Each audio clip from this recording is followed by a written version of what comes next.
Good evening, heroes of Azeroth, and welcome to World of Warcraft 20 Years of Music. My name is Charlotte Pyle, Senior Music Producer at Blizzard Entertainment. Tonight we are thrilled to present a live orchestral performance celebrating the immersive soundscapes of World of Warcraft, a game that has captivated millions around the world for more than 2 decades. The world of Azeroth has been brought to life by a stunning array of musical compositions, each one enhancing the epic stories, majestic landscapes, and intense adventures that define this iconic game. These compositions have become a beloved soundtrack to the adventures and battles faced by countless heroes. As you listen tonight, allow yourself to be transported through time and space as we explore some of the most memorable and powerful pieces from each expansion.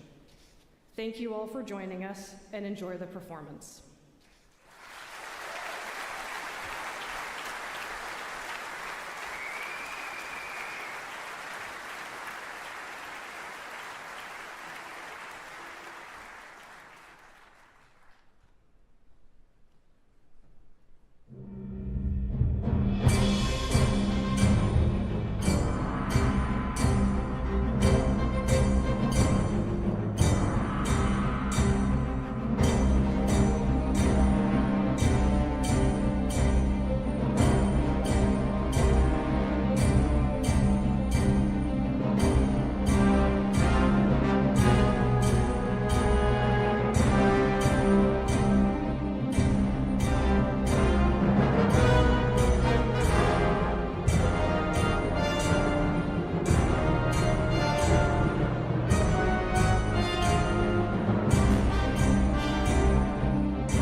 Silence, right click. Oh, misses the right click. Looking for surrounding and he gets it on the DK. There's no TP for him anymore. Got it. That's locked in. Oh my god. Could build some farm.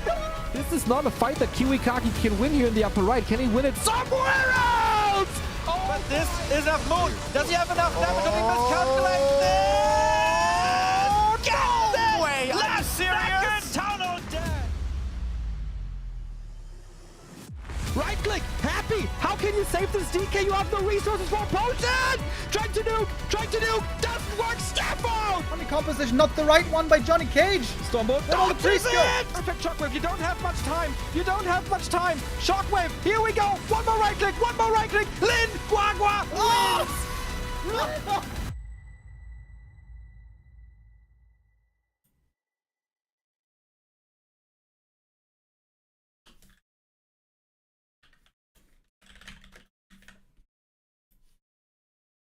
Good day and welcome everybody to our next day of the Don't Force Me Cup 2024 finals.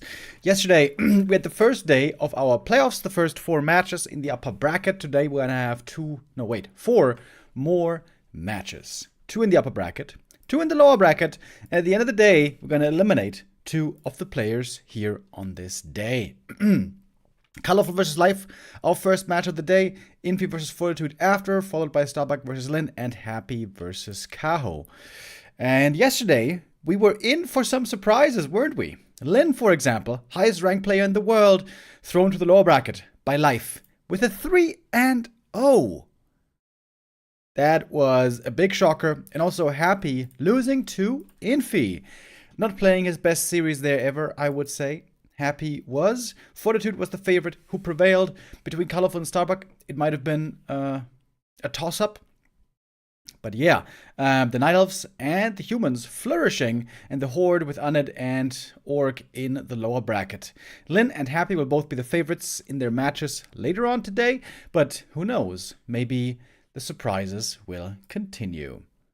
First match of the day is going to be our beloved Night Elf Mirror. Colorful and Life. Colorful seems to be... It's difficult to tell, but he might be the strongest Night Elf in the world right now. Elo ranking wise, we have Moon on the highest rank, in rank 6, but Moon is not in this tournament. I would say Colorful looked really, really impressive with a 3-0 that we saw yesterday. And I think our first game should be starting here right away.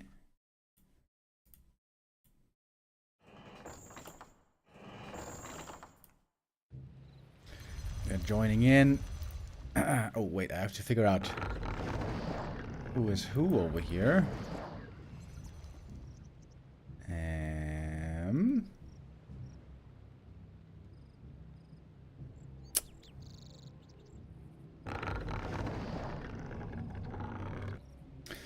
Okay, that's a bit weird.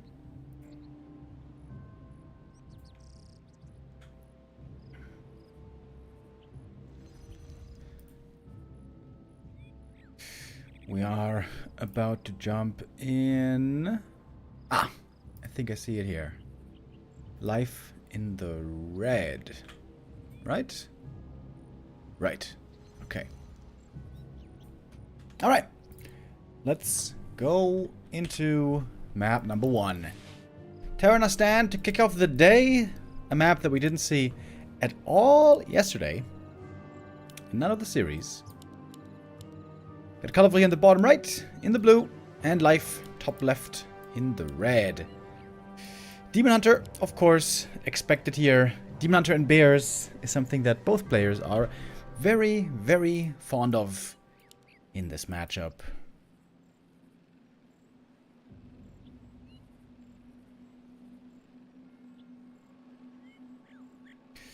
How was the skiing vacation? It was very fun. We had 3 days of great weather, 2 days of average weather, and unfortunately the last 2 days were terrible. It was storming, it was snowing, you couldn't see anything. So the last 2 days we couldn't really ski anymore, unfortunately. But we were in a beautiful little, like, Christmassy village on Not on top of the mountain, but halfway up the mountain. A little skiing village. Was really cool, really chill. I liked it a lot. And I didn't break any bones this time, so that's a nice little bonus. Bonus. If you will.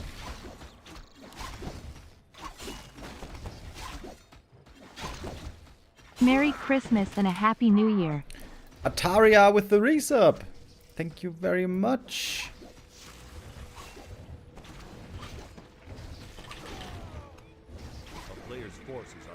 Alright, I almost forgot about the Gamba over here, but we got it just in time. Demon Hunters here creeping the first camp. Item drops are rather weak on both sides. We want to get slippers, and especially healing potion. Healing potion can be completely insane on a Demon Hunter, specifically early game, but neither was lucky enough to get one.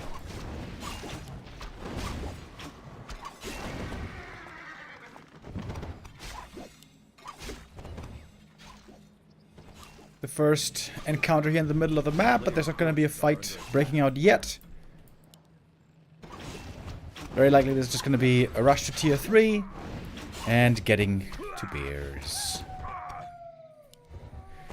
There's a possibility that one of these two might want to get creative and play something else. Tier 2 Mass Dryad Expo is also possible on this map. Especially Moon has played this many, many times. I could maybe see it from Colorful, but Life seems very, very determined to play lots of bears. We saw that also yesterday against Lynn. We got the big surprise. Big upset. 3-0 win over Lynn. Wait. Ooh, Life got both Berserkers. Oh, what? Colorful gave both Berserkers away. That is bad news for Colorful.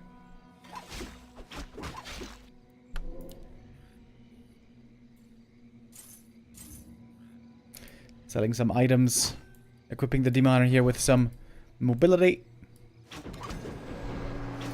Yeah, these Berserkers, if you can keep them alive, are really, really good. Especially against Dryads. So I think Mass Dryads is already out of the equation. With these Bersies here. There's one. There's two. Good start for Life. Very good start.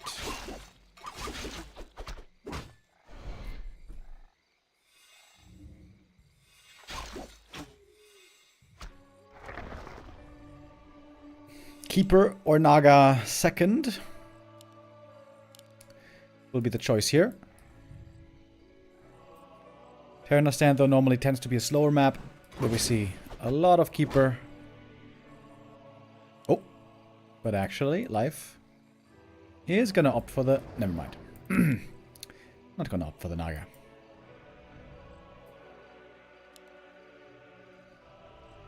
A player's forces are under attack. Trying to snipe the item over here, and that is easily done with all the damage he has here. Ring of Region also really good here in the early stages, before there's Rejuve. And Colorful finds himself clearly behind. This is a big deficit, actually. Down by 2 Berserkers, and down by a full level on the Demon. A town is under siege.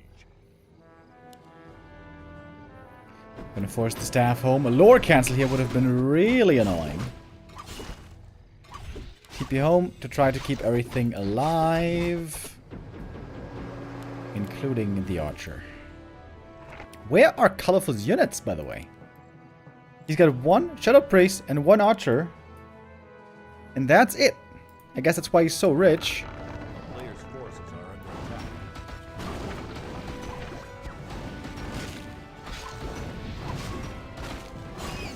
That being attempted, but Life is coming for the Creepjack. He's got those boots. He's going to be arriving there fast. Had a good with Scout there as well. And that's going to be 1 kill at least. 2 kills. Archers goes down. Shadow Priest goes down. Life with one hell of a start. This is Life's best tournament I think we've ever seen since his return. Of course, it's just the first map of a full best of 5, but... Oh, Life, what's this? He's bringing the Wisps. Feeling that he's so far ahead, he's just going to try to finish the game right now with APs, as it seems. And I think that has a very, very good chance of working. With this fantastic early game that he's had.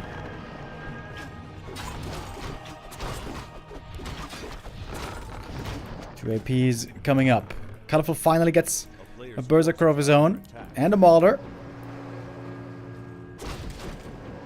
And staff back. Oh, there is no Dispel yet. Entangle still running through fully over here. But we have a good amount of Moon Juice here as well.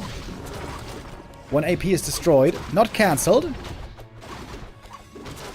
But now also Dryads joining for Life. Next AP over here is going to be cancelled. Can be remade. One Berserker has gone down. Surround on the Demon. Is there a staff? No, there is not. Shop isn't finished yet. The Demon goes down.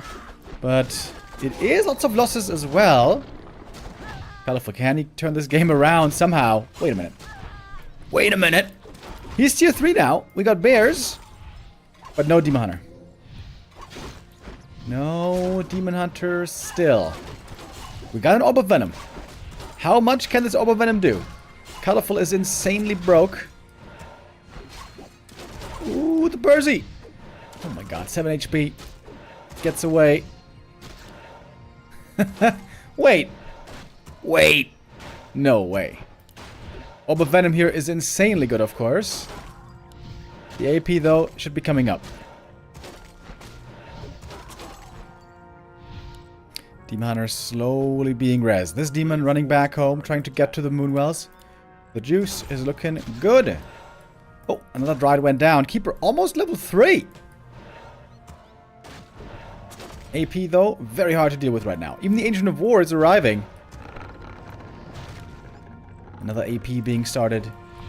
Colorful is insanely broke. He's got Bear Master Training, but not a single bear to work with. Now he's making one, finally. He's missing the gold. Oh, trying to go for the kill here with the Entangle. Oh, and he got it. That's level 3. That was level 2 Entangle, which is kind of weird against Mass Dryads, but okay.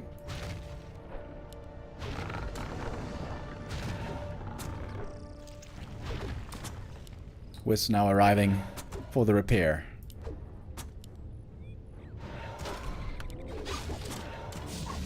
Yeah, I think the Entangle pick here was not the right one, but then again, Thornzora doesn't do much against Dryads. Rejuvenation on the Keeper, not getting dispelled here for a long time. Demon Hunter gonna take quite a bit of damage as well.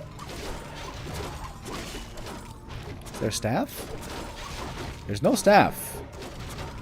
He has to be indeed quite cautious. Oh! Getting blocked with the Wisp! The Demon Hunter goes down! Didn't evade that hit. Almost seemed like Colorful was able to hold. Oh, blocking the bear with a Moonwell here. But now, too many Dryads, too many APs. Looks like this will be a successful push in the end.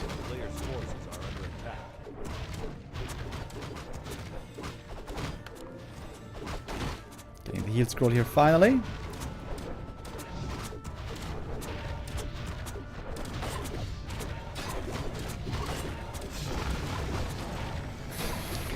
Colorful desperately trying to somehow hold on here. At this point though, even if you had 50 supply bears, with so many Dryads and APs here, I don't think this is feasible. I don't think there's any way to do it. Ring of Regen, by the way. What an item. We saw it yesterday already being so amazing. Especially in that one Warden game.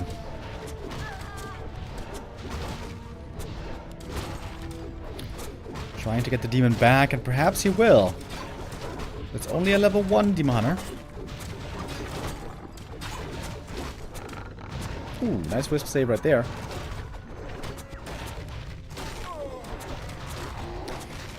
Two bears are finally ready to fight again. Double level up here though. Demon Hunter just barely makes it out. We have an AP now. Okay, hold on. Got a counter AP. Oh, but Entangle here is also so good. There's no Dispel on Colorful side. It's going to be one easy kill on the bear. Still 3 APs over here. One gets taken out, but the other two still very much operational.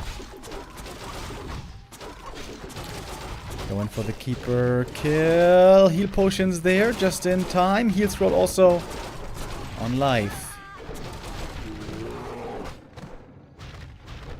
APs versus APs now.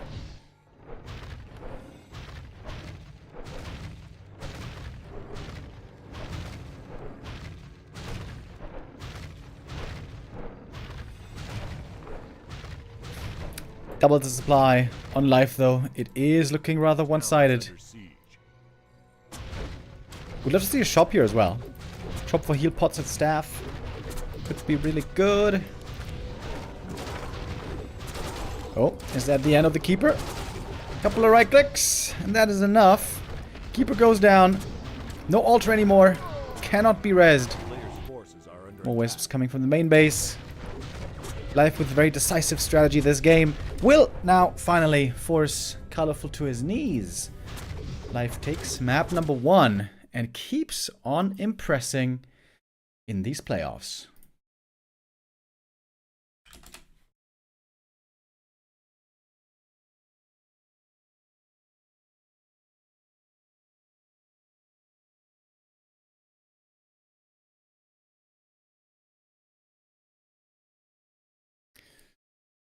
Great start here for Life. Seems like losing those double Berserkers never ever bodes well. Life doing a good job here, managing his resources well, banking up there the amount needed, over 500 gold. No wait, how much is it? No, slightly under. How much is a Berserker again? Like 230 or something, right? 225. Yeah, big lead there. Level 3 Demon Hunter, great creeping, good items. And a rarely seen willingness to go for an all-in. Wasn't expecting this from Life, to be honest. Life normally pretty conservative. Places tier 3 bears, all that stuff. But here, willing to go for the throat early. And so we'll have map 2 coming up next. Northern Isles will be the pick.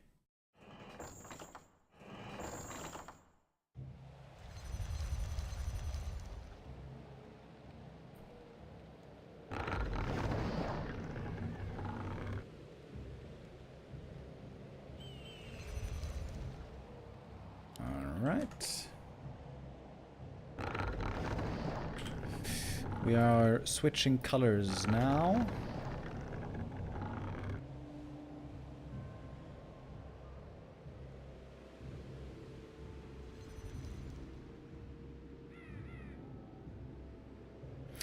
So we got Life in the blue and Colorful in the red.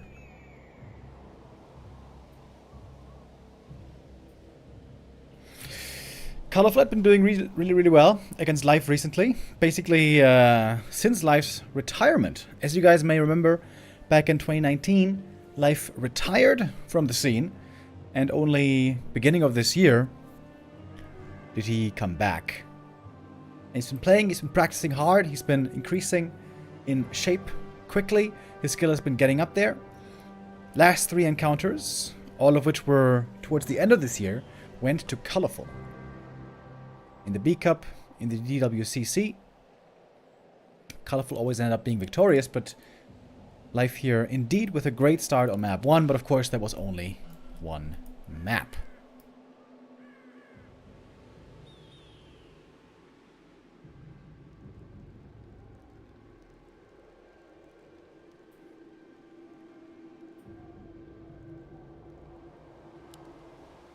A player's forces are under attack. Did Infy switch back to human full time? It does seem like it at the moment. I mean, with Infy you can never be quite sure. But over the last 2 or 3 months, he's been playing only human. For that reason, we should almost certainly see a human mirror later after this metal mirror.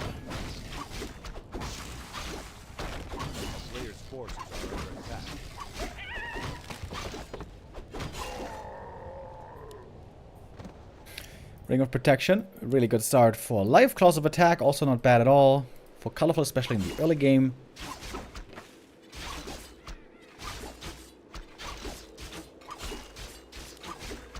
Both playing a standard game so far. Nobody trying to fast expand or anything like that. Both these guys are not really the most creative players. Largely stick to the standard. But then again, Life went for a very aggressive push there with the lead that he had. Which did end up working out.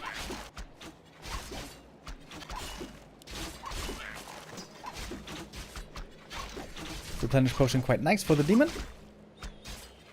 For the demon, it's all about healing. You want to have all the sources of healing you possibly can. Moonwells, potions, rejuve.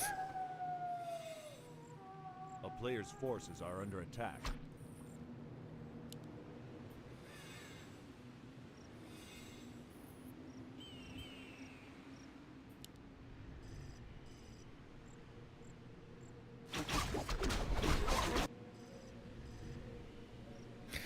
Colorful here, creeping a little bit faster. Gonna clear out his natural first. Talisman of Evasion. Not really helpful on Demon Hunter, but he's gonna take it. Circle it over here. I would say Life's items are a little bit better. But, of course, in this map, you can always still purchase items if you don't find the best ones.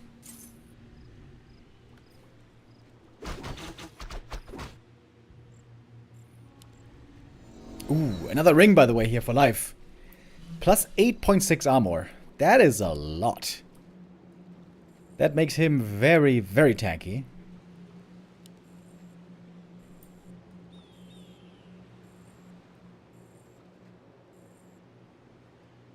Is Elf Mirror always Demon Hunter first? 99%, yes. Very, very, very rarely we might see a Potom. Or maybe a Keeper, 1 in 200 games, but almost never.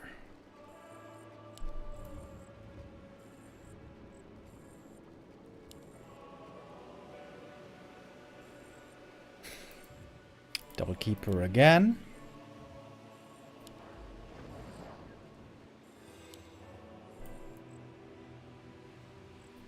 Players' forces are under attack. Oh, and Colorful with a daring move.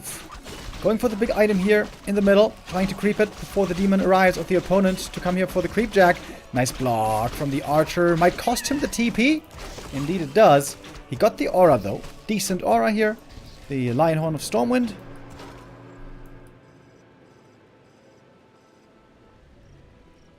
I guess that was the TP well invested. Could heal up right away from the Moonwells because he was full mana.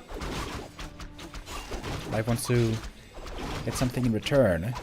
Steal this item right here. Oh, speaking of a steal. Oh, he got it! Oh, item and last hit stolen by Colorful. Heal wards no less. And that was just in time. Just in time. Keeper arrives with the first mana burn. Ooh, if he gets the kill here with the surround, that could have been really scary. Remember, the TP was gone. Some archers are going to be going down now. There is one more entangle. And a lot more for Colorful. Oh, he ward in the back. Really good. Just a little bit of healing. Remember, for the demon, it's all about healing. Every little bit of healing goes a long way. Players' forces are under attack. And with that, Colorful has a big lead going into this mid-game.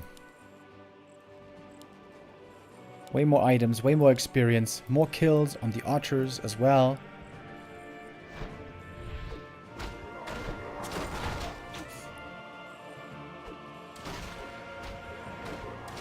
Already a tough spot for Life.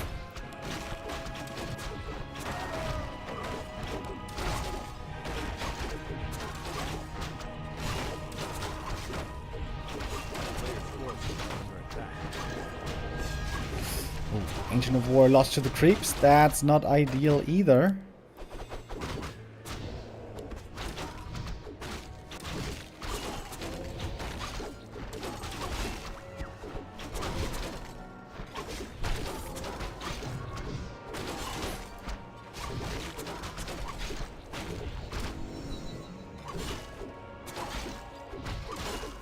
Triple ring on the Demoner. He's got 18.6 armor. That is ridiculous. That's more than 50% damage reduction, right? That's pretty crazy. He sold the heal wards. Oh my god, he did. He actually sold the heal wards. Of course, when you play Bear Mirror, you have lots of bears, lots of rejuve, but very often you will run out of healing regardless.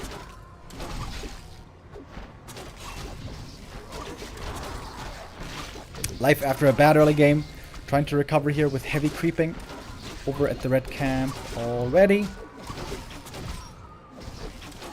Takes a long time to creep this though with this few units.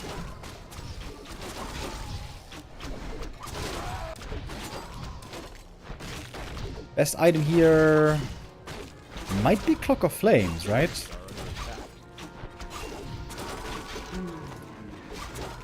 The aura here is also pretty nice.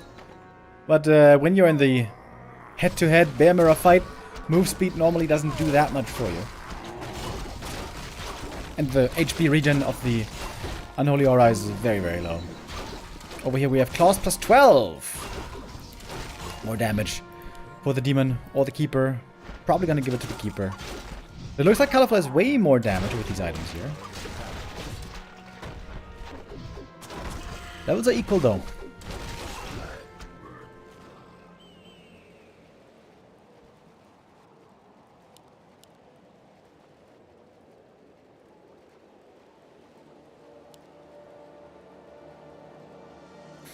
Yield scrolls are going to be very important as well. And life is scared away from the shop. A player's forces are under attack. Staff and orb. No double orb yet.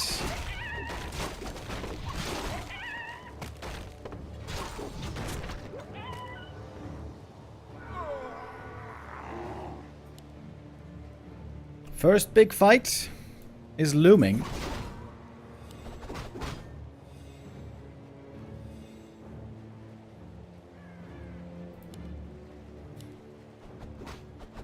Life one upgrade ahead at the moment. No, never mind. Actually, Colorful just equalized.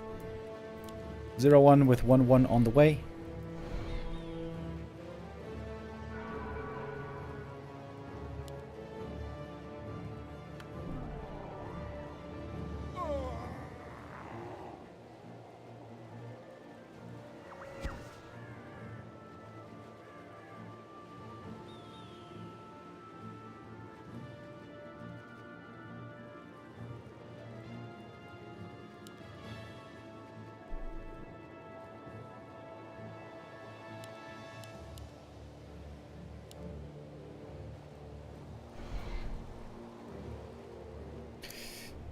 Just a little bit of a Mexican standoff here in the middle right now. Both are eyeing each other up. And in typical Bear Mirror fashion, we're banking a long time on 50 supply. Getting more upgrades. You want to make sure your lumber economy is looking good. Colorful's lumber seems a little bit on the lower side.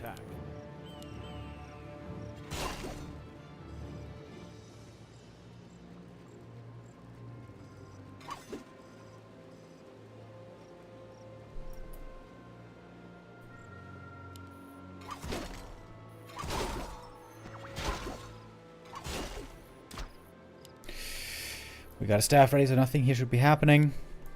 Right now, Colorful has the big scroll advantage. Scroll of healing and scroll of protection.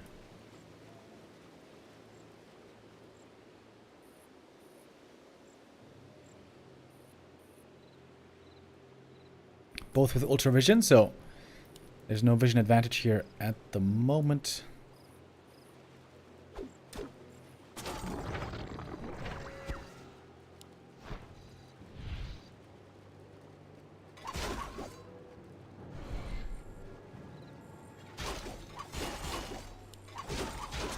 Life probably wants to get to the shop somehow, but he has not yet been allowed.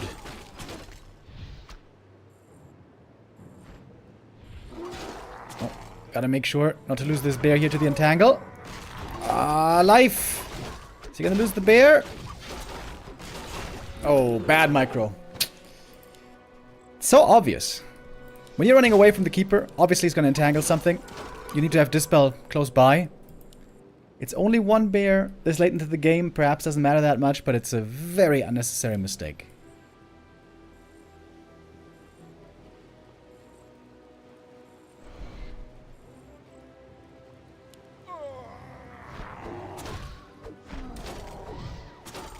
Alright, Life bringing in the Wisps. These can be very valuable. Detonate against Roar. Can be very, very strong. Oh my god, don't tell me he's gonna lose the bear as well. Why are these guys not keeping their Dryads in range?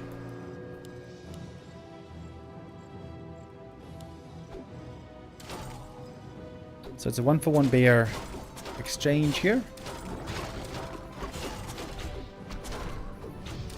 2-for-1. Staff on cooldown. Alright. All of a sudden, Life finds the opening, gets some more bear kills here, and could perhaps now finally get some scrolls. Scroll of healing. And that is the gold pretty much spent. 1-2 upgrades versus 2-2 upgrades though. Player's forces are under Colorful there with a slight lead. And of course, remember, he has the aura. So more armor there as well.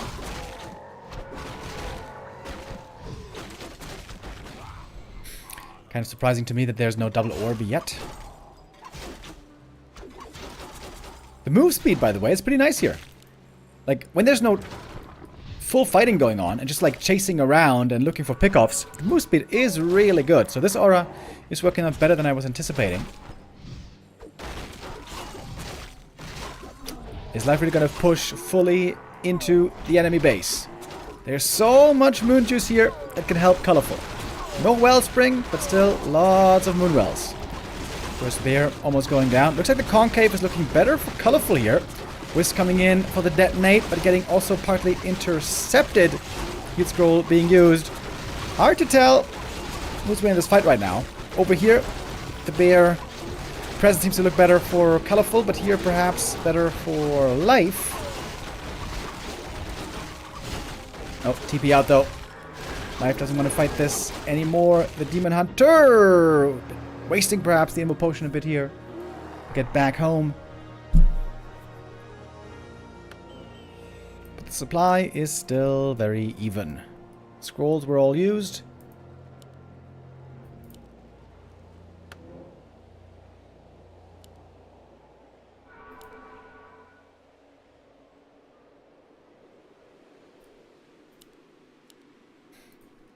Hero levels, perhaps, will make the difference in the end.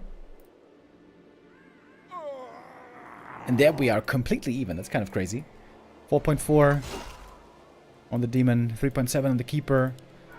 Absolutely zero difference.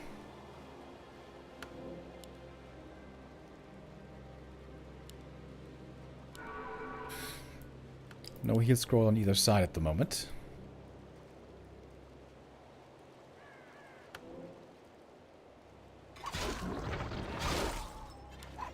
Entangle on the Demon. A little bit of damage on him. But there should be rejuve. Indeed there is. Alright, heal scroll advantage now. This is a big edge that Life has in this fight, possibly. Demon Hunter very far forward. Needs to be careful. He's got lots of rings, but that doesn't make him unkillable. Keep getting in position for the heal scroll. There it is. Lots of healing from that scroll. Demon Hunter cannot get the right clicks in. He is getting blocked by his own bears. Look at this demon. Just running around, not able to connect. Finally he can. We do have a double Orb of Venom now, by the way, on both sides. But Colorful about to take the edge here as it takes out the demon. Gets the kill on the first hero. Too slow with the Dispel. And that normally spells the end. When you lose the first hero like that. Demon to level 5. Oh, yeah. Now we get the level 3 burn. Demon absolutely running rampant. Trying to block the keeper here. Trying to get the return kill. Oh, one more hit. Oh, he got him. Look at the bears. Oh my god, look at these bears. Oh, they're also hurt. Okay, he's gonna get this one. This is keeper 5. Players' forces are under attack. We're not done yet, I guess. Level 3 Thorns Aura. Dimander also hurts himself quite a bit when he's hitting the keeper. It's 45% damage return. Wait. He's got an invuln though. Oh, Rejuve. Could trigger the invuln here. Okay. Hold on. Wait. Wait. Wait. Oh! Dimander getting slowed. The Moonwells. Oh! Oh, just makes it home. Holy crap, that was close. Heal pods there. Hooey. Dispel. Alright. Demon level 5 though, of course, still a beast. This Demoner here, soon to be back.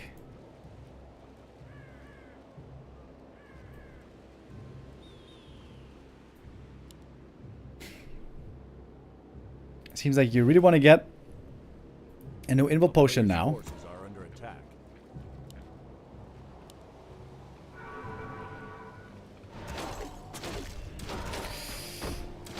This right here is the last camp on the map, I guess. Demon level 5.5 though.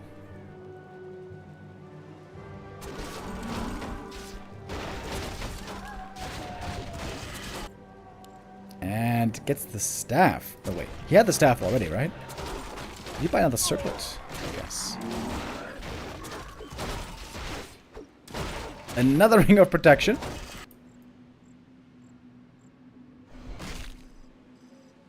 Why didn't he burn him?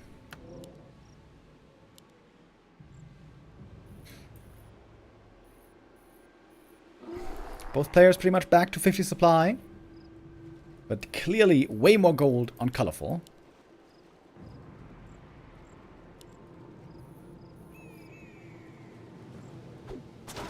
Oh, Entangle? Where's the Entangle, bro?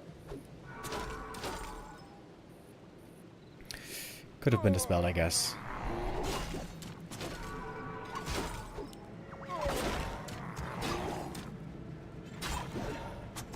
Colorful more or less 2 upgrades ahead. Because of the aura he found, plus the second attack upgrade. And plus 30 damage on the keeper. Holy. One of illusion being used as well. Can be dispelled though by the Dryads. Will be, in fact, eliminated quickly. Demon Hunter. Where's the dispel? Oh my god, life. What are you doing with these dispels? Didn't use the Abolish. For the second time. This is how the Demoner dies. That is pretty damn sloppy.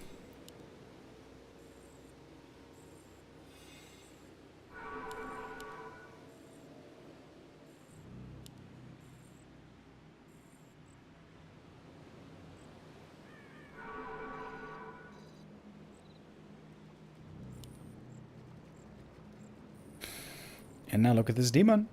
Very close to level 6.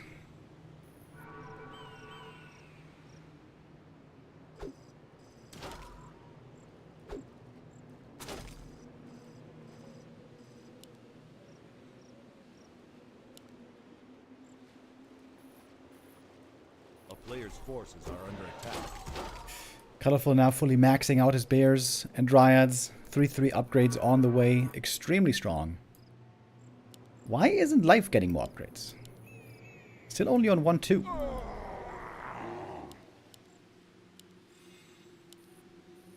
He's going back into upkeep. He wants to have one giant army, I guess. But at least get the second attack upgrade. It's so value.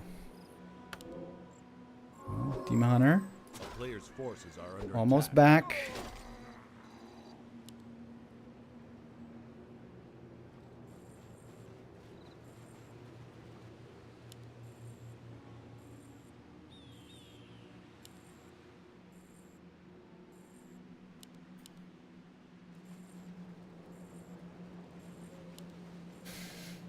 Keeper gonna go to the shop here. One more heal scroll. That's almost all the money. Oh, no Nature's Blessing. Oh, it's gonna take a while for the tree to get in the right position. Demounter with 1 invuln.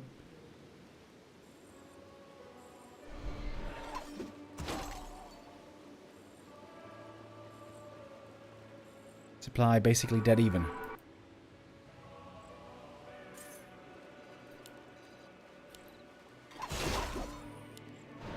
Three upgrades ahead. Basically 4 upgrades ahead is colorful. He's got Moon Juice back at home. This should be an unlosable fight for colorful. Invul Potion saves the Demon Hunter this time. Finally, he doesn't die right away. Illusions, again, causing a bit of trouble here, but really not for long. If the Demon gets level 6, the game is certainly over. Level 3 Thorns is also doing a good job here, but the Keeper is about to equalize. Colorful's Keeper, that is. Oh, huge heal scroll. Absolutely massive heal scroll right there. And now he's got the level 5 Keeper. Level 5 also, though. Can he get level 6? Can he get the level 6? Staff? So many of the bears. So hurt. Oh my god, look at all these bears. Panic, panic, panic at the disco. Demon gets the level 6. Oh my god. Oh, he almost died. Metamorph. Wait, wait, wait. Oh, he goes down though. There's staff. There is. Wee. Expansion has been scouted. It is mining. A player's forces are under attack. Couple of bears saved over here. Metamorph has some duration left.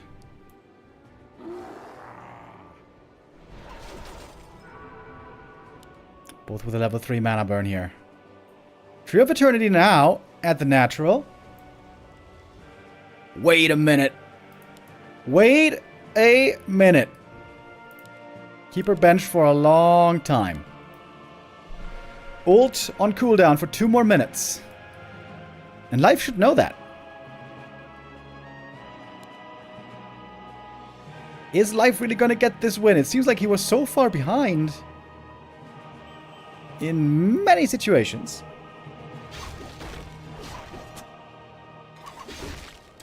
Keeper almost 6, by the way.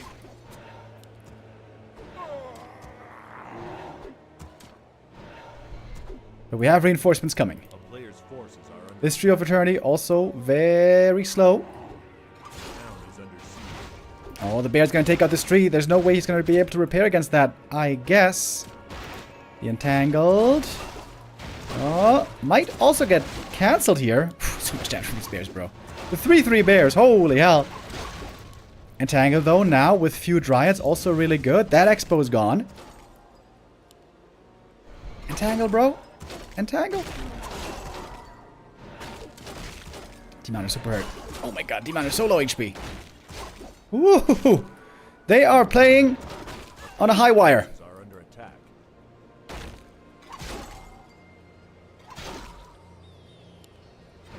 Dryad coming in. There's no mana burn at the moment. The Entangle is crazy good. Level 6 Keeper. Trank, baby, do it! Do the trank! Oh, the staff away is just good enough. Oh my god. Life's done it. Life has done it. Holy shit. Has he?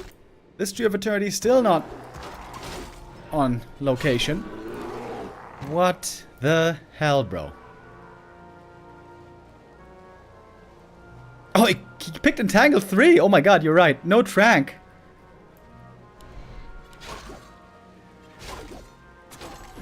He needs the Metamorph.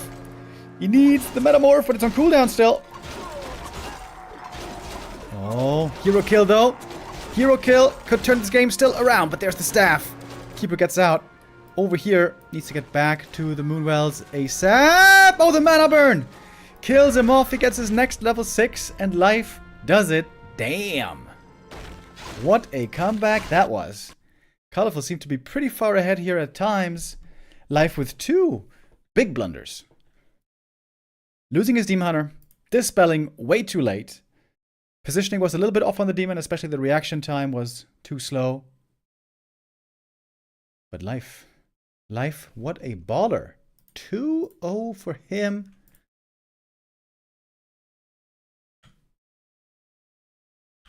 Moving up to match point in this series.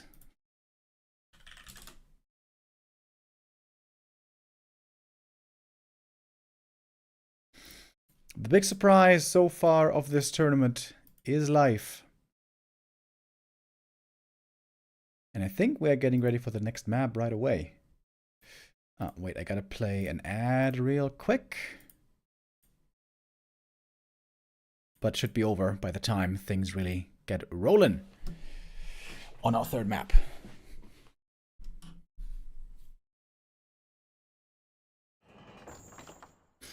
Dude, he was 3 upgrades behind. And he had the level 6 keeper. And he had the expansion bottom right.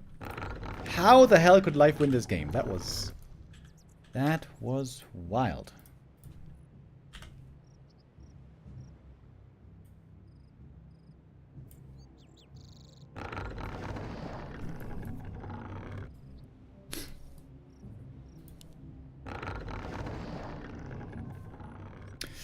Twisted Meadows for our third map. Could be the final map already if Life wins here. It would be a shocker if indeed Colorful does not manage to get a map win here. Colorful looked so good yesterday. And normally he is known as the King of Bamira. That's Colorful normally. But these days, these Chinese Night Elves, man, they're all so good in Bamira. Goes for Colorful, goes for Life, and goes for Kaho as well.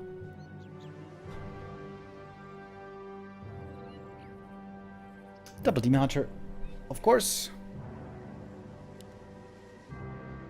Alright. Give me 1 second, guys. I have to blow my nose real quick. 1 moment.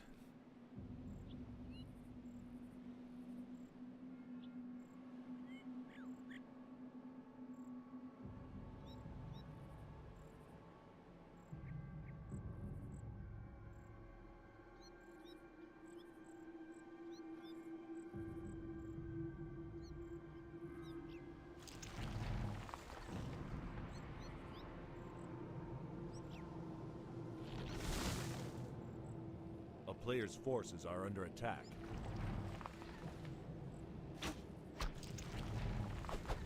I had to get some tissues first.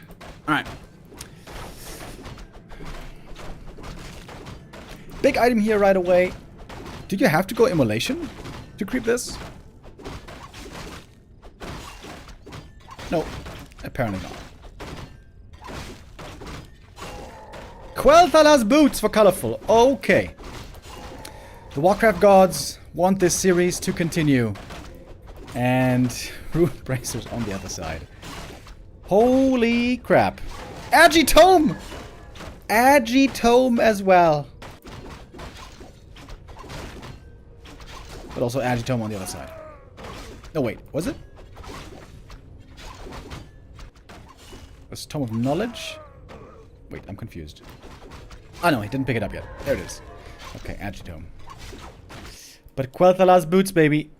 Oh, if I was doing Gamba right now, I would put all my chips on Colorful. I know that. Happy holidays, Remo. Lovely to hear you cast. Yo, Albs with the resub. Thank you.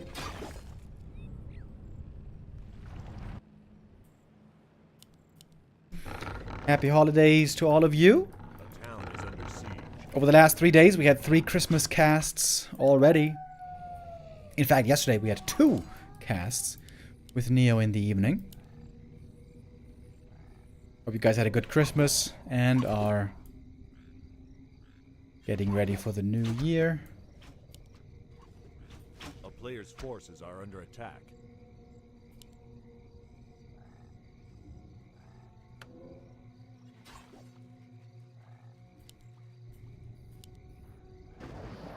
Yeah, when you're facing a Quel'Thalas demon in the early game, it seems like you can't really fight him. That is such a big edge with Colorful, thanks to this item drop early. Where's the other demon? A player's Oh, forces there he are is. under attack.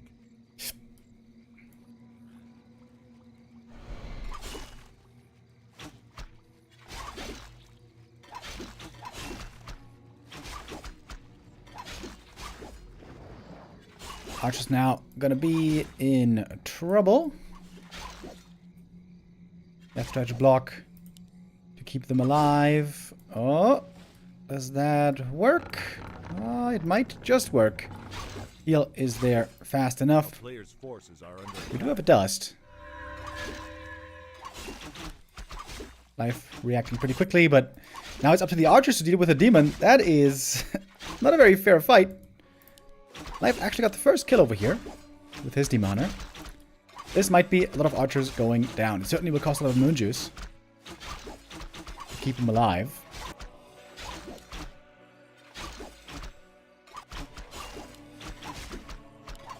You could use Shadow Melt again here. Force the second dust charge. You can see the Moonwell juice is basically all out.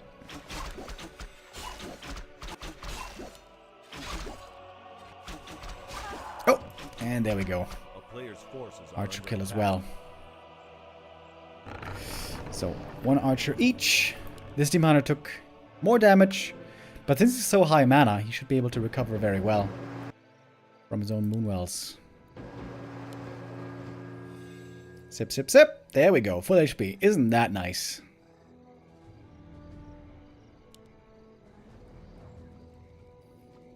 Naga second by life. Really?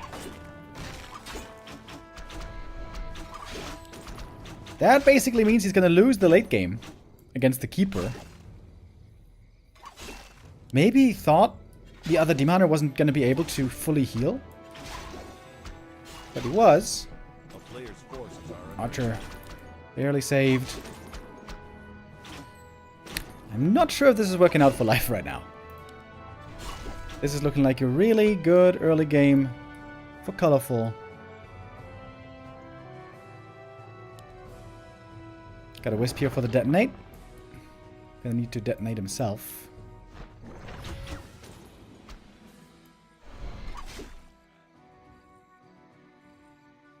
Colorful trying to stay at range. What is the game plan here for life? I don't know.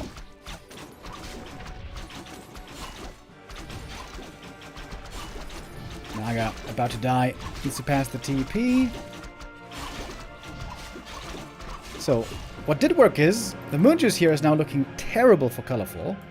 He's got almost no healing for a long time. I think he should make a shop right now. Oh! It might be AP push time again. attack. We got a lot of Wisps moving out. Demoner would love to get level 3 here. He needs a little bit more experience. Does he have the time? Oh, enemy demon is right there. Oh, look how close he is! Look how close he is to the level up.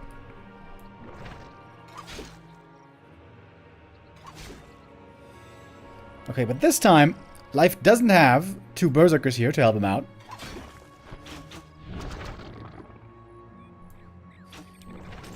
Tier 3, though, still fairly far away. Colorful could perhaps try to set up some APs on his side here of the Moonwells. Oh, the Wisp's perhaps a bit overeager.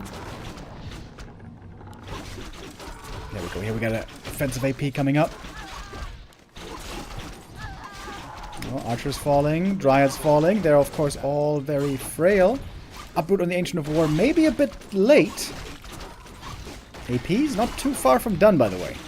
Demon Hunter. Ooh, taking a lot of damage.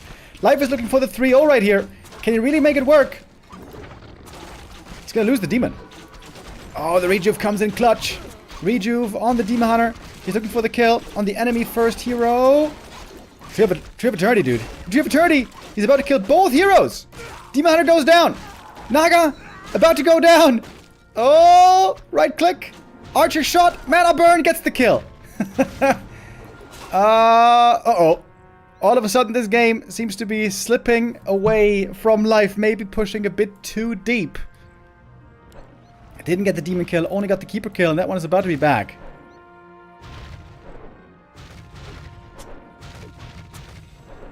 Life a bit over-eager there. Yeah, master training almost finished.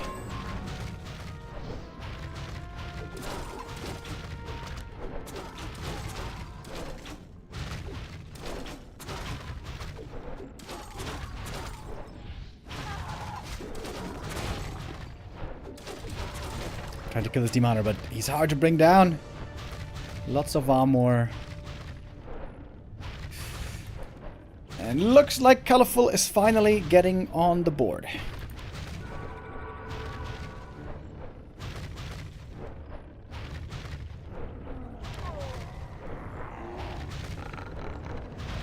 Yeah, AP push is broken, and now Life has basically nothing to rely on anymore. When two heroes are queued at the altar, you know, it's not a good sign. If he had just cancelled the AP here and fallen back, perhaps he could have won that game.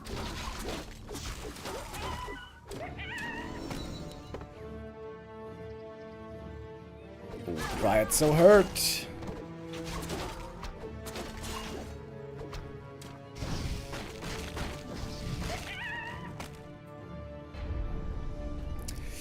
Yeah, gonna tap out now. This game held by Colorful.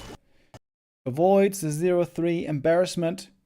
Would have been very surprising here if Life got a second 3-0 in a row. To be honest, nobody was expecting Life to make it this far. Seeing Life in the upper bracket final would mean he gets the top 3 guaranteed.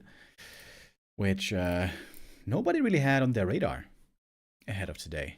Ahead of this tournament. Colorful though, trying to start a comeback. The series is not over yet. There's still a way to come back.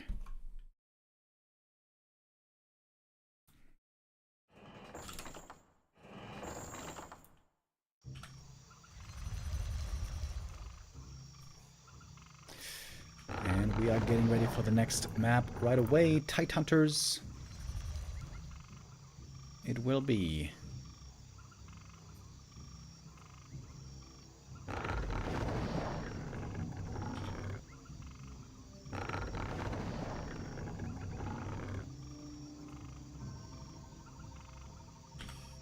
Alright, we're switching colors now.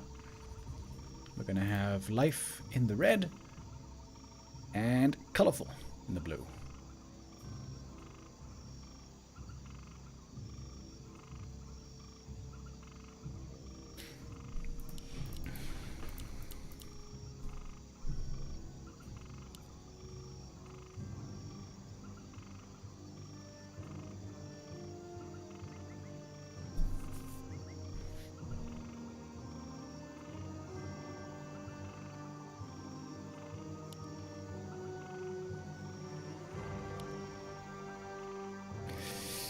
Double Demon Hunter, of course.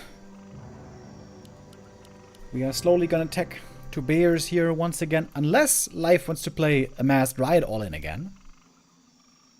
So far it worked once and failed once.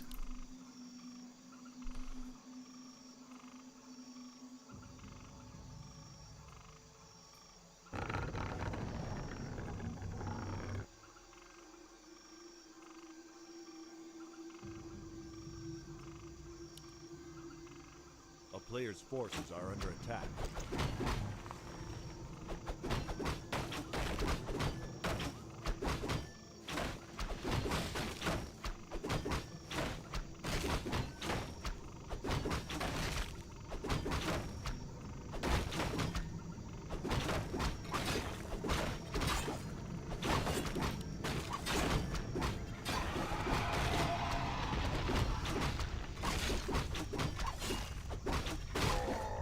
Players' forces are under attack. Alright, we're gonna start off with a bit of creeping here once again. Some rings, some claws. Always good. Colorful creep this a bit better because Colorful used his wisp to pull out this camp, making it harder for life to take it.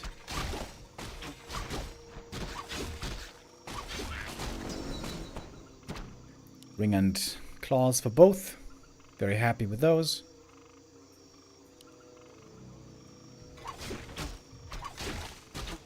A player's forces are under attack.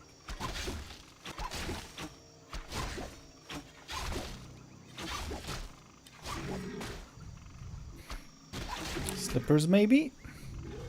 No.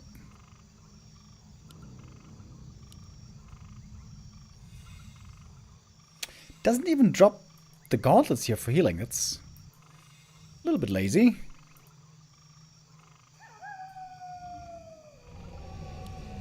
But Life wants to get to the shop first. Get that circlet, probably. And he is there first. It's going to make him a bit stronger here in the head-to-head 1v1. Let's compare the tech timings real quick. A player's forces are under Very, attack. very even.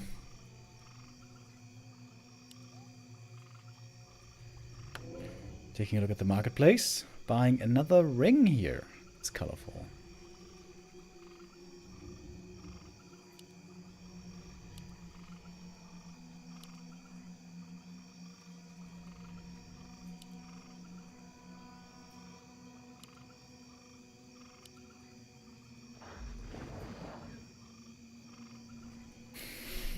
Cloak of Shadow's pretty nice right now, actually. Oh, is he gonna try the Magi? Ooh, perfect position for the steal! Oh, colorful. Sick read.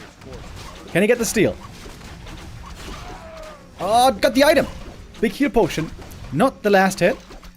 But the big healing is absolutely amazing. Life's items as well are crazy good, though. He bought the slippers here. And is really strong now in the head-to-head. Oh, trying to kill an archer. And does get it. Would love to force this big healing early. How far is he gonna be willing to take it?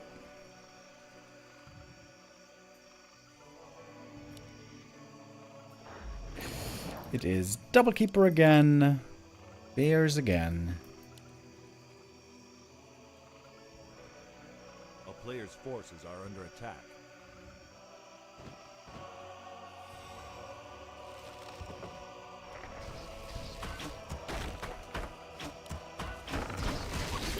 Alright, time to exhale for a moment.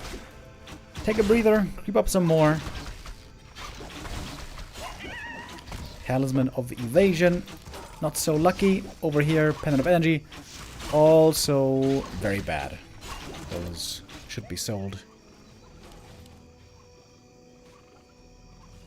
Tier 3, quite a bit faster for colorful here though. A player's forces are under attack.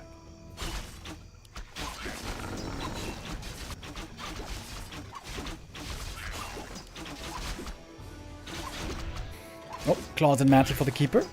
That's pretty good.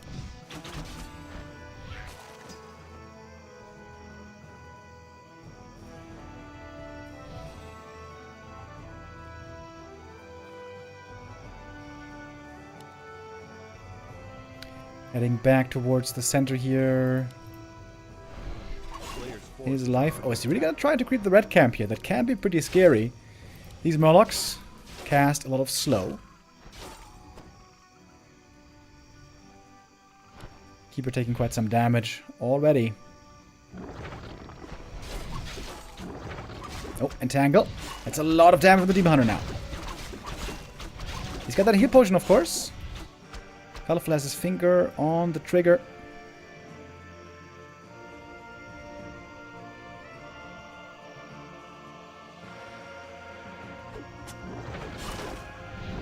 Oh, entangle. Could look for a kill here on the archer. That should be pretty easy to manage. But that's 2 archer kills for life this game. But still the big healing on the demon.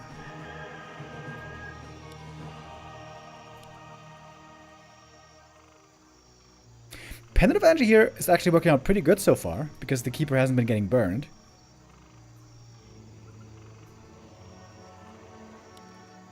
Oh, and there's no boots. Oh, I just realized now, there's no boots on Colorful's demon, so it's much more difficult for him to perfectly maneuver his first hero. Players' forces are under attack.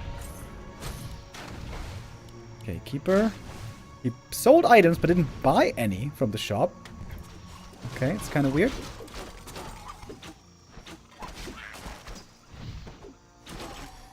Still posturing here at the red camp. Entangle once more. But the target is the Dryads in the back. They take a lot of damage, of course, from all the piercing. And Colorful is low HP on a few of them. Loses one there, only has one left. But also one should be going down for life.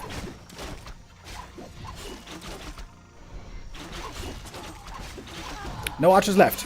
Of course, you do want to replace them over time. Going for the demon again, but there's, again, still the heal pot. Has been able to hold on to it this whole time, and there's no TP and no staff on life, so that's a bit dangerous. Rejuve trying to save the Dryad with a body block as well. Ooh, sick block. Saves the Dryad for a long time. Nice move here by Life. Trying to go for the Keeper kill at the same time. Woohoo! Super close. Rejuve has to be coming in. Dryad over here. Oh, Entangle and Rejuve saves the Dryad. Keeper also saved with the heal. The Demon Hunter is revealed. Entangle ready in a moment. What? Didn't need it. Forced the TP regardless. At least he still has that heal pot though.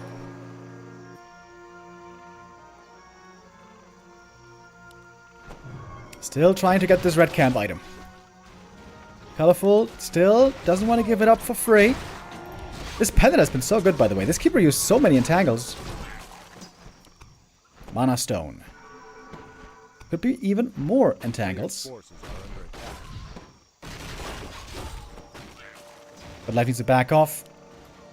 Get that Orb of Venom.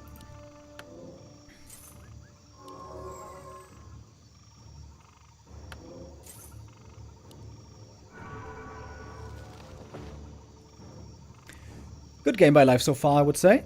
A little bit of a lead here as we're moving towards the late game.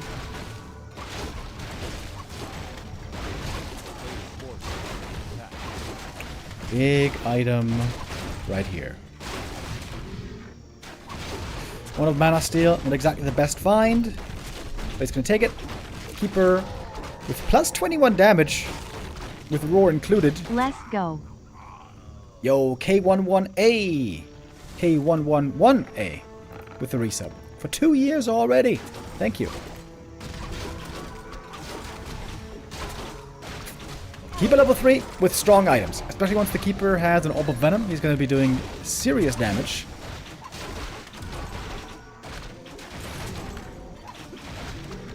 And now it's time to buy some scrolls. Invo Potion as well. Life's hero items are looking very strong. Quel'Thas boots though. Speaking of strong items, holy hell. The Demon for Colorful now looking extremely strong. Too late with the mana burn there. And Colorful clears the camp. Got the Ancient of War up here. Life a little bit too late with the Creepjack. A player's forces are under attack. Kill the turtle. Okay, there we go. Level 4. Again, no mana burn. Life pretty late with these mana burns, to be honest. Demon Hunter a little bit out of position once again. Forcing the invuln early on. Life kind of messing up the engagement here. A waste of an invo potion. Demon positioning, not great.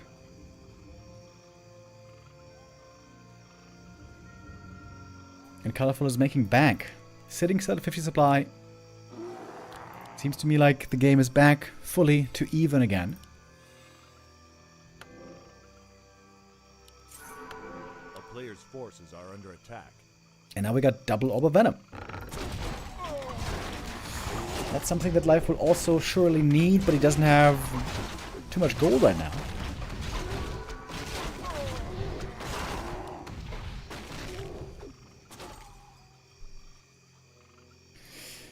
Trying to creep up a little bit more.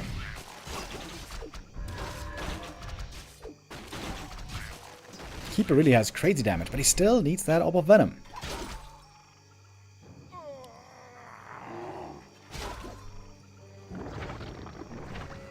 Easy dispel, of course. Dryads trying to get in range for the slow. Oh, where's the dispel? Oh my god, these Dryads always blocking each other. It's making me sad. Okay, there we go. There's the dispel. Colorful is following into upkeep. And I've brought the wisps again.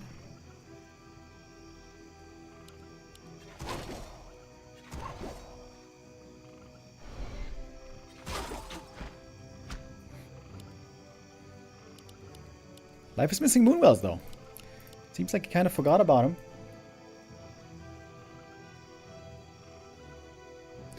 Where are the Moonwells? Life. Really good sentry ward here still, giving the vision, showing him that Colorful is moving out. He's got a 4 supply lead now. Life is just not making the Moonwell. What is going on? You need more Moonwells, buddy.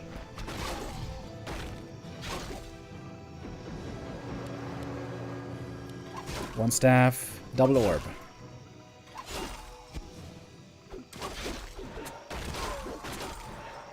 Okay, now it's time for the big fight.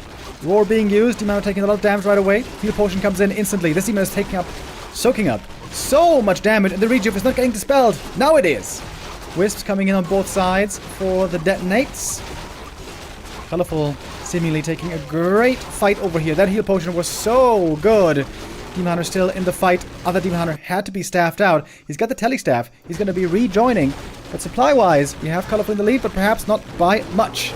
Demon is back in. More mana burn. A lot of bears suddenly about to fall. This Demon was staffed out as well. Healing up with the rejuve. And it seems to be quite a few kills going both ways. Dryad looking for the catch. Looking for the slowdown. Keeper only has 1 staff ready. Needs to reserve it for the Demon. And Colorful comes out on top. Still pretty even though.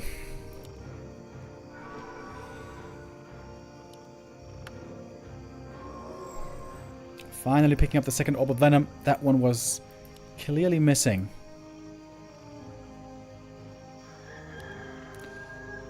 Colorful being stuck here now at 54 supply is kind of awkward.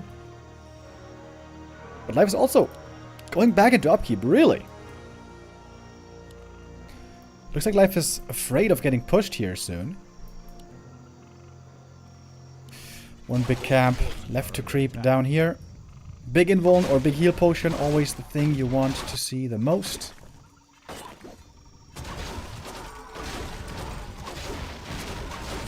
I guess Life still has a big experience lead.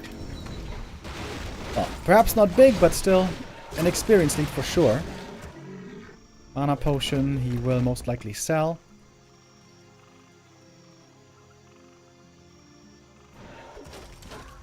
Colorful moving out. There is 0 moon juice in this base. How is there not more Moonwells for Life? That is very confusing to me. At least one more. Be ready for 70, you know?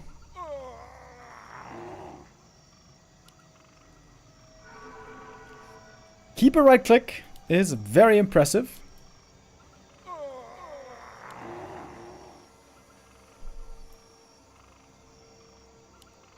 Bro, how do you still not have another Moonwell? This is insane. What? He's staying at 60 this whole game. Oh, mana burn. Keep it dry and demon dry.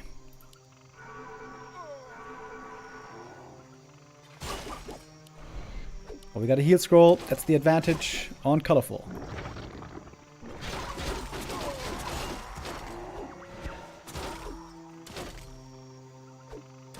There's no roar at the moment, by the way, on live spares. No roar is bad news. He's got 700 gold. How is there... Are you gonna, please gonna make a Moonwell? I'm going insane. How is... Thank you. Thank you, finally. A Moonwell. It's about time. Still 500 gold on life. Could also make another upgrade. Why is he not spending his gold? A player's forces are under attack.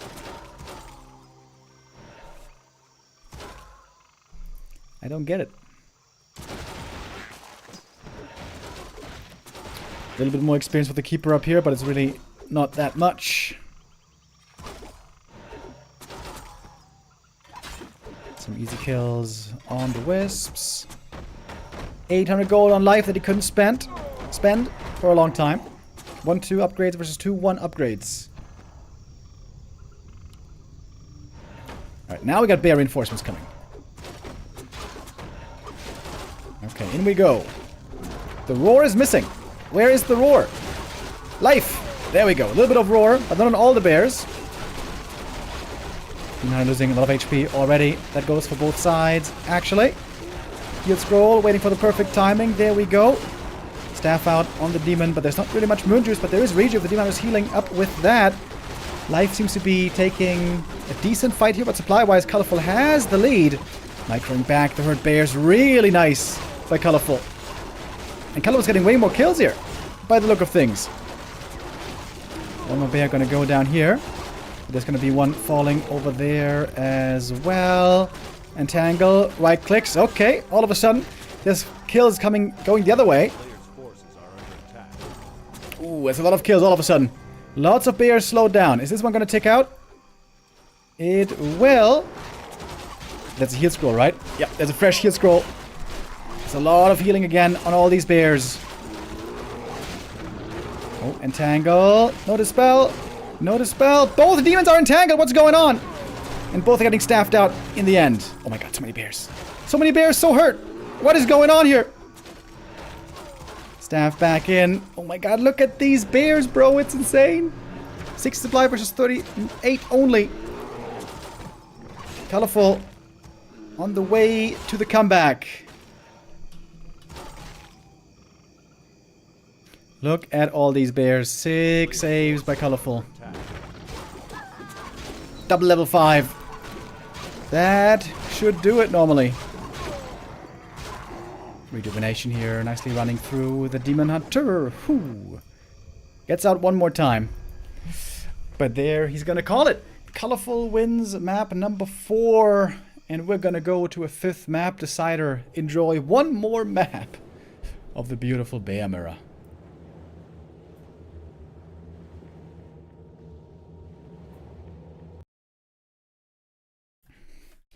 Strong start for life into the series, but Colorful is proving resilient. Rauke with the resub as well. Thank you very much.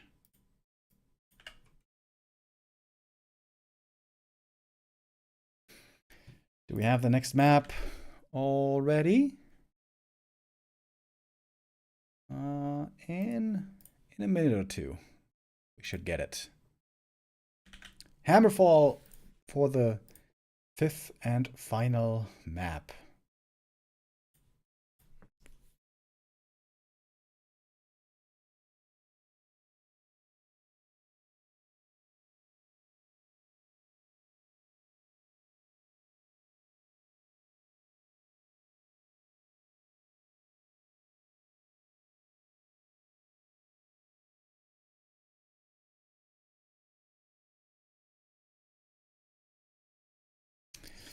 Of course, we're going to have a lot of games today. Today should be a long day for us, with 5 best of 5s to be played on this 27th of December. After this match, we're going to have Infy versus Fortitude. And after that, we're going to go down to the lower bracket, where Starbuck will be facing Lynn, and Happy will be facing Kaho.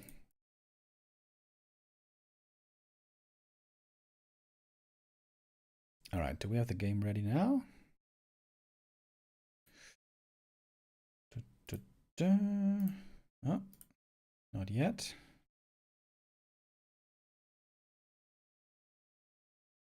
Now. Okay.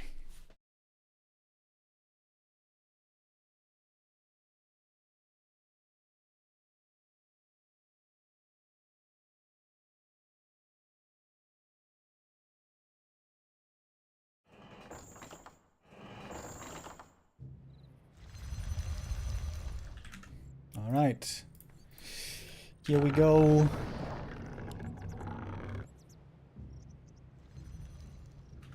Oh, wait. I don't know who's who right now.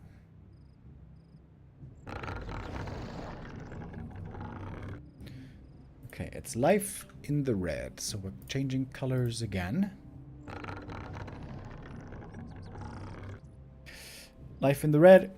Colorful in the blue. 5th map decider.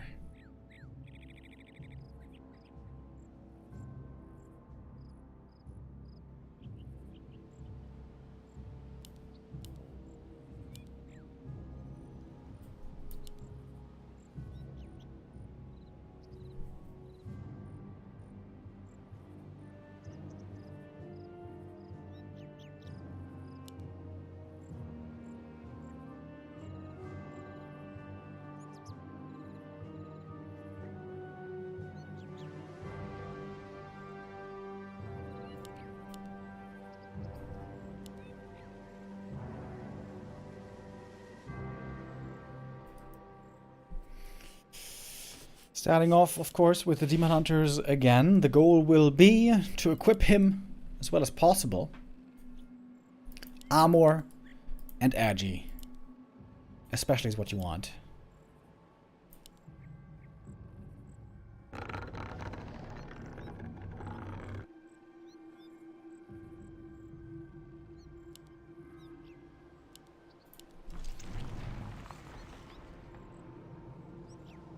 A player's forces are under attack.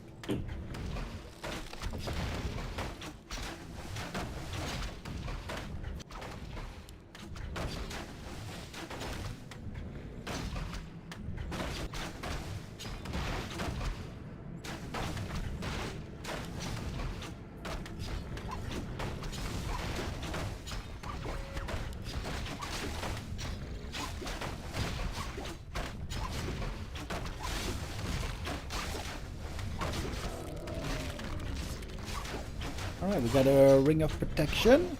That's a good start.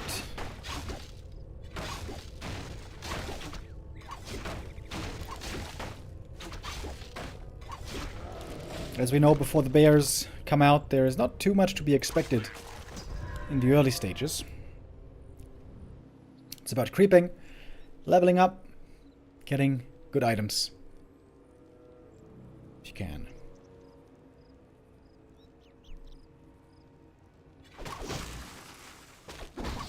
Players' forces are under attack. Yo, Exlor in the chat. Feliz Navidad. Merry Christmas, buddy. Merry Christmas.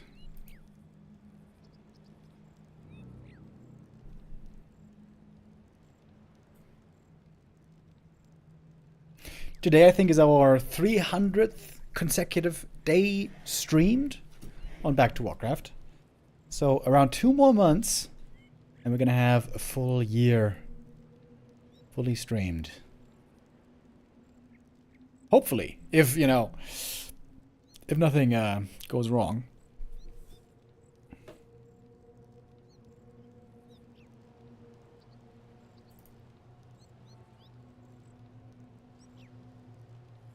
I think Colorful paused the game.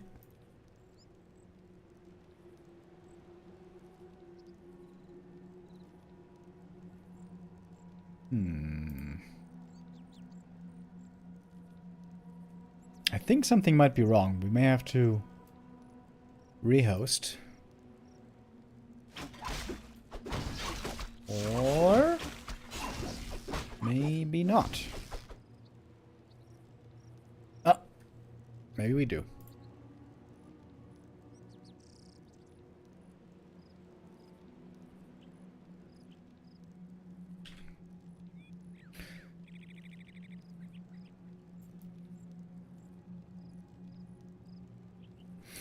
Yeah, there seems to be something wrong. Well, fortunately, this was just the early game. Nothing happened yet, so...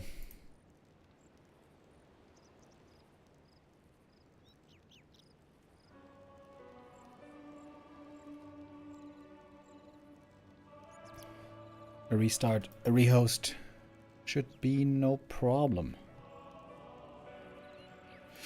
When does Bucky versus Lynn approximately start? Depends on how long the next series is going to be, of course, but probably in around 2 hours.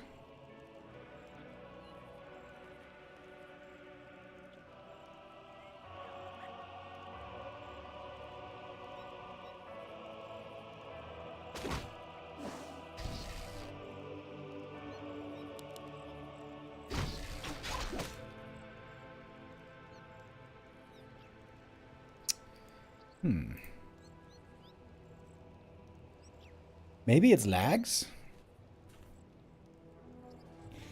Something clearly isn't right.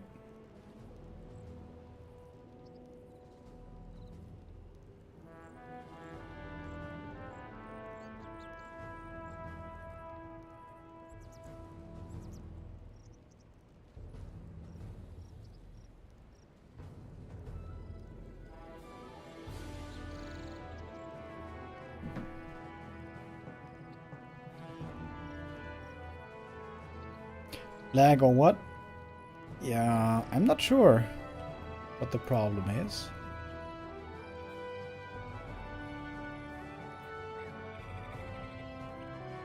But we're gonna have to have a regame here. That much seems clear.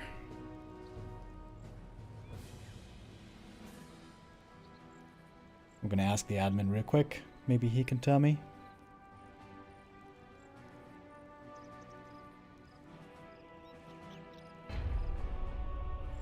All right.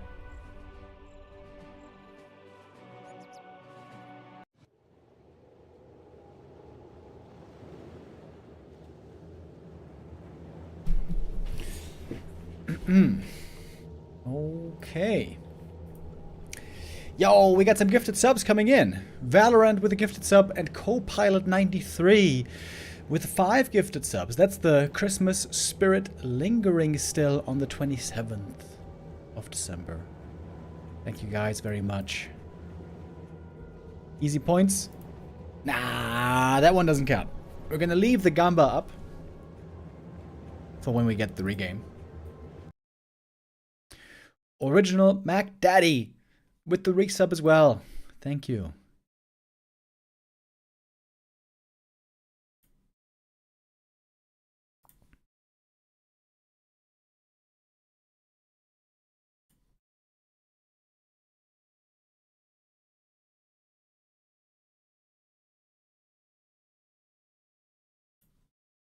Okay, I think they're about to restart.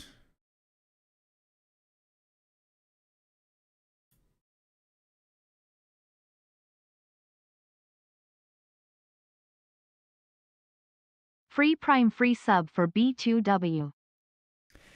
Dino TM with the resub as well. Thank you very, very much. Okay, admin told me that Colorful's hotkeys were not working. All right, well, we're gonna have a quick regame and then everything should work.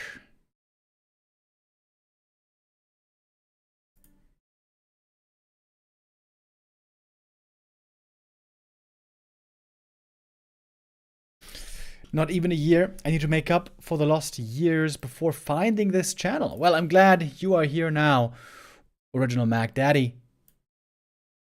And I'm glad you're here as well. Hair Beard 123 with the resub as well. Thank you, thank you.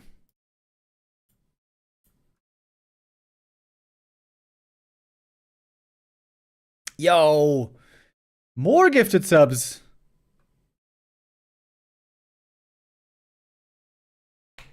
I was wondering, how is it that Valorant always gifts 1 sub along with 5 gifted subs? Right, that is the Twitch specialty offer that's going on right now For every 5 gift subs, Valorant gifts 1 sub additionally. It's Valorant sponsored, I guess. So thank you very, very, very much, Jay Celerax, big time supporter of the stream. Another 5 gifted subs. Thank you so, so much. Hype train level 4, baby. Let's go.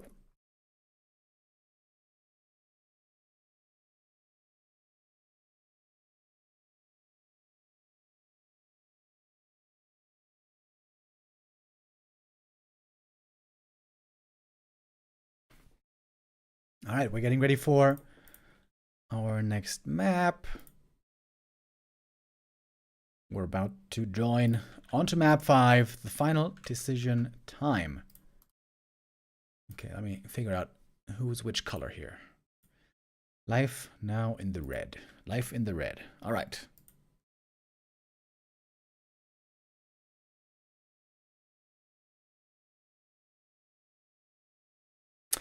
Yo, guess what? Another 5 gifted subs coming in. Karubik. Karubik, another big time supporter of the channel with 5 gifted subs. Thank you very much. Merry Christmas, everybody. Happy holidays. Super cool, man. Thank you, thank you, thank you. Hype train level 6, Pog. Loco Mojo also with the resub. Yo, you guys are supporting like crazy today. Thank you so much. Ataria. Holy shit. Ataria with 5 gifted subs. God damn.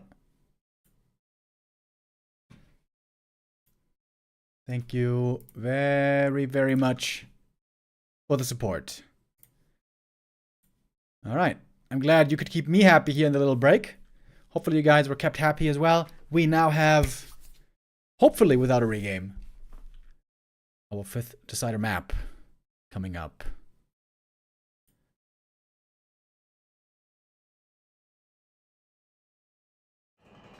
That's the Christmas money that needs to be burned? Yeah, I guess so.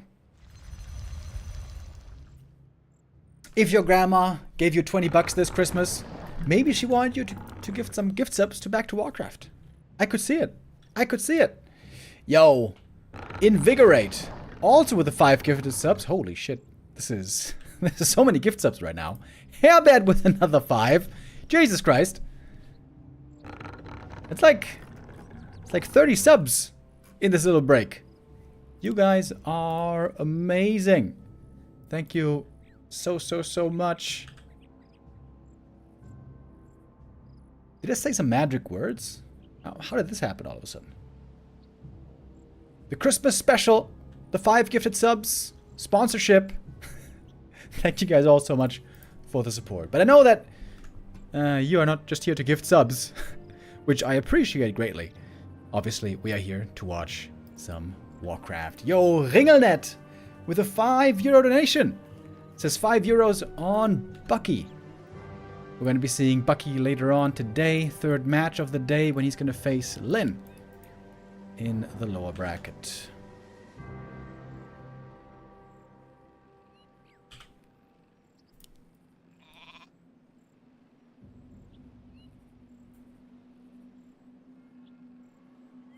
Level 8 hype train. Pog champ. Thank you guys so much. Ataria, Invigorate, Herbert, Karubik, Jay Celerax, Co-Pilot. A million thanks go out.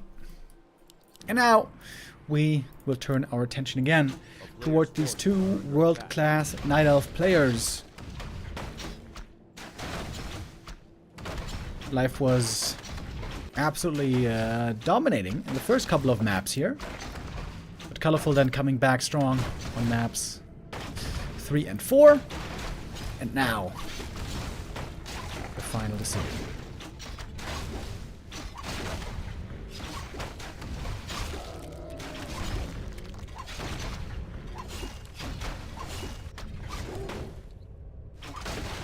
€5 on Bucky.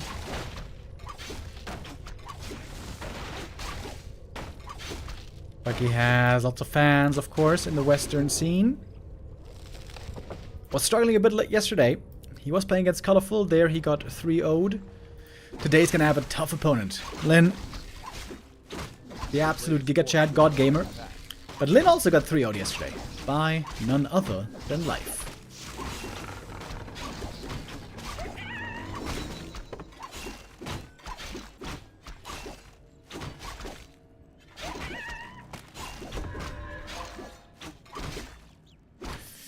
Very weak items here for Colorful. Gloves and gauntlets. Definitely not what you want. But there's still plenty of creeps on the map. Lots of opportunities for better items.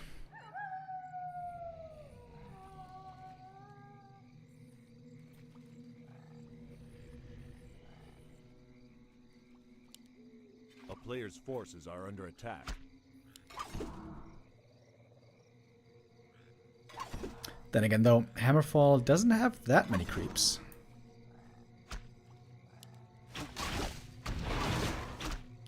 The Hydra always a bit scary. That slow poison can be pretty dicey. Colorful's creeping this camp without Ancient of War. He's gonna take some damage here, but I guess it's manageable. Alright. Ring of Regen. Ooh, that's a sick early game item. Late game, probably gonna get sold when you have tons of rejuvenation, but early game, that is wonderful. And that's a fast level 3. Wow. Sick creep route.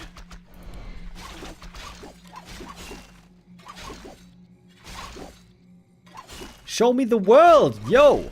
With a €10 donation. Holy hell. Thank you very, very much.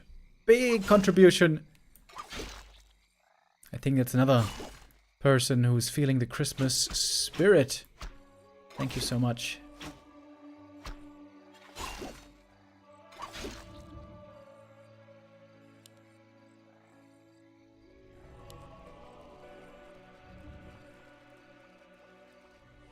Players' forces are under attack.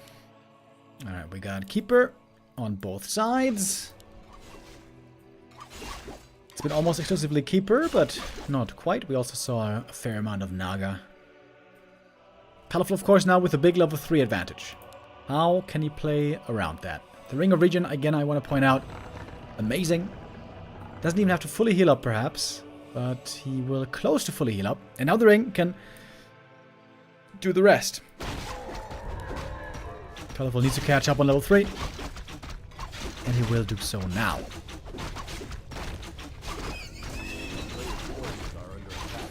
Double Ring of Protection is pretty nice.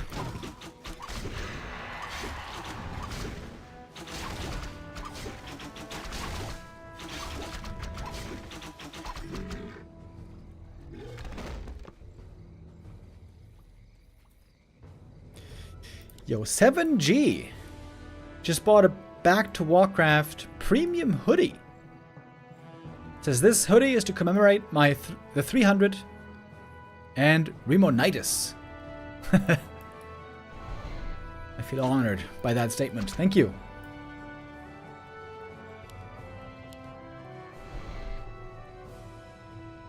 Dude, when I was in high school, when I was like 18, 19 years old, I used to love that movie so much. 300. I think I watched that movie 15 times at least. And I still like it. I think it's still kind of cool. It's very heavily stylized. Some people feel like it's over stylized, but I think it's a cool movie. 300. But back then, dude, I loved that movie.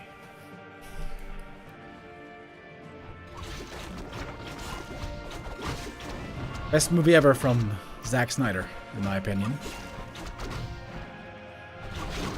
Alright. We got the big item here up for grabs. Item and experience.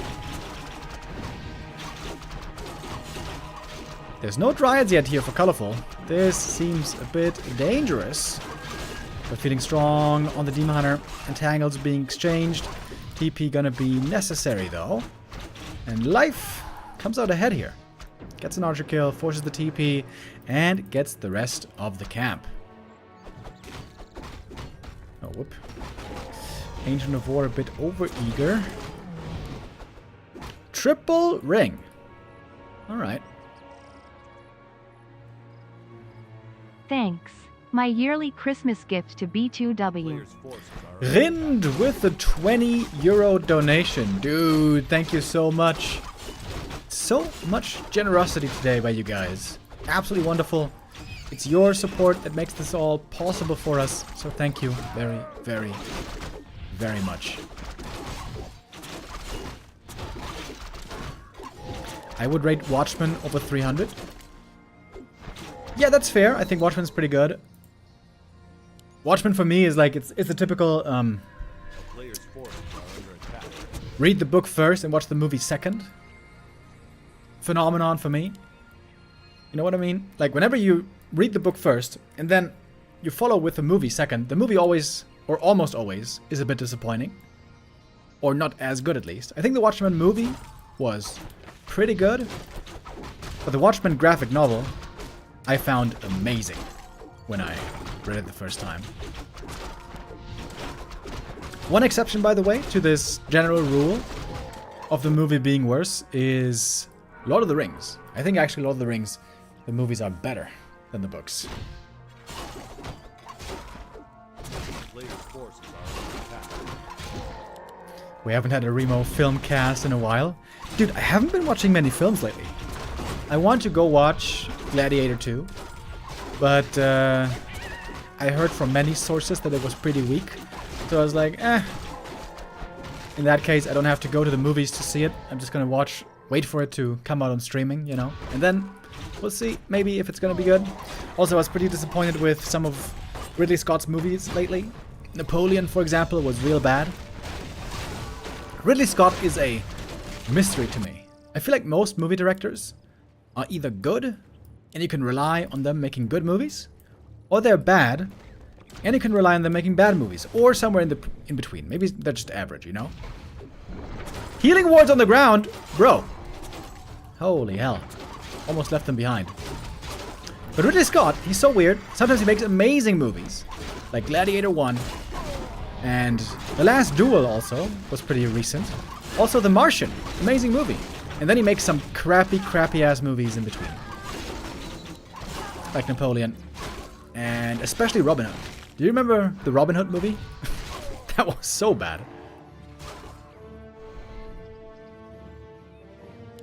Give Gladiator 2 a shot. I thought it was pretty good. Yeah, I'm gonna give it a shot once it comes out on streaming. But with how many bad things I heard about it, I felt like I didn't want to pay the $15 at the theater. Alien Blade Runner? Yep, exactly. Actually, I think the first Blade Runner is a bit overrated. I think it's a bit of a convoluted mess as well. Mixed with great parts also, though. I think the new Blade Runner movie is much better than the old Blade Runner movie. The new one, what's it called? Blade Runner 2047 or something? That movie is made by my favorite director in the world. Are under attack. French-Canadian director Denis Villeneuve. That guy is a genius.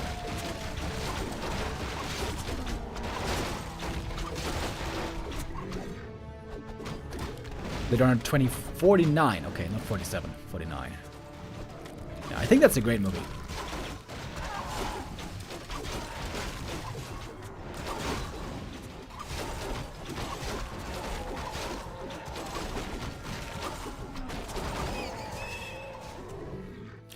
Have you seen Incendies? Not yet. That's the movie I have to catch up on.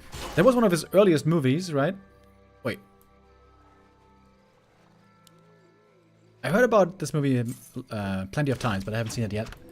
So I'll have to watch it. I think it's from Villeneuve, right? Arrival is my favorite Villeneuve movie. Arrival is also really good, but I like his other movies more. I think Prisoners is amazing. I think Dune, both are amazing. My favorite is Sicario. I think Sicario is unbelievably good. Masterpiece.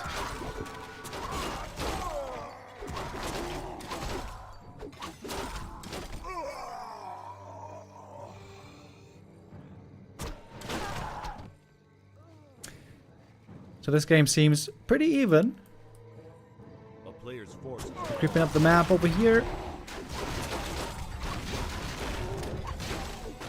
Experience-wise also pretty close affair. 0-1 upgrades against 1-1 upgrades.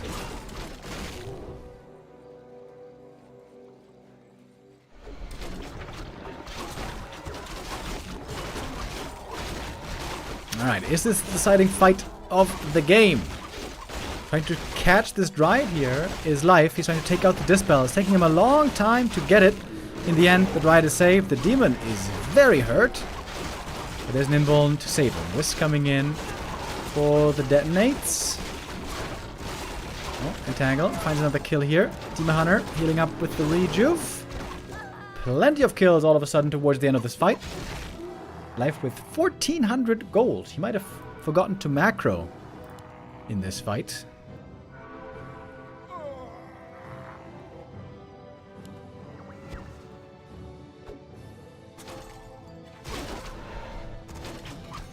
My favorite director is Christopher Nolan. Yeah, Nolan is obviously also really good. I just thought Tenet was kind of bad. In general, I hate the time traveling concept in movies and the closed loop time traveling concept. I think it makes absolutely zero logical sense. That's a personal pet peeve of mine, but even despite that, I feel like it just wasn't a great movie. I read that on Reddit that the next Nolan movie is going to be about the Greek mythology, like what's it called? Is it Odysseus? The Odysseys, basically. The Greek Odysseys. Which sounds very interesting. I feel like in film, there have been way too few movies about, you know, antiquity lately. I love that genre. Antiquity. I would love it if starting next year, there would be 0 superhero movies coming out anymore. And we just make more sci-fi movies, fantasy movies, and antiquity movies. I would be so in. I feel like superhero movies are so goddamn boring. After 15 years, I have seen enough.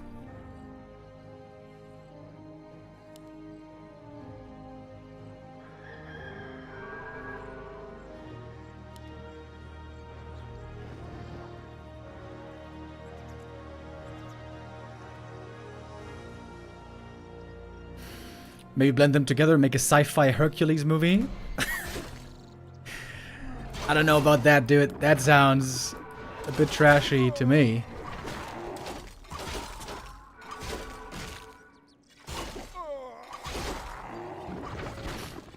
Oh, weird position here. Super narrow choke. I'm gonna back off away from it a little bit. Half the bears can't even attack. This is truly a weird position. It seems like Colorful's army is healthier here for the longest time. There's a heal scroll coming in.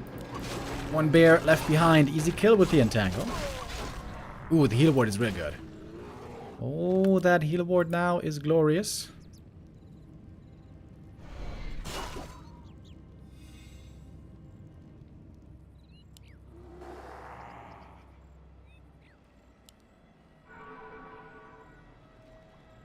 players' forces are under attack. Does Dune 2 count as a superhero movie?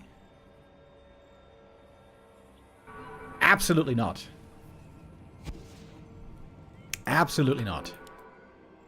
I mean, when you consider the fact that some people there have superhuman abilities, then you could categorize it as that, because there are, you know, basically superhumans in Dune. But that's not, to me, what makes a superhero movie. It's the kind of movie. I don't know that I can explain it too well. But I feel like so many of the Marvel movies are so similar. They all have the same kind of humor. They have the same kind of beats. They have the same kind of tone very often. And they are, and this is my biggest gripe, they're all pretty damn superficial. Which is understandable, of course, because many of them are made partly for a children audience. But yeah, I am bored to death by Marvel and superheroes. Lisan Al-Gaib. Yeah, I also watched the new Dune TV show on HBO. They got a couple of episodes out now. But it's not the best show ever, to be honest. I'm still watching it because I find that universe very interesting. But it's like, it's a decent show. It's not a bad show, but it's not a great show.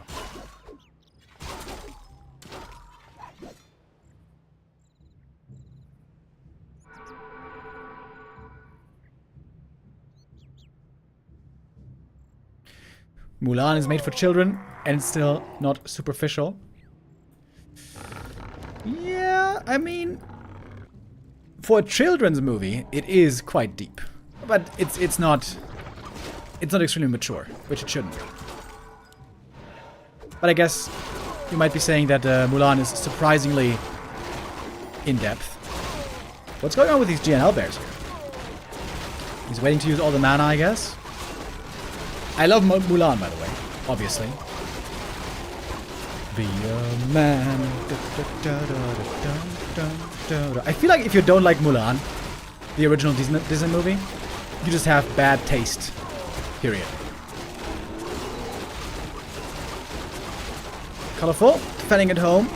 Doing well here with his move well support. Also, the Wisp detonates were really good. For a long time, there was no Roar. Now we have Roar reapplied. Demon level 5. It looks like the King of the Bear Mirror is doing it again. Demon Hunter very hurt, but staffed and saved. And looks like Colorful has done it. Holds in the main base. 30 supply lead. And that should be that.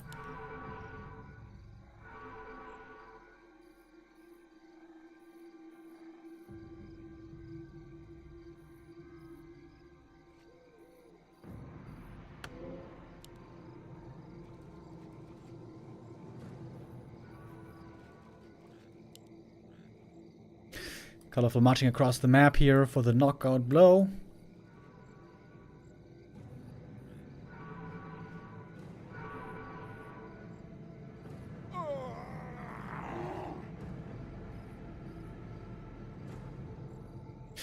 What do you think about the Cloverfield movies? I only know one Cloverfield movie, which was called Cloverfield. That was the one in New York, right, with the alien invasion. Ooh, that was a long time ago. I like that one quite a bit. I don't know of any others. But yeah, I thought that one was cool. Alright. Colorful wins! Yippee! What an exciting series that was. Pretty epic comeback by Colorful, to be honest. 3 maps in a row. Staring down the barrel. Tough spot for him. But he does get the reverse sweep. And Colorful with that in our winner bracket final. And in our top 3.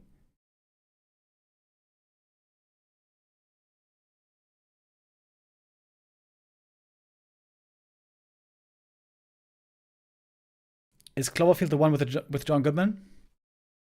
I don't remember what it's called, but I think you're talking about the one where John Goodman is in a bunker with a young man and a young woman. That movie's interesting. When I saw it the first time, I thought it was amazing.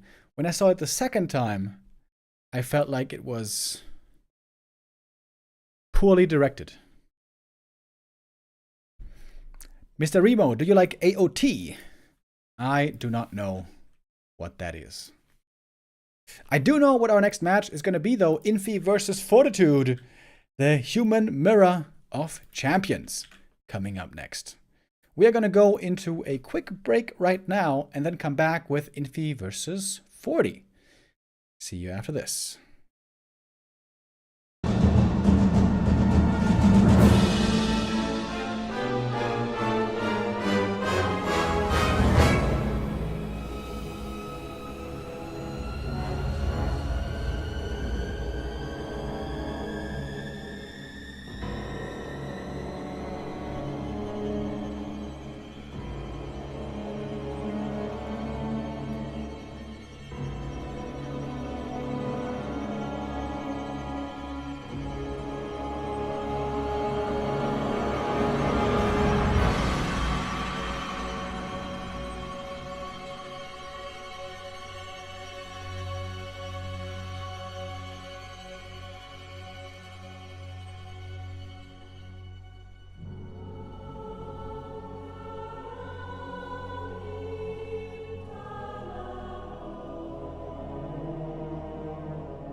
Welcome back, everybody. We have our next match of the day coming up. It is Infy versus Fortitude. Seems like my game is bugging a little bit right now.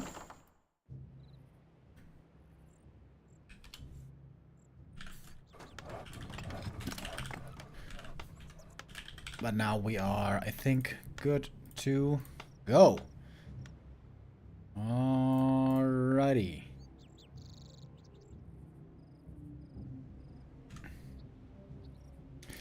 Here we go. Second match of the day, Infy versus Forti. Okay, I think our overlay died again here. Let me restart that real quick.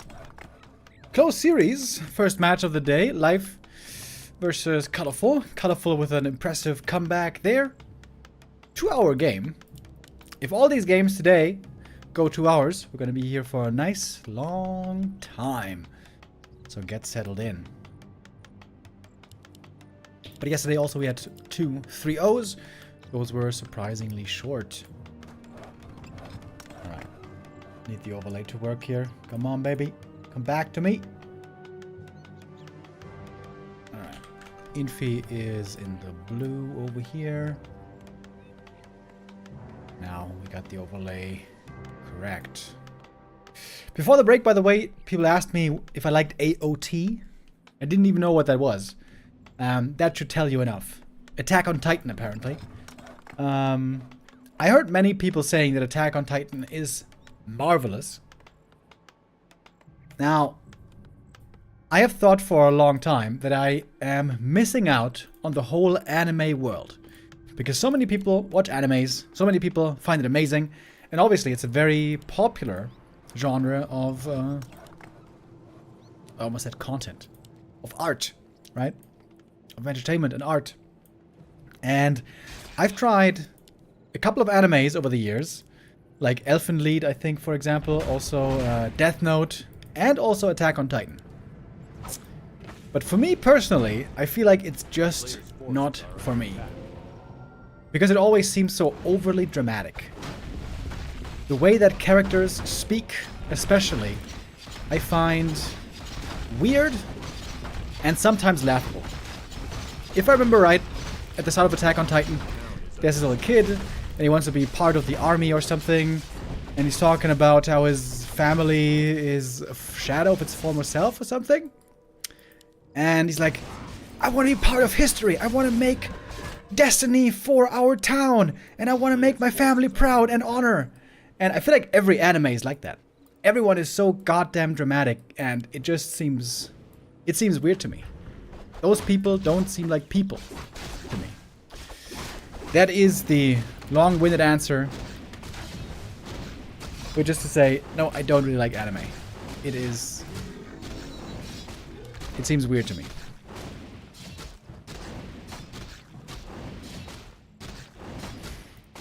Yeah, it's not about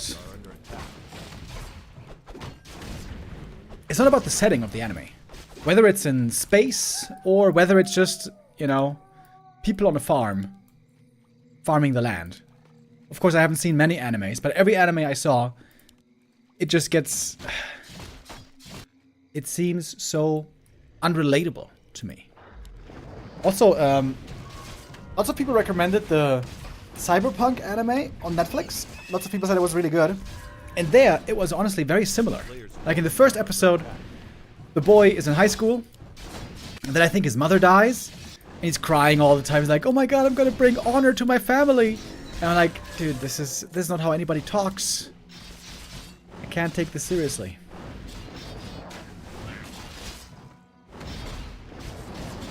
Fortitude, though, with a seriously good start over here.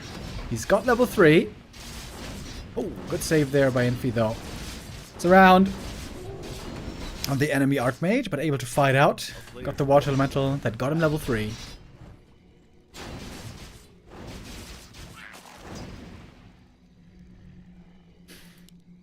Did you watch The Penguin?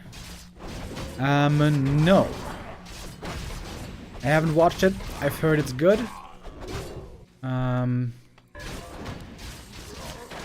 But the thought of superheroes, again, turns me off on that. I might give it a chance though at some point. Oh, good saves here by Forti.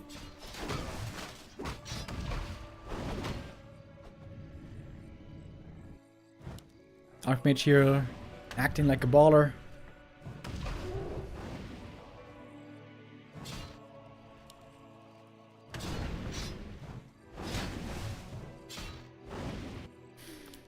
Tech-wise, we have a little bit of a lead by Forti. Not much. But he's gonna get another footy kill right here. Level 3.5 already. Forti has been the king of Human Mirror for a long time. Basically, A player's forces when are under Infy attack. went inactive with Human, which was in 2020, in that period, 2020 until 2024, nobody could beat Forti in Human Mirror. Of course, you know, sometimes they could, sometimes there would be exceptions, but rarely ever would there be exceptions.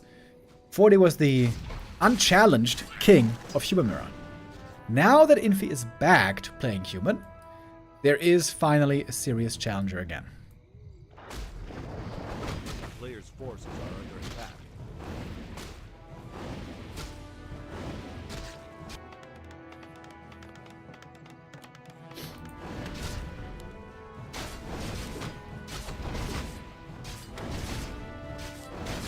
Nice little pull right here. Classic concealed hill play. Catgut's pipe normally always... Wait. Whew, he almost left it behind. What the hell was that?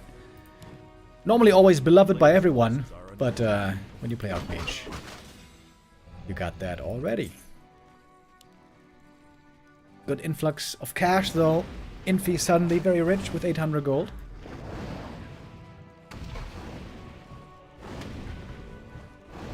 Forti might be able to run down one more footy here. Or... I guess not. Into Mirror Tier 2 expansion is pretty popular. We got the Militia coming out right away. Mountain King ready to creep that natty.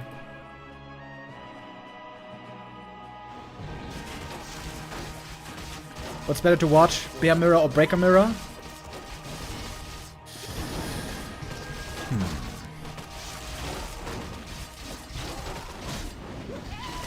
I think for me, personally, I like Breaker Mirror a bit more. But probably only because it's rarer. We see Bear Mirror all the time. We see Human Mirror pretty rarely. Oh, he stole the last hit! Oh my god. And the footy. Oh, 40. Giga, Chad, and another footy. Oh my god. 40, the big boss. Player's forces are under But still an attack. expo coming up, but Forti has level lead on both heroes right now.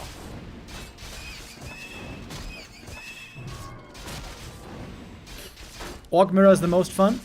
I agree. I think Orc Mirror is amazing for two reasons. First of all, they don't have stupid ass magic immune units. I think magic immune units is a stupid idea. It's probably the worst thing about Warcraft 3, in my opinion. The fact that there is magic immune units. I think there should be none. Zero. And secondly, they have Hex and Ensnare. With that, they can always look for cats, they can always force a fight, there's always possibility of, you know, Player's forces danger are under in Orc attack. Mirror. I like that matchup by far the most in Mirror. Look at 40. Look at 40. Taking out 3 more peasants here. Holy shit, dude. 40 is owning Infy on this first map.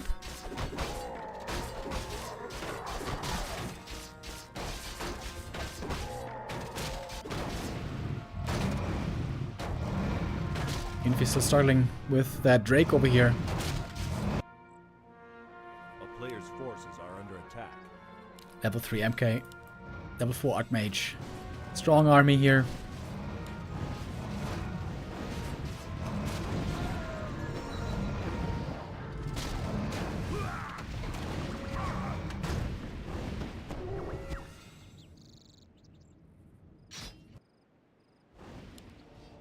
If there are no magic immune units, there should be no air units. I don't know why that would make sense. A town I think AI units are interesting. a player's force AI units give a new dimension to army composition. What does magic immunity give to the game? It just takes away from the game. It takes away the ability of spells to be effective. That's why I hate magic immunity and I hate mana burn.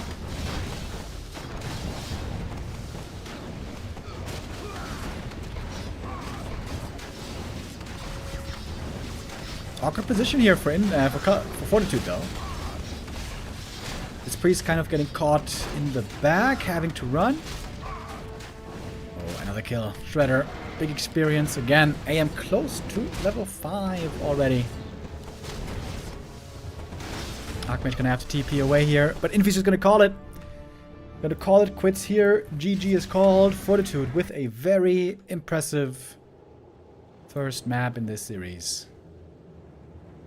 Forti is looking hot. Forti is looking damn hot here again. Had a tough series against Kaho yesterday, by the way. Narrowly made it through with 3-2, being down 2-1. Here, though, with a hot start. Looking indeed, again, like the best human in the world, which has been his title now for a while. And I think we can jump into the next map right away. What about instead of immune resist? Yes, I think magic resistance is totally fine. Like if you have units that take 40% less from spells or 50% less, that's all fine. But pure eternal immunity, I think, is stupid. Oops. Also, if you could be like temporarily magic immune, if you would have like a button where you can be magic immune for 10 seconds, and then as a cooldown for like, I don't know, a minute or so, I think that's also okay. But having units that are permanently magic immune is just dumb.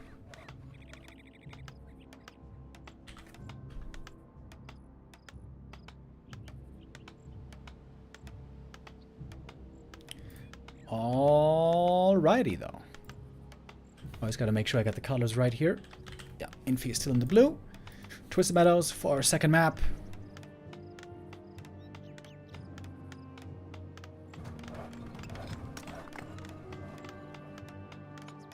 Oh yeah, didn't I update the score? There we go.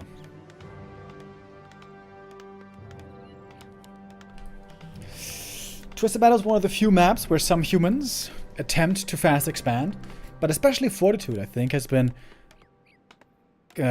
focusing his efforts on trying to prevent enemy fast expansion.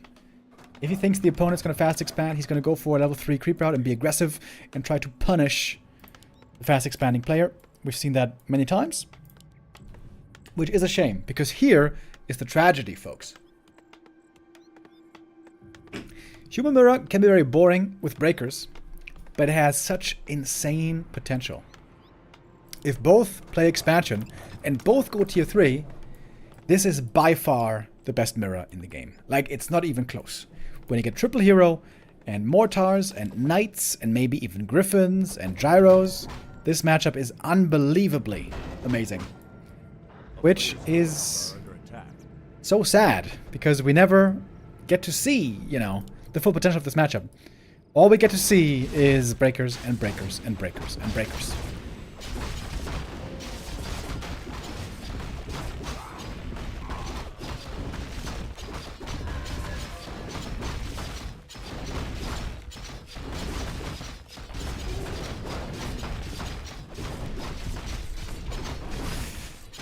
Alright, starting off with the Ring of the Archmage here. That's a nice item, especially for the early game. Sort of accuracy here also pretty neat.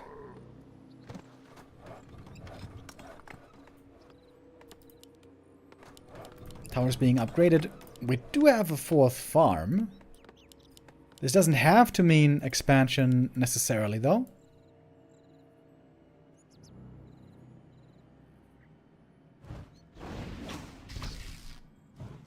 Player's forces are under attack.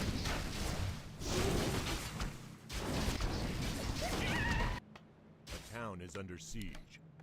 Calling militia here to deal with the footy harass. I would be very surprised if Forti's gonna expand. Wait, is he gonna expand? No. No, he's not. I know my Forti. He doesn't want to expand, he wants to attack and tech.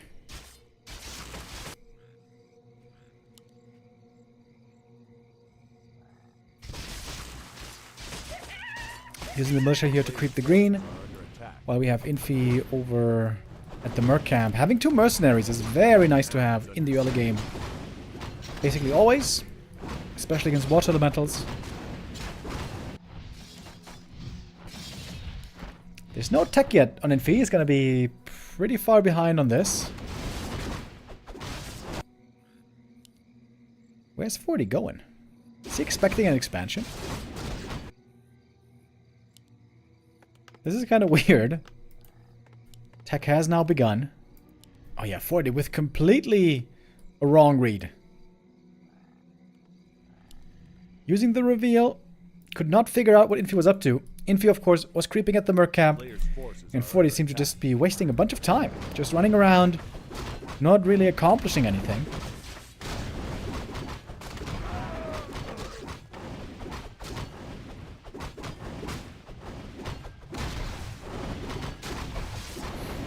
And now fighting against these mercenaries, not that easy. Oh, and stay on a footy. That should be one easy kill. Forti looking for the double. 1 and 2 with the boots. He's able to chase easily. Boom, there we go. Gets 2 more kills. Narrowing the experience gap a little bit.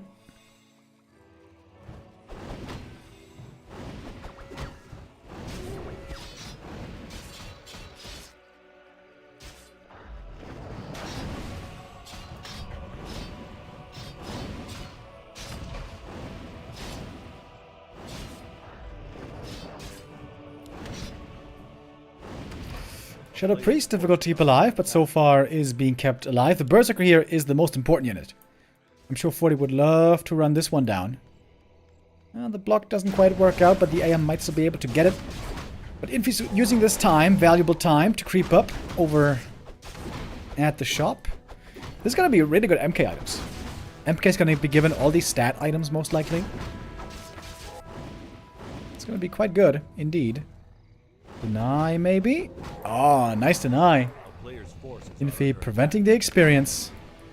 This early game is looking a lot better for Infy already. Big experience lead here on him. But did suffer a few more losses.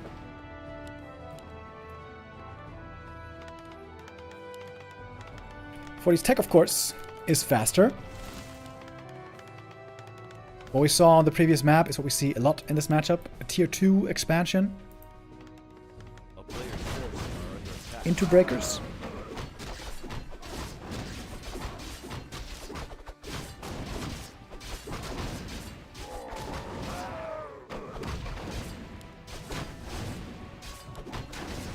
Oh, wow.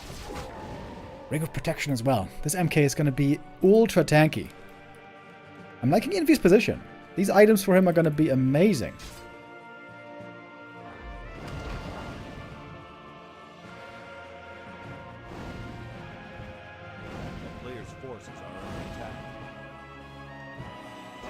Alright, finally gets the Shadow Priest, but that took quite a while.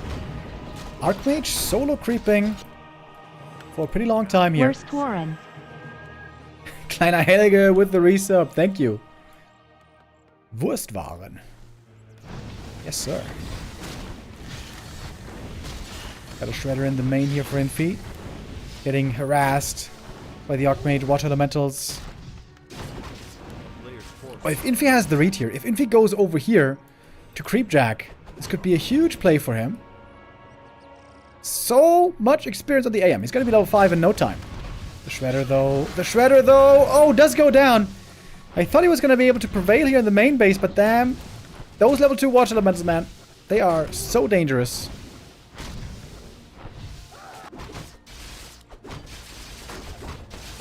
Ring of Protection also here for the MK. And the Peasants run back, by the way. They are not expanding. This Archmage is going to have to do a lot of heavy lifting for Infy. I wonder if he's going to go level 3 Water Elementals, since he's reaching this level so early. He's about to be 2 levels ahead of the other Archmage. Double auras. Extremely good for the breakers. Okay, and there we got level 5. Expo, undefended. Undefended! Oh, Forti, does he see the Archmage? He has to want back. Oh, that Priest Scout. That Priest Scout was worth a lot. But it's only level 2 Water Elementals, not level 3. Dispel. Is ready.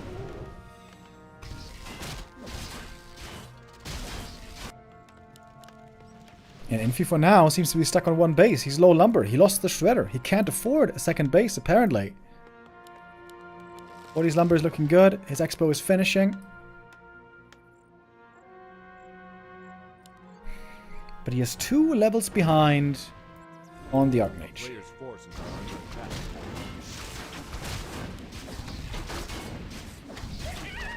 Good items also on this Mountain King. Very good items, actually.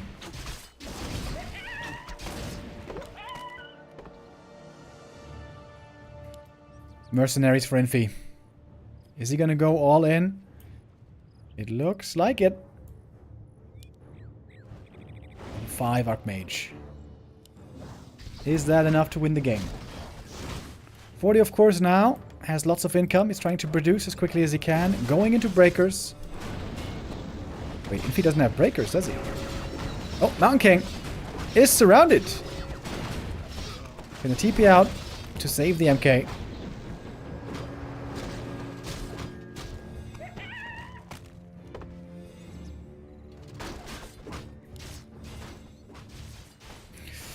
No invuln on Forti, no TP anymore either, so this is pretty scary. MK with triple ring, plus 13 armor on him.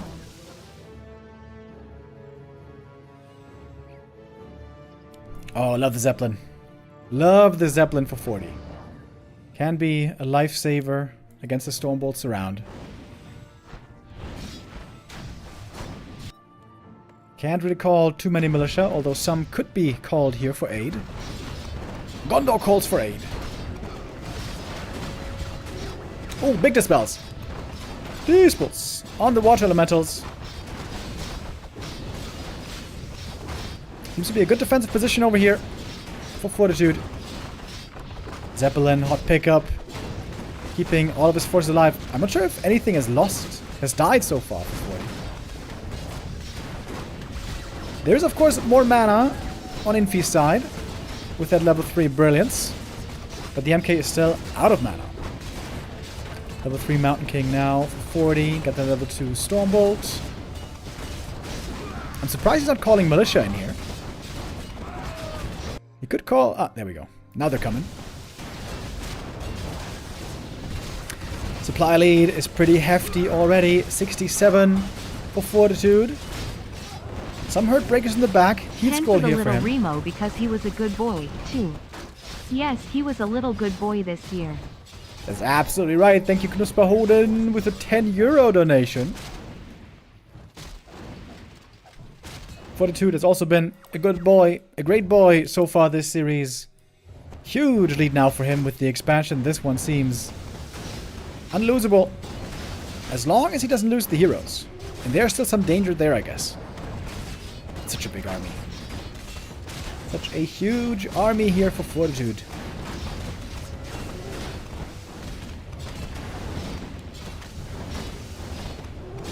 MK gets level 3 at last. He's got one Stormbolt, throws it on the enemy, MK, but that guy is so tanky. Those items are damn good on him. Lots of bonus stats and armor.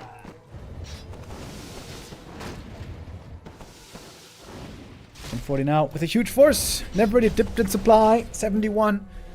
Pop in the end is enough for the win here for Fortitude. Pretty one-sided series so far. Both these maps dominated by Fortitude up until now.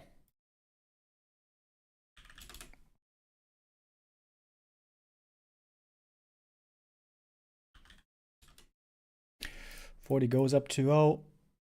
On to match point. As we are getting ready for map number 3.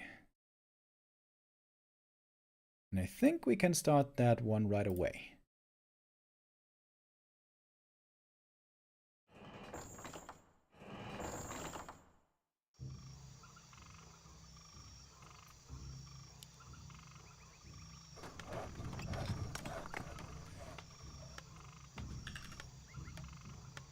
All right, here we go. We are changing colors now, as we have Infy in the red and 40 in the blue. Tight Hunters for a third map. Will this be the final map, or can Infy extend the series? So far it's been utter destruction from Fortitude. He has looked marvelous.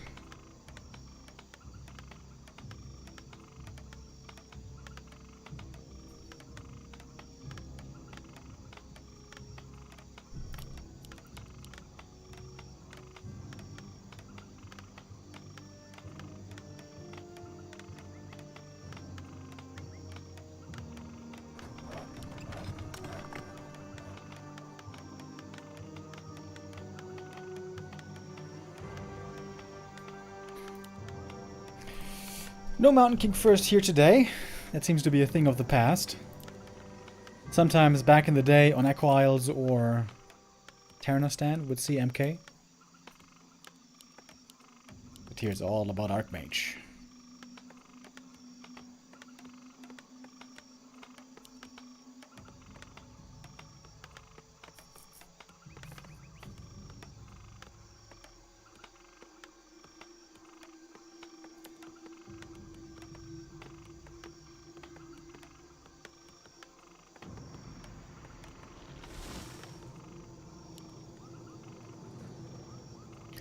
Both gonna leave each other alone at the start. Go for some creeping initially. Gonna go for some big camps. Item drops here can make a big difference. If you get lucky with either Sobi Mask or up with a Magi, it's an insane advantage early on. Especially if the opponent gets something bad. So we are rolling the dice.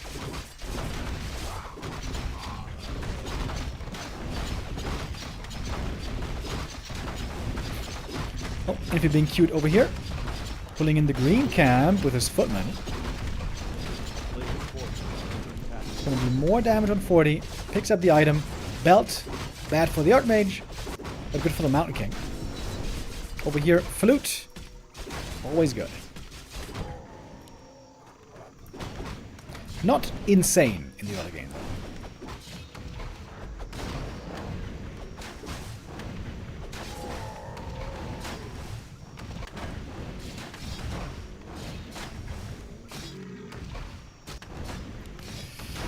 Level 2.5 on both right here.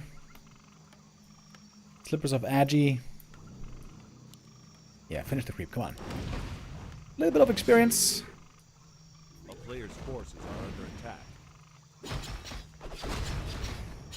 40 with his favorite move. Sending out the militia, creeping the next camp, getting the level 3. And then attack should begin. Wait, he's low lumber though. He's really low lumber. Over here, 140 is scouting, as Infy's doing the same thing. At the same time, we are in the middle. Hectic situation, both having to multitask. 40 though can't really stop this creep camp. Militia have too much damage.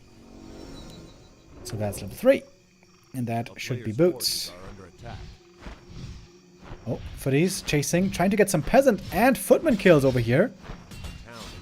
Oh, getting cornered. Ah, Footy surrounded. But does get out barely. 40 gonna lose a farm here. That's a little bit annoying.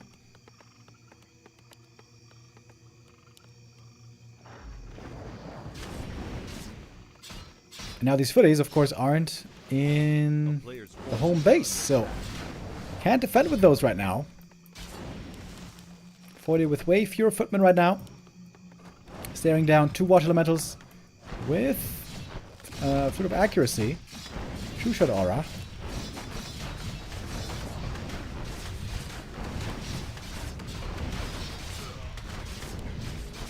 And water elemental is denied.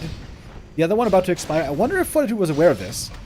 That this elemental is going to expire soon, so he focused the other one. If so, then very smart. You think you're smart? Forces are under attack. Do you guys know that video? From the Scottish woman who's arguing with this guy. And I think someone is getting hit in the face. And she keeps on saying, you think you're smart? I've never been to Scotland, but those guys seem pretty wild.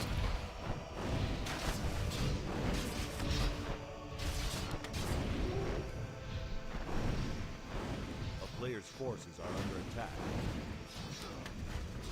Experience here pretty even. Infy with a little bit of an edge. What's the tech saying? Oh, Infy is way behind actually.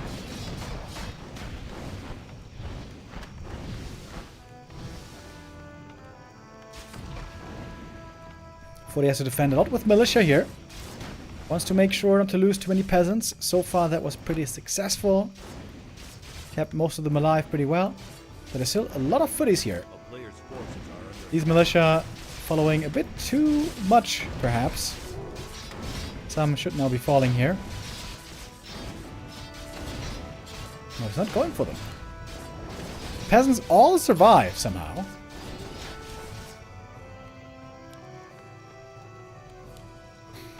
And it's time for the MK. Infy has to wait about a minute.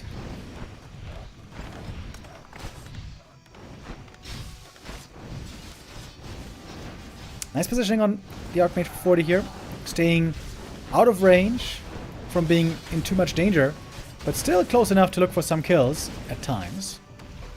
And now indeed dropping very low. Wee! 75 HP. This is where things get scary. Is he gonna look for this footy, maybe? Ooh, 40. That would be sick game sense if he finds this footy kill somehow. No, this footy will get away. Shop is up, back at home. Healing will soon be available. But 40, it seems, does hold under pressure. Kept his nerve. Didn't panic. And now with the Stormbolt, can easily find some kills.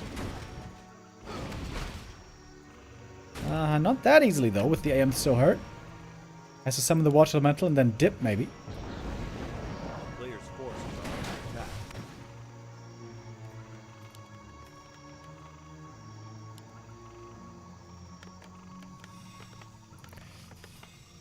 Forti needs the Regen Scroll pretty badly. Also wants these priests to start healing the Wizard Man.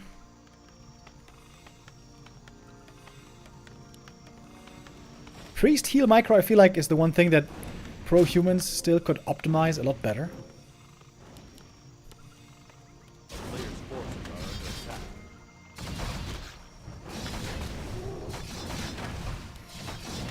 Infy wants to get that heal scroll here, I'm sure. It's a big help to all the footmen. And also he has the Regen Scroll. But Stormbolt. Level 4 timing here also excellent. Oh, but guess who's here to stop all of this healing and look for some more footy kills. But there's a heal scroll. Heal scroll hitting up all the footmen nicely again. That's of course the heal scroll used right away.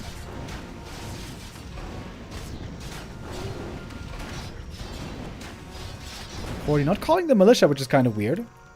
They would be a big help here if he wants to really fight. A player's forces are under attack.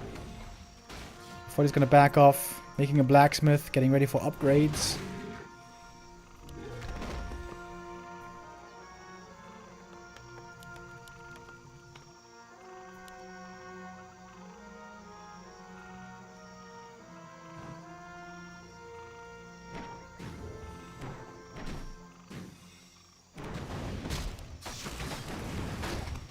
MK experience also very even.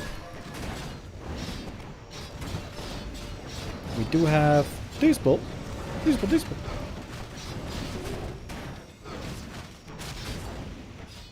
Now the militia being called by Forti finally. And we get the first few breakers. Oh, Stormbolt on the Archmage. Looking for a surround. Couldn't quite close it though. MK gets level 2 first for 40. But of course level 4 AM advantage on Infy. 40 right now. Getting more kills. Getting very close to his own level 4. Gonna get... Ah! No, not that peasant. Creep got the kill.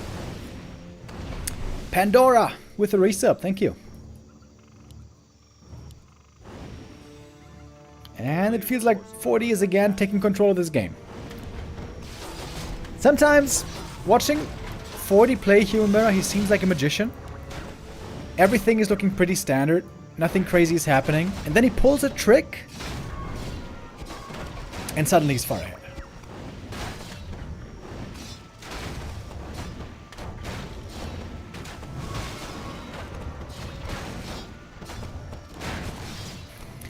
Then I get the big consumable here. Book of the Dead is very bad in Breaker Mirror. That one just gets dispelled right away.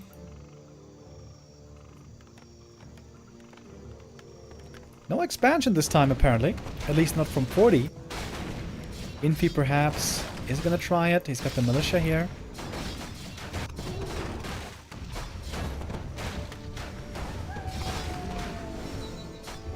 We get the MK3. Big level up. And an Invul Potion.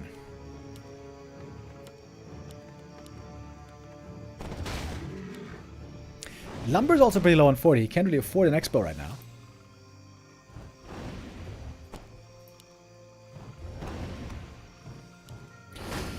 The levels are finally even.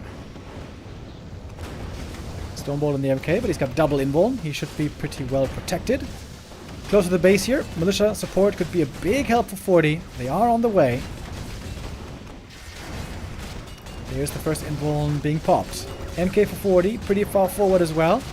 But does make it again to the back line where he's safer. Stormbolt's around the tempt on the Archmage, but this one is not quite closed. He could try to run out. He's got a heal potion as well, which might be necessary soon. TP forced out. And 40 again seems to be getting the upper hand in this fight and in this game. 15 supply lead roughly. And 40 just looking confident. Damn confident. 40 now only inches away from the upper bracket final, where his countryman Colorful is waiting already. A player's forces are under attack.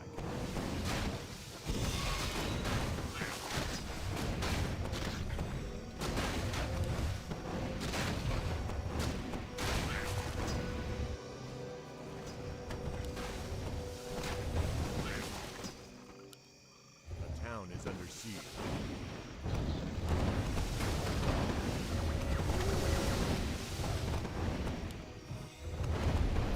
Oh, but that's gonna be GG, I guess. Alright. GG is called. Sorry, I was kind of lost in thought right there for a moment. Fortitude with a very one-sided, very convincing showing today.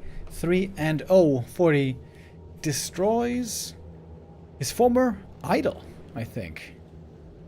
Infy here, no chance in this Human Mirror today. And 40 remains the king of Human Mirror.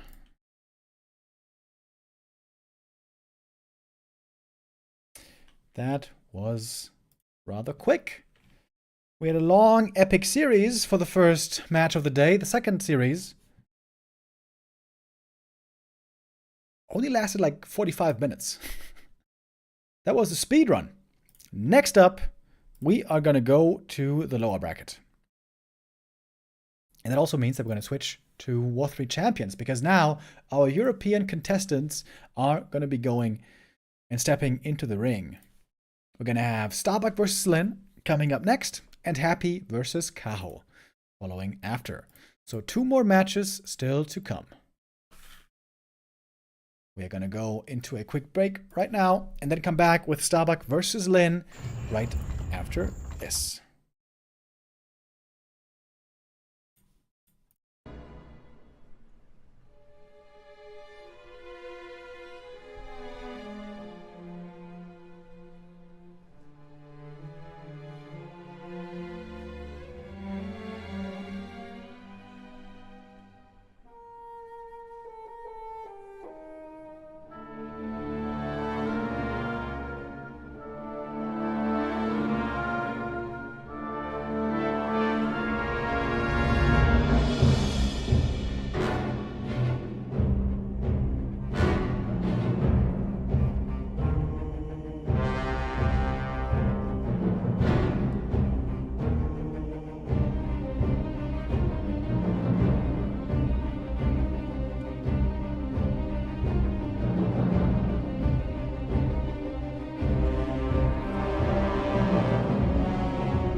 Welcome back, ladies and gentlemen. We have reached the halfway point of the day today with 2 series done already. We had Colorful beating out Life in the upper bracket. Alongside him, Fortitude beating Infy.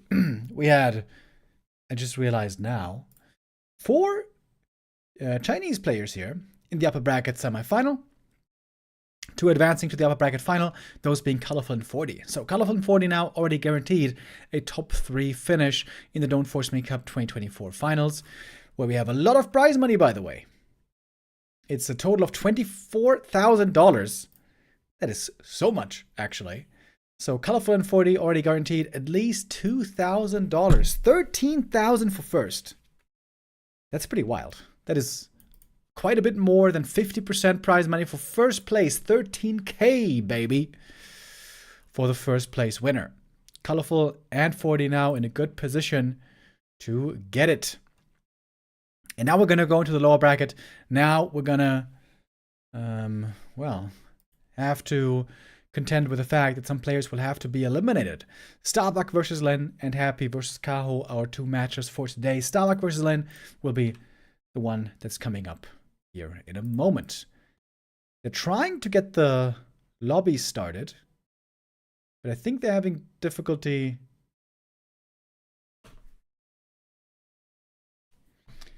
on War 3 Champions right now.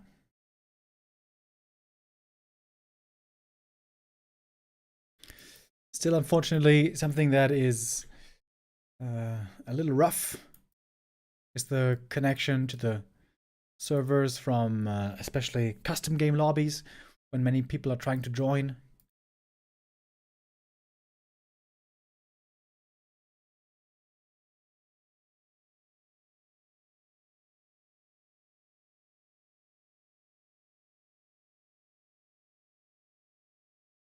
I think they're going to try without ping equalizer, but that would be a little unfair.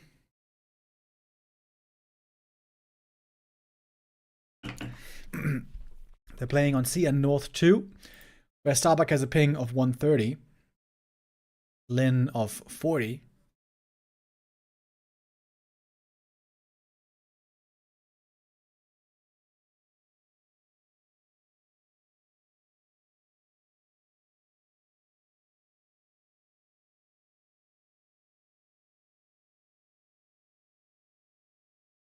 Wait, are they playing without ping equalizer now? This might just be a test game.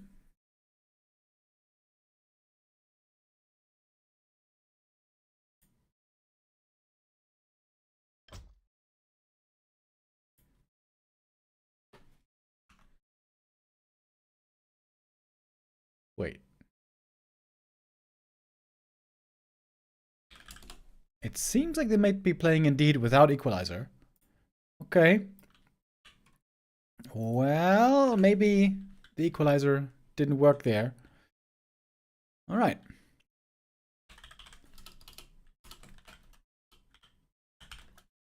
Seems like we got our next match here coming up. Gotta wait for Flow TV to get ready. How much longer is it? 1.5 more minutes. Bucky or Lynn. Gonna start the first map here in a moment. We can launch the first Gamba already. Interestingly, by the way, I didn't realize this. Bucky and Lynn only ever had 2 matches against each other. Isn't that crazy? With how much we've been seeing both of these guys in basically all the big tournaments over the last couple of years, certainly of this year. I guess Starbuck wasn't really such a permanent stay and presence in the big tournaments. This year he certainly has been. But yeah, they haven't played many games at all. First one in 2023 in the TED Cup, and then the B Cup in November. This one was very recent, where Lynn got the win. He also got the win before, so Starbuck has not yet been able to beat Lynn in their games. Interestingly, when they played last in the B Cup, we saw a lot of Pally rifles. First, 3 maps, Pally rifles, where Starbuck was able to get 1 map, but the rest, or most of the rest, went to Lynn.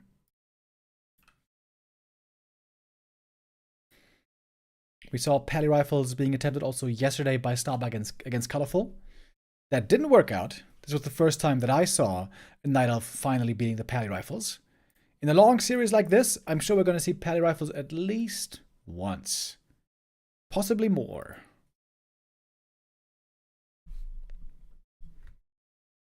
First map, Northern Isles, is normally considered very good for pally rifles, because the question is always how easily can the Orc expand.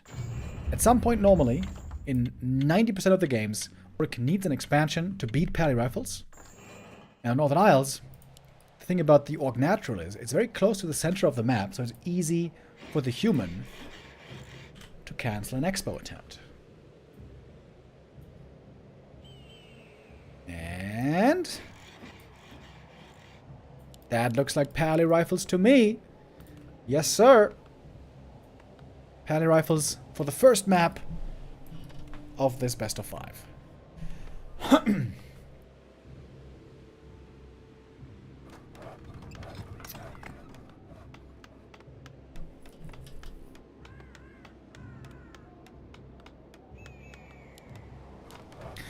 I just realized this is the Happy takes out all the Night Elves kind of a tournament.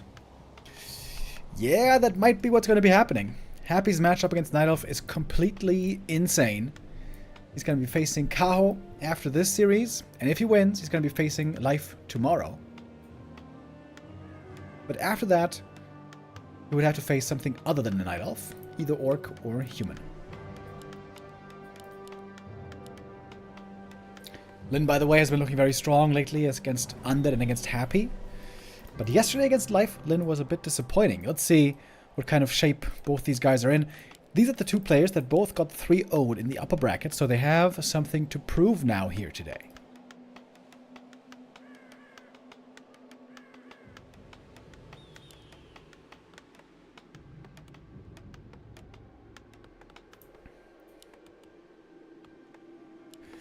We see a Farseer Headhunter build by Lynn. Pally Rifles is pretty weak in the early game, especially before level 2. Pally Rifles not very impressive. This is where the Orc can try to play heavy aggression against it.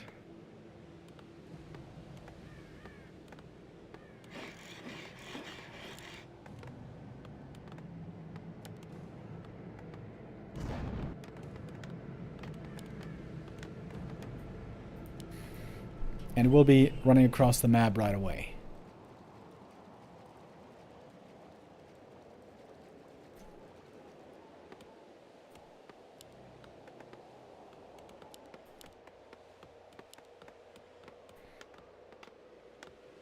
When we saw Starbuck playing against pally rifles as Orc, he even went so far as to upgrade Headhunter's early game to really put pressure on the human early. But that kind of isn't a good investment for the late game, because while Headhunters are great at the start of the game, later on, around 50 supply, they'll be pretty bad. That's when you want to have lots of Raiders, TC, Stomp, and maybe even Lightning Shield. Some Orcs try to beat pally rifles with Lightning Shield, but most Orcs try to do it with Pillage, Hit and Run, Lame, and Expo.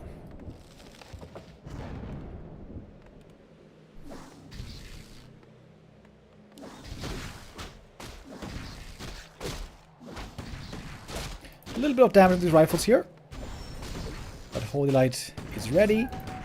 First Wolf gets killed. It's the first little bit of experience here. This Wolf probably also gonna fall.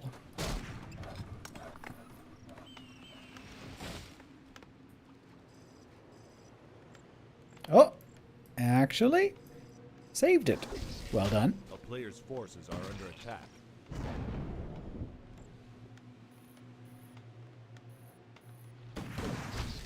Having the damage spread out on the rifles is pretty annoying. Holy Light can only heal one target at a time, but a regen scroll could be all the better then. Let's look at the tech timing here. Orc tech is ahead, but not by that much, to be honest.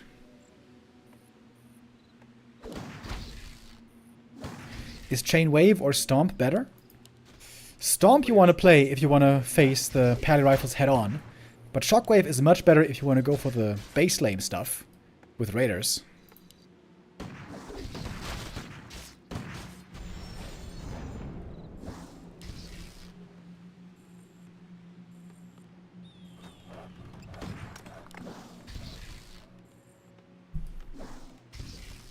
The town is under siege.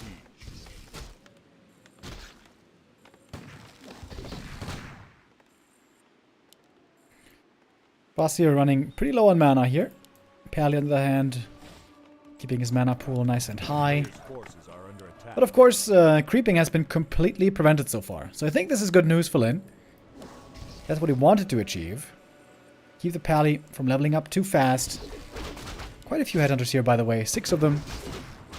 But we have 6 rifles as well. And they have more damage. And more HP. Well, technically, headhunters have more damage, but considering the attack speed, rifles have higher DPS. A player's forces are under attack. Fun fact, don't know if you guys know this, but headhunters and archers have almost the same DPS.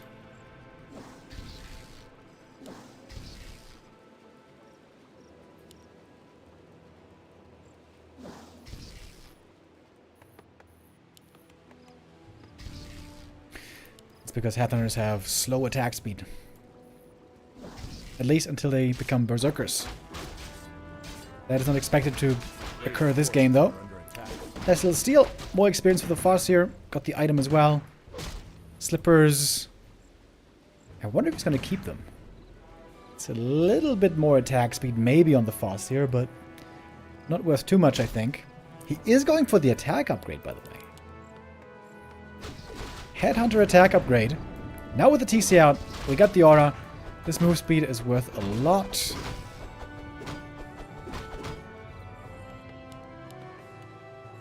Raiders and headhunters with Players' upgrades. forces are under attack. That's pretty interesting.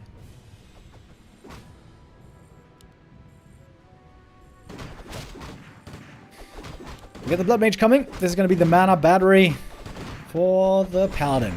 And with this number of rifles, we have 7 of them out now, you can creep super well. This is so much damage against the camps. You can take them out very quickly, one by one. Big item here. Healing wards. Oh, that is so good. AoE healing is the one type of healing the Pally doesn't have. This now will give it to him. TC with a pendant of energy. Don't know if that is great. Oh, rifle. Or rather, Raider. Surrounded right away by the rifleman. Lynn there, not with his eyes on the ball.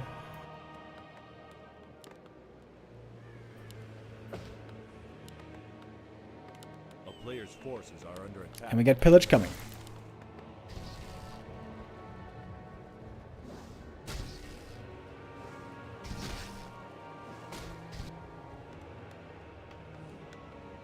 I think the Headhunters are trying to cancel the towers. They can reach for this one. Oh, and it's Shockwave. It is going to be Lamo mode for the rest of the game.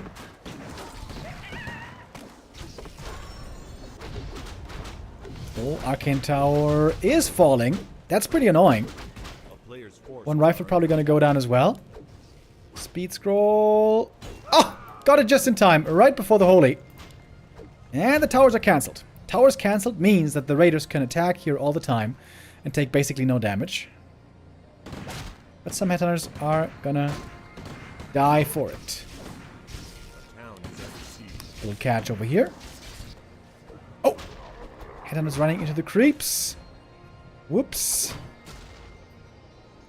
Very difficult to have your eyes everywhere that you need them. You need to be on multiple screens at the same time. Another on the TC. Towers aren't up yet. Farsi gets level 2 finally. Cause of attack. Pretty nice for him. Whoops. One headhunter goes down here. Another rifle with 2 attack upgrades. These rifles are pretty damn strong. Pally with a level 3. Big level up.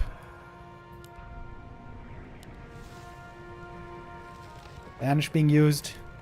A player's Expo forces are under attempted for the first time, but it might be getting cancelled. Like we said earlier, not difficult to find a cancel on this map. Lynn got another little catch here, though. That's the nice thing about the Mass Raiders. If you find some units that are separated from the rest, easy to pick off. But you can see not much Headhunters are left. Only 3 of them. So this attack upgrade, I mean, it's not very expensive, just one attack upgrade, but it didn't seem to, you know, pay off too much. Starbuck now turtling up. First you want to build around 50 supply army, and then it's time to turtle up, because you know the Raider Lame is coming. player's forces are under One tower cancelled again. town is under siege.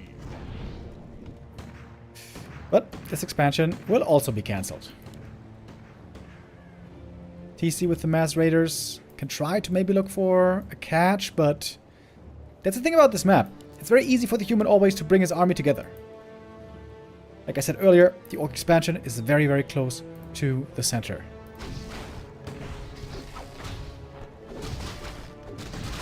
Player's forces are under attack. And there's no way you can kill a rifle here with a pally around. That Holy Light is so, so good. Oh, Bloodmage with the Banish, by the way, trying to save the rifles against the Ensnare. That's kind of cool. But there is one more catch.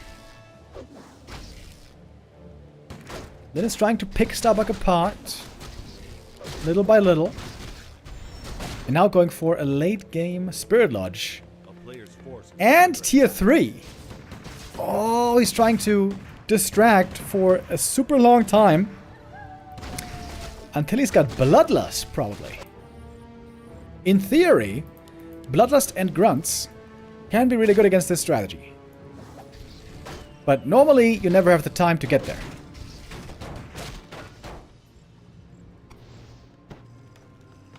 We do have a Sanctum by now as well, so Sorks will be added.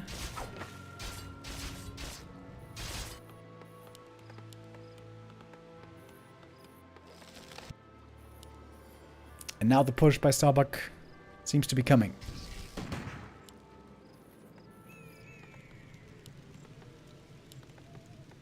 Second level of Masonry. Still concerned about the Mass Raider danger.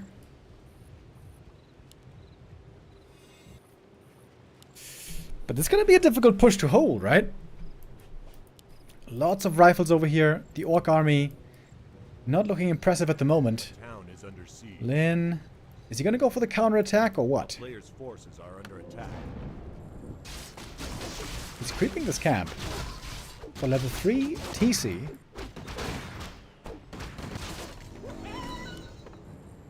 And then he's going home. Okay.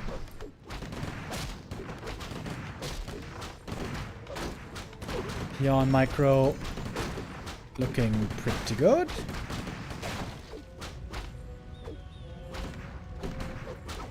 Shockwave doing decent damage. Oh, but the heal ward. Damn, that heal ward is real good. Let's use the Ensnare here against the Siphon quickly. Banish. And Siphon again. Oh, that's a nice combo. Can't even get ensnared here for the longest time.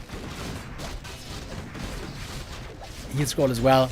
And the rifles are taking almost no damage. Kodo Beast was targeted right away, so it couldn't get off a Devour. And the damage is just minimal. Damage on the human side is just minimal, or onto the human units, I should say. Heal scroll again. Holy hell. But the first Shaman coming in. Tier 3 is done, by the way. Militia looking for some kills against these Raiders here. Sorceress goes down, but it's level 3 on the Blood Mage. What can be done with tier 3 here? Lumber is low. Oh my god, lumber is so low. We have one lightning shield. One lightning shield for a bit of magic damage, ignoring all the armor on the human side. Oh, the healer ward in the back again. It's just so much healing for Starbuck. Big supply lead already. And still more mana for more Holy Light. He never got to Bloodlust. Never got to Bloodlust in the end. TC getting slowed. PC dropping very low.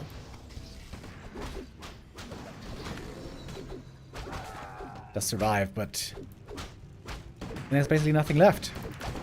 This map seems damn good for pally rifles. We've seen this now many times.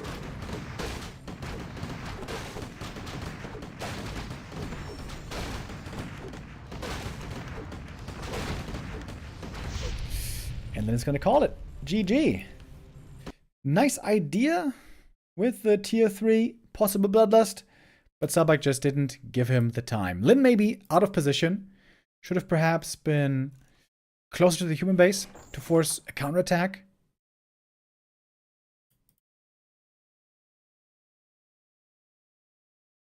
Didn't work out here. So Lynn with his 4th map loss consecutively in the playoffs. Kind of wild. In the group stage, Lynn looked really good.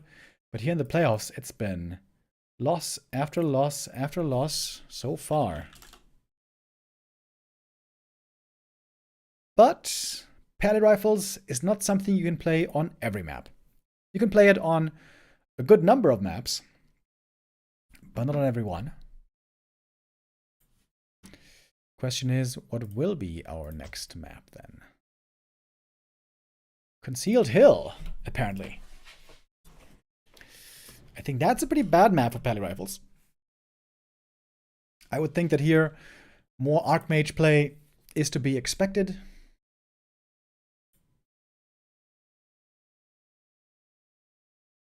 And Lynn really wants to shrug off the disappointment from this playoff stage so far. Lynn has had a terrific time lately. Ever since he came back from his little break, he had like a 1.5 month break a little while ago. He has been owning like mad. Lynn is the highest ranked player in the ELO standings right now. He's been going up and up and up, winning and winning. But we saw him lose yesterday against Life with a 3-0 no less. That came as quite the surprise. Starbuck with a chance to kick Lynn out of the tournament here today.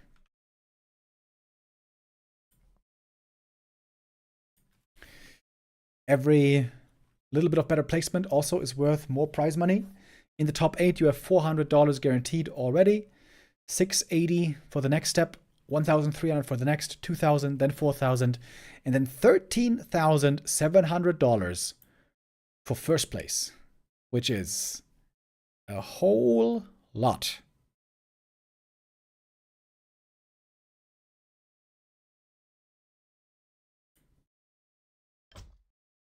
All right. So here we go, getting ready for the second map.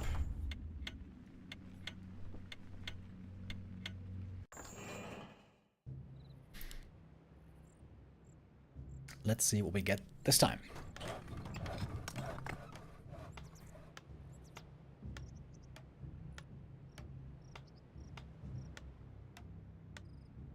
As anticipated, there is no pally rifles here this time. It's going to be an Archmage opening. I think it's especially because of travel distance. On Concealed Hill, it's pretty difficult to get from one end to the other. Unlike on Northern Isles, where you're always in the middle. And from the center, you can always get easily to the enemy expansion.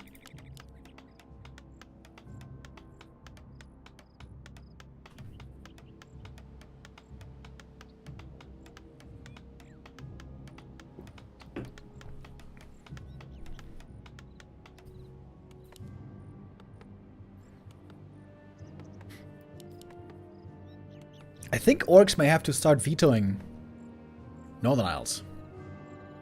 At least against good pally rifle players. Like, on Northern Isles especially, pally rifles looks insanely good. But as mentioned, not playable on every map.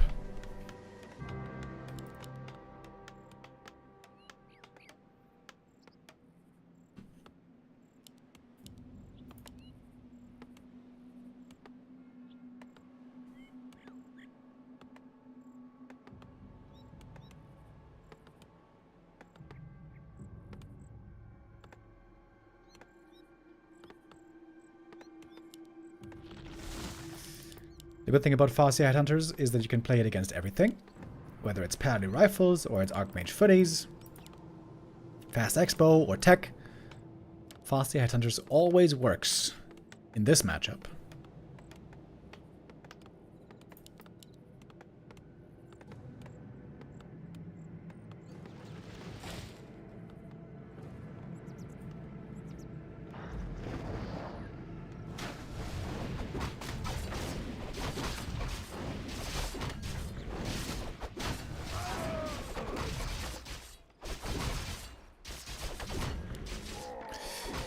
AM starting off here with the gloves of haste.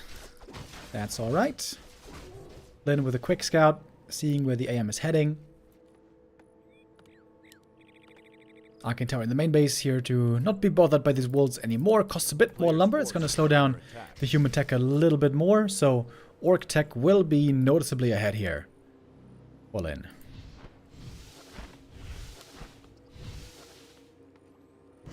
Starscream R28 with the resub. Thank you.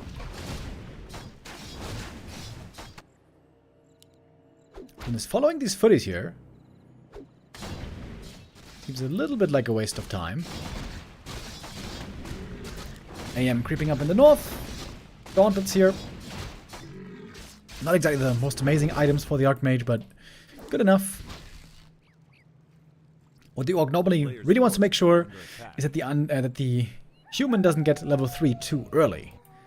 If the human gets level 3 fast with the level 2 water elementals, things get very scary.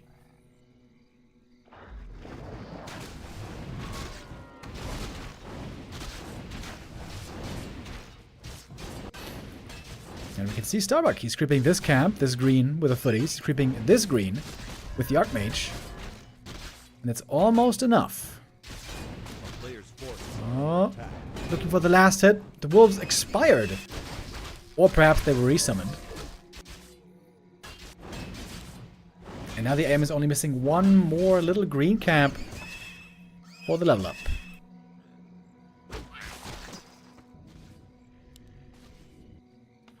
Calling the militia to creep the natural. Wow, that is very unusual.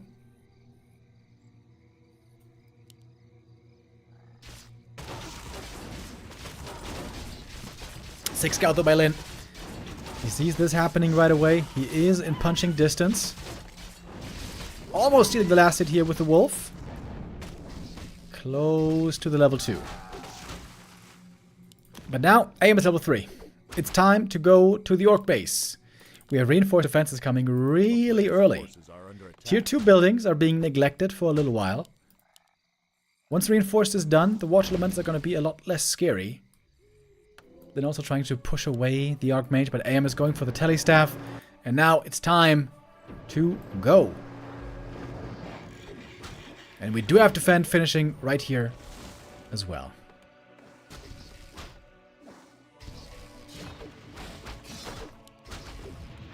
I wonder if Lynn shouldn't have gone for spike barricades earlier. Such a cheap upgrade. A player's forces are under attack.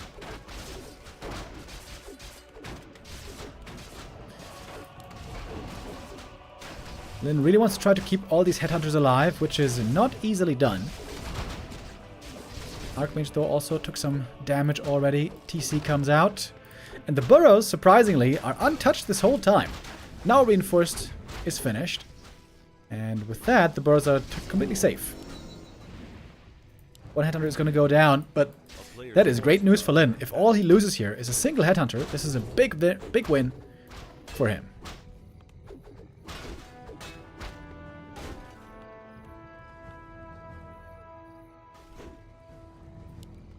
I like the one grunt here that he made as well, to have a bit more normal damage against the defend footies.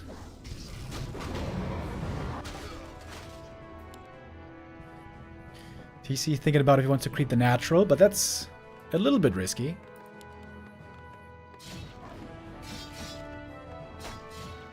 We got Mountain King second, by the way. No blacksmith, no rifles. This is going to be pure caster breaker, as it seems. Ooh, Archmage. Pretty hurt over here, but he gets in one more water elemental. That will be another cancel. If we get the V-Series as well, that would be huge. I think he's a bit too hurt for this. More footies are falling. Player's forces are And the AM is gonna have to TP out here. Oh, trying to staff. Ooh, how much mana did he have? Oh my god, he almost had enough for the chain lightning. So close.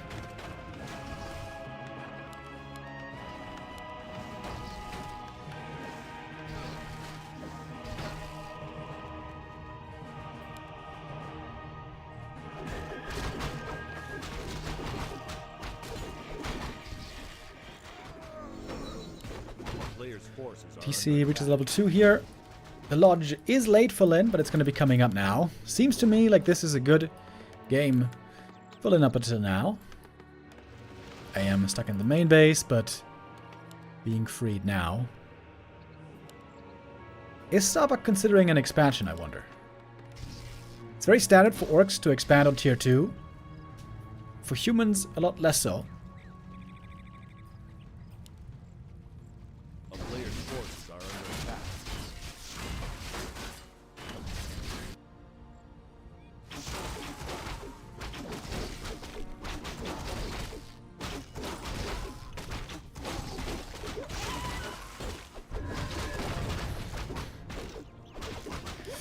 And here indeed we have the peon getting ready for the expo.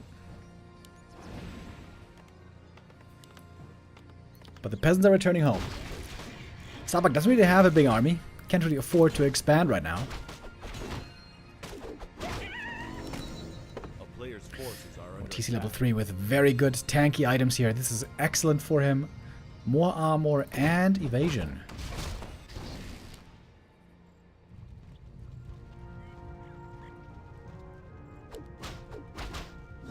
Oh, AM. Purge here could be dangerous. We are getting the shaman. 2 shaman into purge. Into lightning shield, I mean. And some wyvern as well. When there's no rifles, wyvern can be quite good. Starbuck seems to be in a bad spot here, right? Just keeps on losing units over and over. Lynn is taking the big lead here. And that's with the expansion not even finished yet.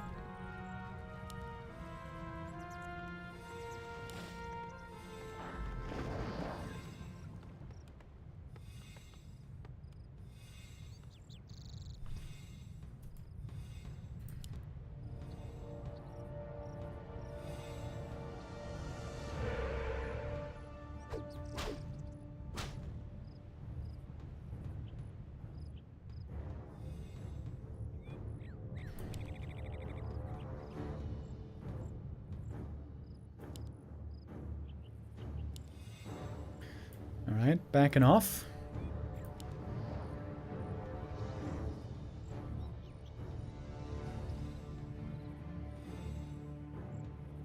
Lynn here has no problems extending this game. The longer it goes, better it is for him.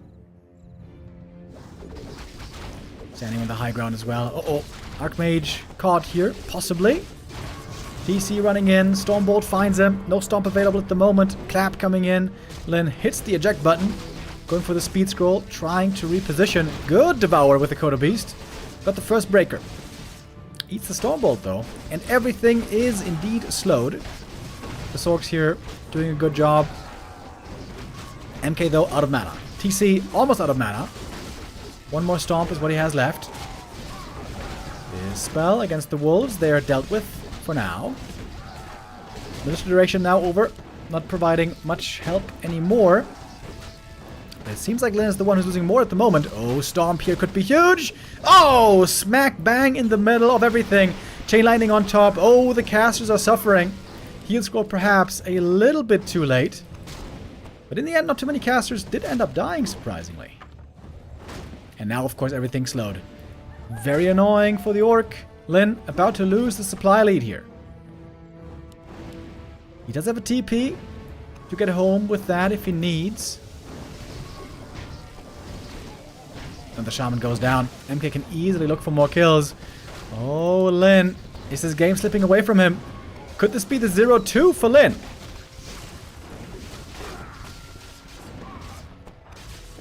Getting some priest kills here. Lynn's still down in supply. Peons have made their way to the expansion, so there's lots of gold income now. Lynn keeps on fighting. Stormbolt on the Raider. That should be an easy kill, but there's another Raider ready for more ensnare. The wolves here are really good in these scrappy fights against the breakers.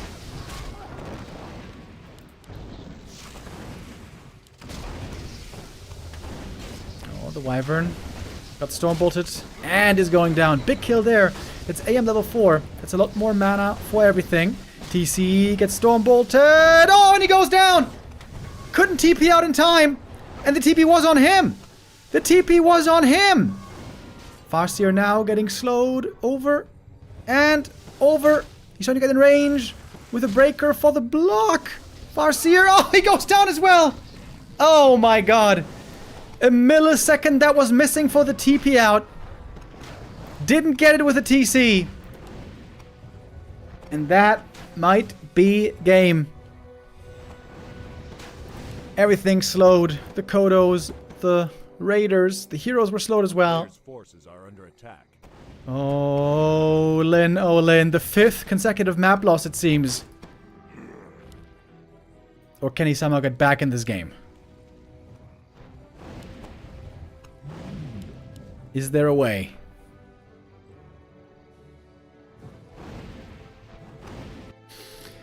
Lynn, the one and only Orc in this top 8.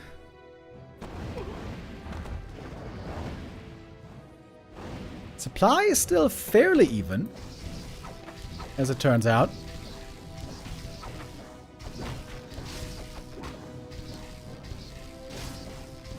He's gonna snipe the Ogre Lord here, but that's not level 4.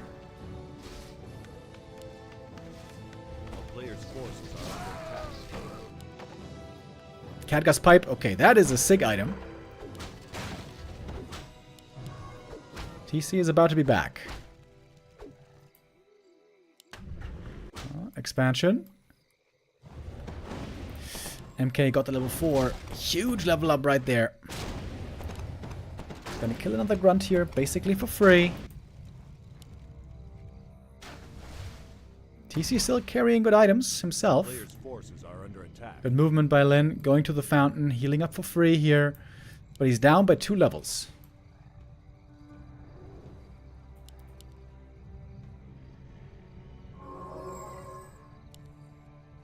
Clarity for the Farseer.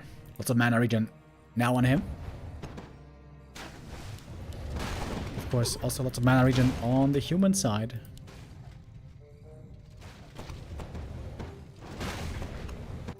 A player's forces are under attack. Lynn might just give up the expansion. He did get lots of gold out of it. So it did pay off, technically. Good level up for the TC. He gets level 4.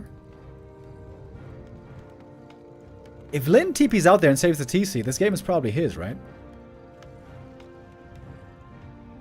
But that didn't happen. And also really low lumber here. Didn't get the heal scroll from the shop. That's pretty surprising. Double heal scroll on Starbuck. Tome of Retraining.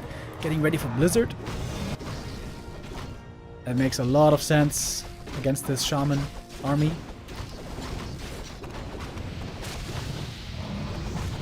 And Clap Blizzard is a sick combo. You can see it against the creeps already.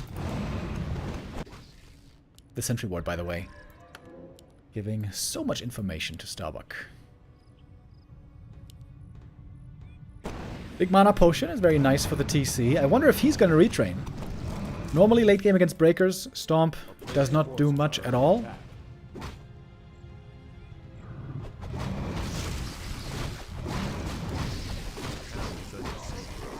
Then going back into upkeep with Wyvern.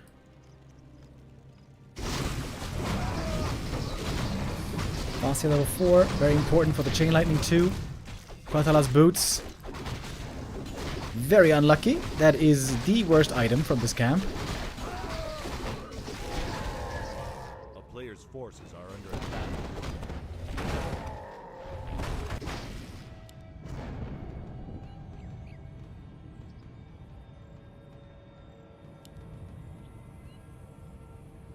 62 supply on both. Archmage level 5. Oh my god. Archmage level 5. Triple heal scroll. Sobi mask on the MK no less.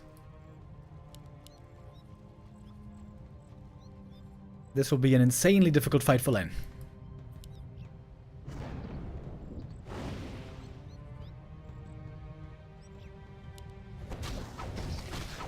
Catches the Archmage with the Ensnare.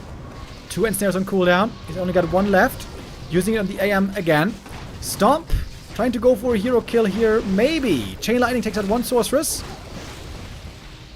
Blizzard raining in. Clap as well. Blizzard doing a lot of damage to the back line at the moment. The Wyvern are working out pretty well, actually, especially against those casters. Taking out the Priest in the back. Invo Potion was used. The Clap, though. And now it's level 3. With MK5, we got Clap level 3. The Grunt's getting completely owned. Completely owned by the Blizzard Clap combo.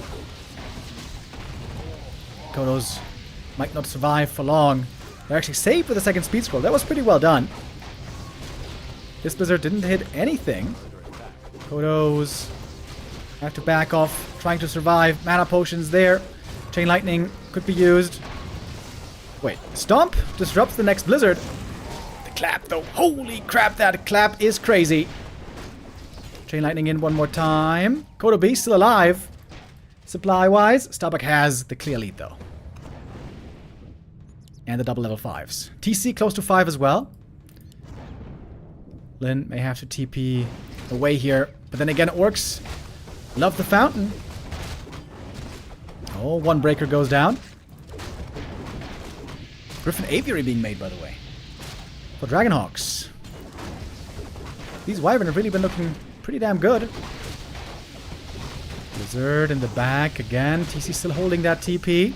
Casters being forced away by the Wyvern. The TP out now. Player's force is under attack. And the TC got level 5 somehow. 1 Wyvern gonna be going down here. Stormbolt should be good enough. Fasir pretty close to 5 as well. If he gets solo experience from these 2 breakers inside the Kodos, that might be enough. I wonder what's better, Wolves or Chain Lightning? I'm not sure. The speed scroll play here by Lynn was excellent. Super difficult to win a fight like that. Nighttime now. Ooh, these casters could be caught easily. Ensnare on the Mountain King. Could be an Invo forced. Oh, TPing away, trying to save the Mountain King. Invis. Ooh, clutch Invis to save the Invo pot. 1 breaker got devoured. Both breakers got devoured. This camp should be enough for Fasir 5.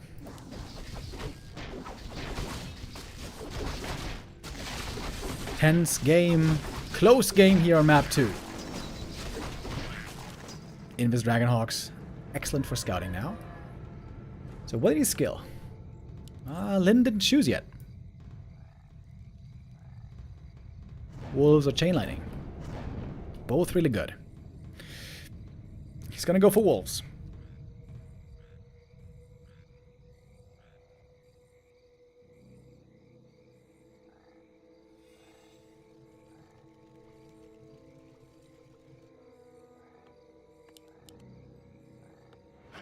Oh, the main base is about to run dry. We got 2 invulns and 1 heal scroll on Starbuck. 2 heal scrolls, 1 invuln on Lynn. Bunch of Kodos. If Lynn can devour with all 3 Kodos and run them back to safety, that would be perfect for him. But the Dragonhawks are going to work out really well against the Wyvern.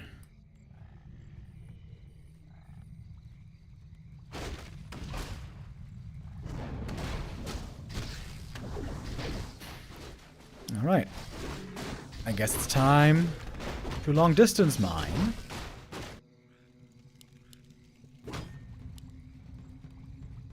Mantle of Intelligence. It's actually kind of nice for the Farseer.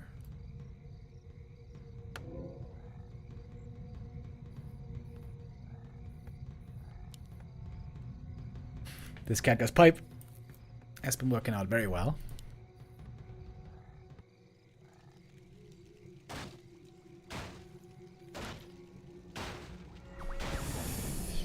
Lynn building army again. 57 supply. As much army as he can get. Against 56. MK and Archmage are both getting pretty close to level 6.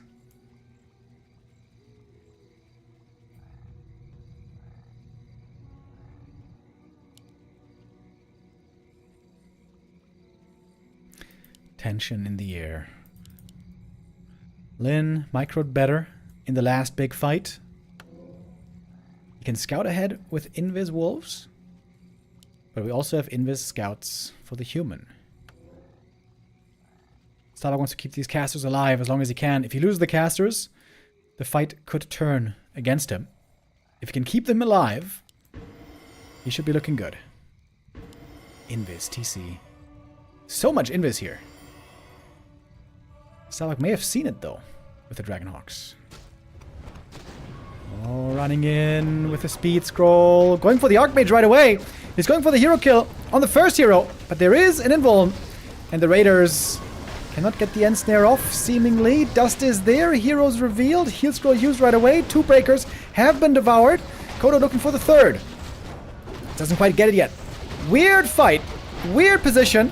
The Wyvern are completely nullified from these Dragonhawks. TC Stomp could be huge right here. Oh, Invul dodges the Stomp. Absolutely gigantic. Chain Lightning on the Priests and on the Casters, taking a lot of damage. Another Dragonhawk is going to go down. MK gets level 6, but he's out of mana for now. Of course, he's got the Soapy Mask. Mountain King, Invul Potion also necessary on him. TC has the Invul still. He's got 1 Stomp that he can still use. Gonna use it here, perhaps in the back line. Trying to go for the Archmage one more time. He's almost level 6. He's getting revealed. He's getting right-clicked. Is there an end snare? Mass teleport! Mass teleport! Oh my god, he gets away. Oh my god, he gets away.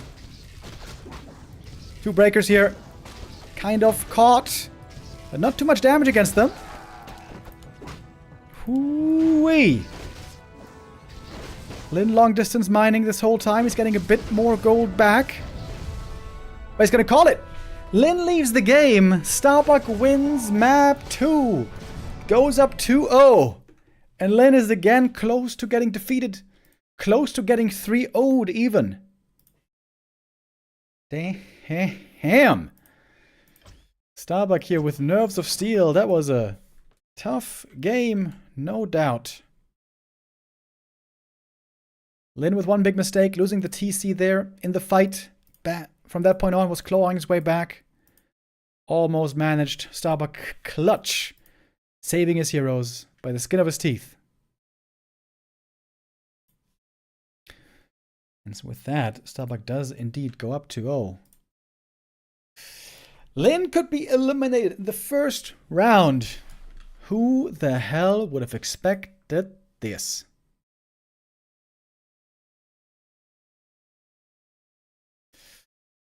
Lynn looked like the absolute god ahead of this tournament. In the DWC, also he made it to the grand final. They are only losing to Fortitude. Forti and Lynn, who have been both looking so tremendous lately. But here in this playoff stage, something seems off. Lynn is not the unbeatable juggernaut anymore. We saw signs of brilliance. We saw signs of true genius. But Starbuck so far is the victor. Can Lynn start a comeback now? Can he do a reverse sweep? We saw one earlier by Colorful. Lynn's certainly a player capable of it. But it's going to take the highest level of play. Against another Pally Rifle edition. Did we start the next Gumba already? Oh no, not yet. Alright, let me start that real quick. Okay, I gotta get some water. I'll be right back.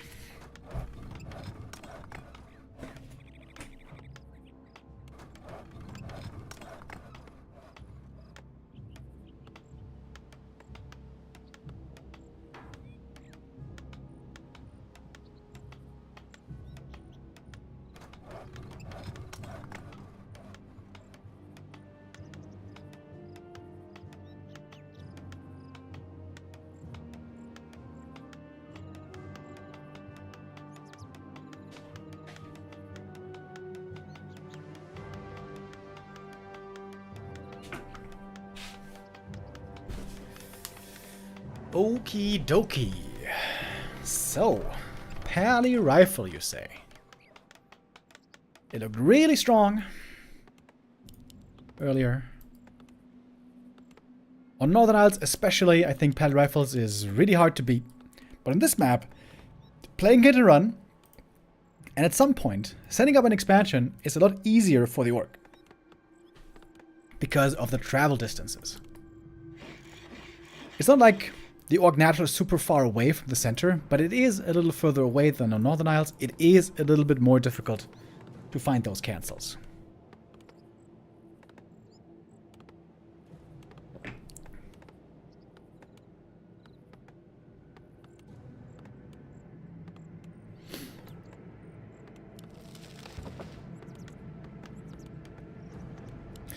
Then with one grunt into Headhunters.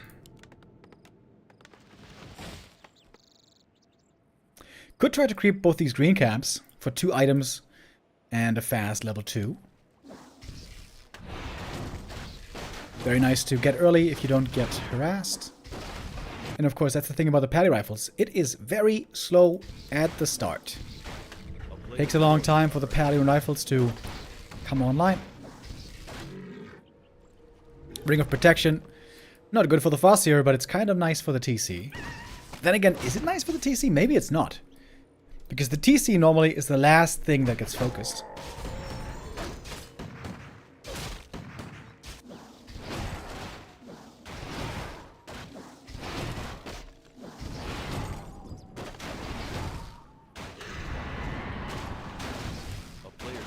Cost the Fossier a bit of mana, but the level 2 now is going to be achieved. Paladin getting level 2 at the same time.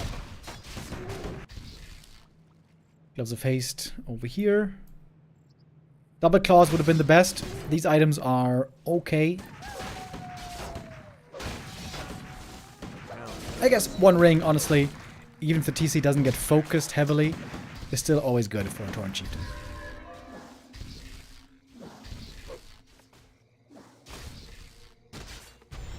We do have Chain Lightning here, by the way, so this could be used possibly against rifles or peasants. But it's not much mana left on the Fossier. Tech-wise, we have the Orc clearly ahead.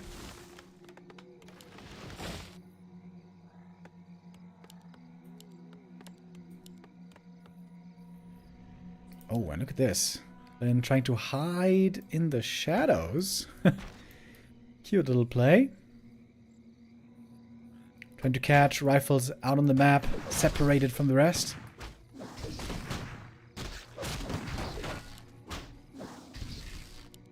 A player's forces are under attack.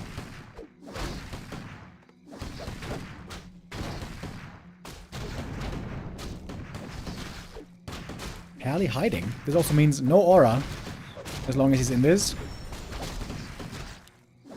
Some wolves being thrown away here, maybe.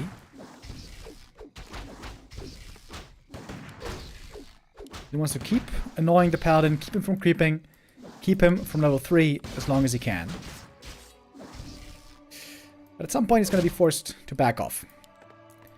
Before there's rifle range, you can kite against them really well.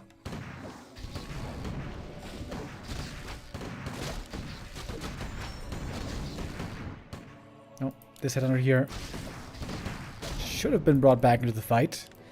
Pally got quite a bit of experience from these wolves. Around 100 or so.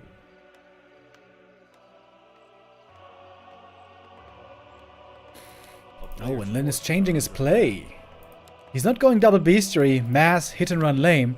He's going early lodge. He wants to fight the headhunter, the rifles head on and beat them with lightning shield.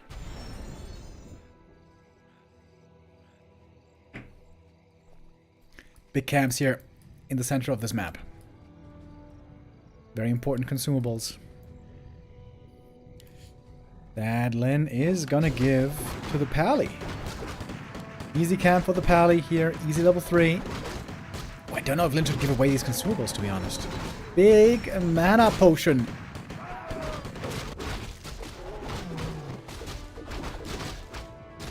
Cloth plus 8 is very nice though as well to give to the Foss here.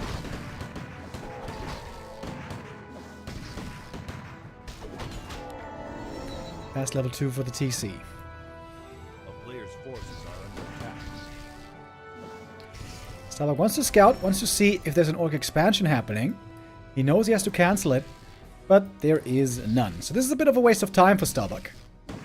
But he got the level 3 already. He's got the Pally, the Blood Mage, finally. And he's wasting a bit of money on defense. Against Mass Raiders, you need towers. Against this style, not really. Oh, but the burrows! The burrow's in trouble now, and this burrow is certainly gone. This burrow is certainly destroyed, and the shaman is supply blocked. Shaman didn't come out in time. The player's forces are under attack. Oh, Lynn. Oh, Lynn. This is looking scary. This is looking scary for him. Stomp here to prevent the siphon, at least for a little bit.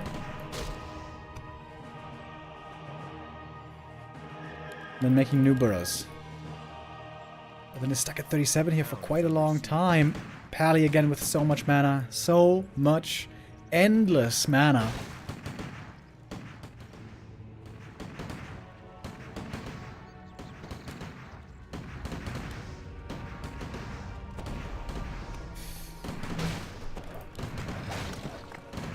Lynn in a difficult position. Rifles being sent away.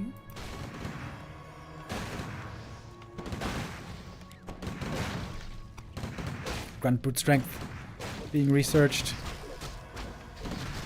But man, we don't even have the shaman. The first shaman isn't even here yet. TC isn't level 3. Has to use the stomp before the mana is gone. And there's so much healing. There is just so much healing on the Pally. TC trying to cancel the shop over here. That might be successful. But it's the orc army just getting slaughtered in the meantime.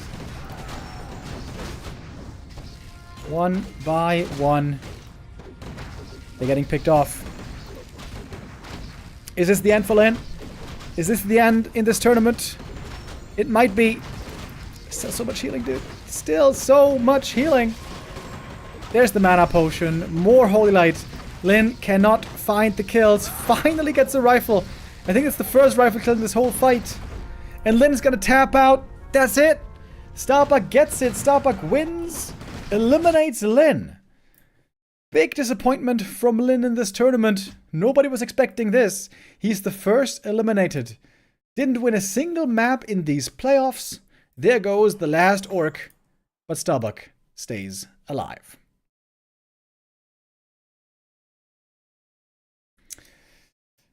Man. Big miss for Lynn in this tournament. There's one thing about this. This is good news for Happy. Lynn would have been his toughest opponent in the lower bracket if both were to keep advancing. But yeah, with that, we say goodbye to Lynn. Did not see that coming. I did not see that coming in the slightest. And that is the second 3-0 of the day. First series of the day was very long and very close. But here the other two were pretty one-sided. Pally rifles with a 100% win rate today.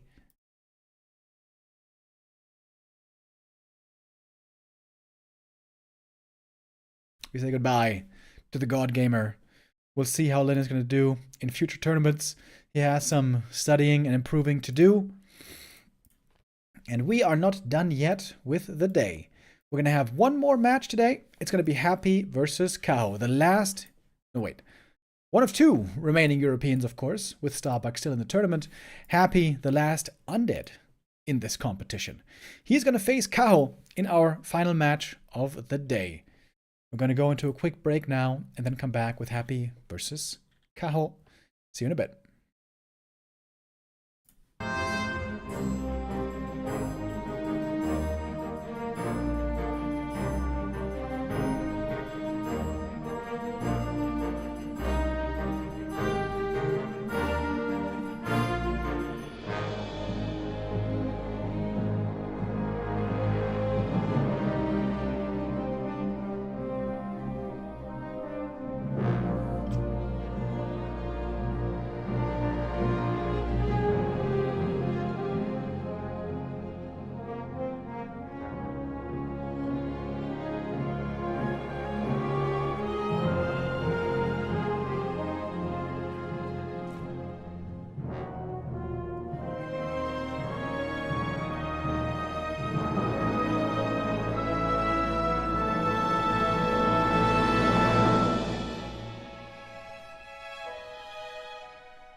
Welcome back, ladies and gentlemen. We are getting ready for our fourth and final match of the day. Happy versus Kaho. It shall be. We're going to finish our Don't Force Me Cup 2024 finals over the course of this weekend, of course.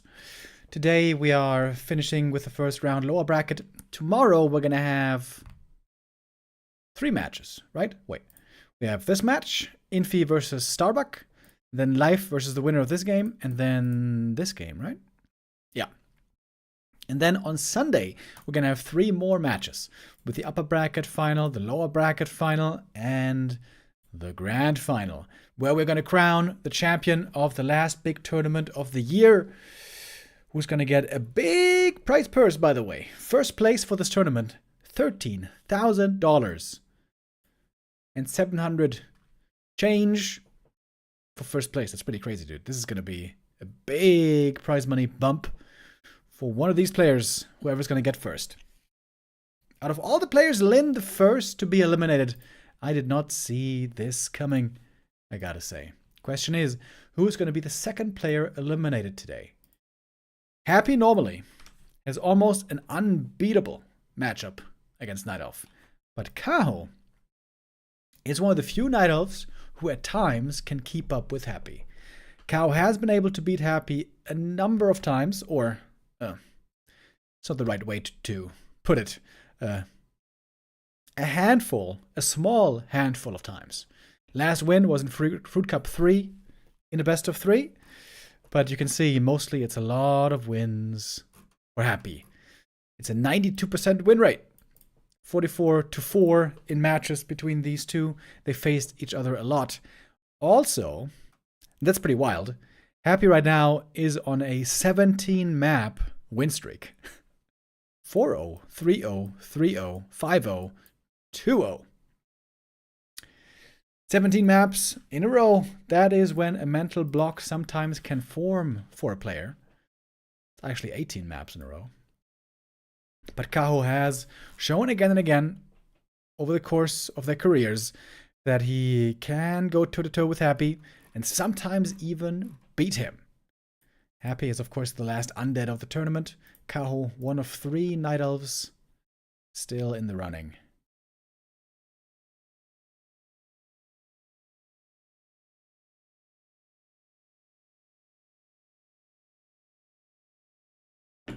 We're waiting for Kaho right now to join the game.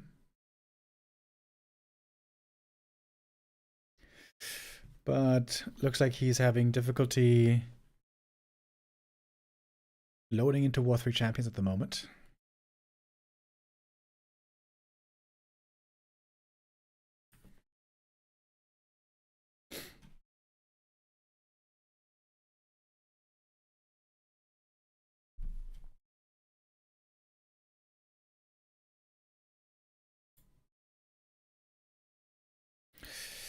When this tournament comes to a close, by the way, this is basically how we're gonna finish off our year here at Back to Warcraft with the Warcraft tournament circuit. But not to fear, because early in February, we are gonna have the next tournament starting in no time. It's gonna be the B Cup again, beginning on January 2nd. It's kind of nice because January 1st, New Year's, we're all gonna be pretty hungover. Good that we don't have to get up early here to watch a tournament there.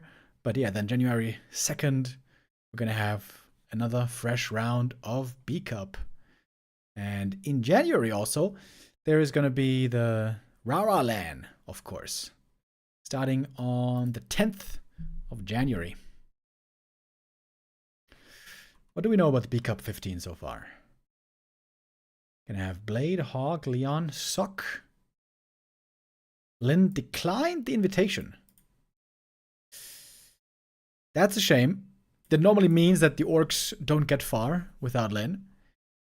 Focus, Ice Orc, Soin, Arrow. Then again, Focus has been looking pretty strong lately also in some tournaments. 1-0, Happy, Labby, PCG Pink. These 3 units here. Quite strong competition. And that is always a lot of Night Elves. Dice, Foggy, Jens, Kaho, Lawlight, Life, Moon, Sini. and Sonic. And we're going to have some players also joining from the qualifiers. And also Starbuck.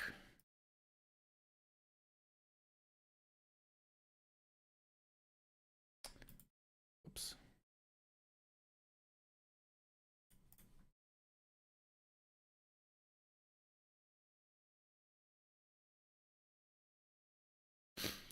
We are still waiting for Kaho. Has not yet arrived to the lobby. Wait. Are they playing on KK platform? Oh, they are. What? Normally Happy always insists on War 3 Champions. But here looks like it's going to be the KK platform instead. All right. Well, then we close War 3 Champions. And we're going to go over to KK. This means higher ping for Happy. 160 ping instead of 110 ping on War 3 Champions.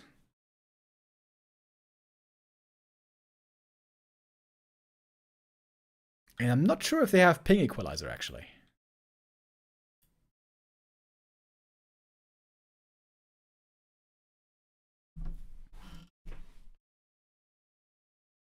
We're getting ready for map number 1. Springtime will be our destination.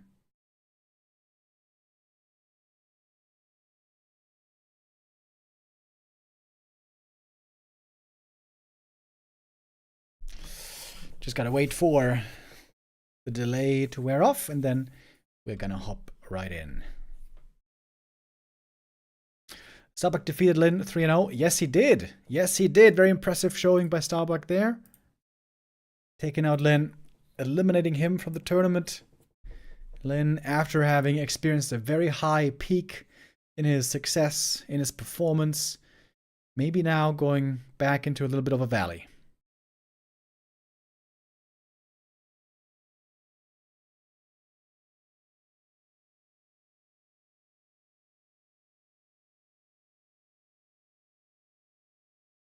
What kind of a game are we going to see here?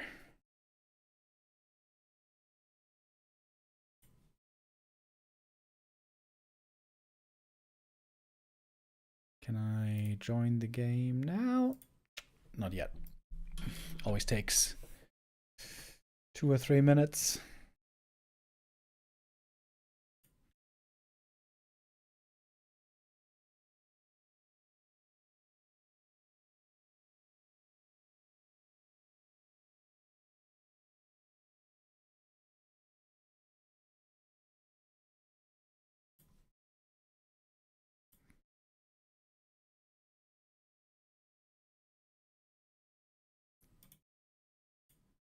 Come on.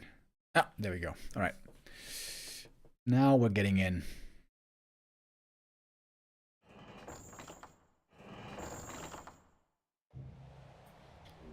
All right. Here we go. Map number 1 in our last best of 5 of the day. Happy in the top left against Kaho in the bottom right. Happy on a 6-game win streak right now. On an 18-map win streak against Kaho. Wants to make up for the loss yesterday. It was quite a surprise when we saw Happy losing to Infy. First loss against Infy since 2019. Where Infy was playing pretty well. Solid. Nothing crazy to be honest. And Happy was a little bit off. The matchup of Undead versus Human, very volatile, with early game expansions, Water Elementals, Expo, kills and so on.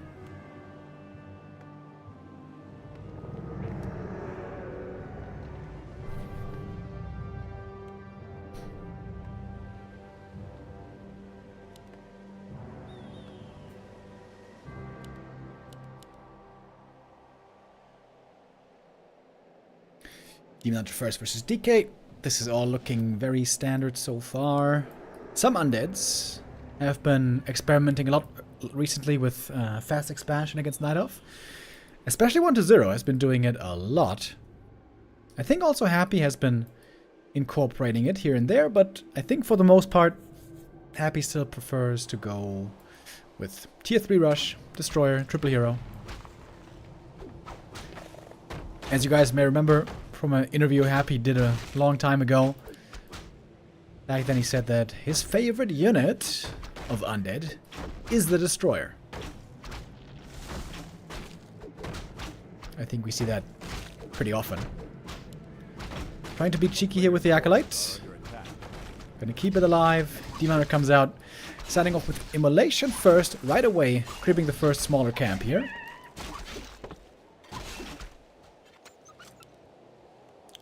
DK is going to the center, wants to creep this camp, and ideally prevent Demon level 2, but he's gonna get level 2 regardless, because he took the other green camp. Looks like a good start for Kaho so far. And there we go. With that, we got Mana Burn. DK feeling the pain right away of the burn. Oh, Wisp Detonate. Could be huge here. Gets 2. Misses the coil. Happy a little bit off the mark here, perhaps, at the start. Doesn't get the Archer either. And Snare wears off. DK trying to chase for the kill. I don't think he's going to get it. Nope, he will not. Good start so far for Kaho, although it hasn't been anything decisive yet. Tech has started. Kaho a little bit ahead there.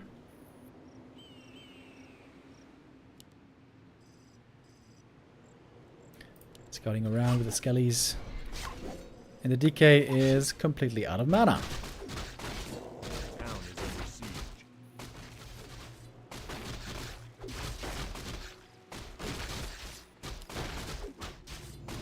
Number 2 now. We got the Aura. Got some decent items for the Lich. Circlet and gloves. Wait, that's the wrong hero. That's the Demon Hunter, actually. He's got the circlet and gloves. Happy with gloves and gauntlets.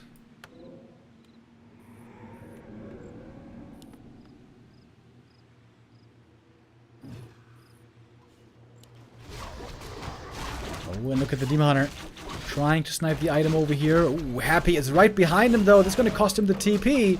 He gets the item at least, but it's only a Scroll of the Beast. That one is pretty useless. TP gone. Can be dangerous. Ooh. And the Demon Hunter was super low mana. This makes healing up from the Moonwells very expensive. Maybe a little too brazen here by the Demon. Moonju is always an important resource that you have to keep in mind.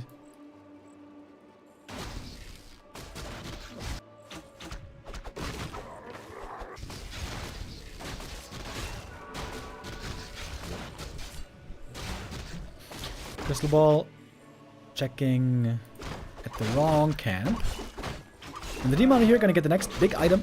One of mana steal again, not good for him. But he's getting lots of gold indeed from selling those items. That is level 3. Naga second against Naga second. Happy has the boots. With that, his Naga is very fast, looking for the surround against the enemy Naga. But, oh, does he manage? Oh my god, just barely got it. Barely got the surround. Demon Hunter cannot save her. There's no TP to be given over. Can only get a ghoul in return. Oh, if he gets the demon surround, that would be the hero kill. Uh-oh. Ooh, almost locking him in. Naga also very hurt, though. If she gets mana burn, she's almost dead.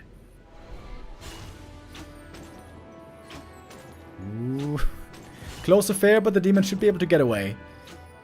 He's got lots of bonus strength. He is fast. And just fast enough to make it back home. Tech has started on both sides. Not super fast for either.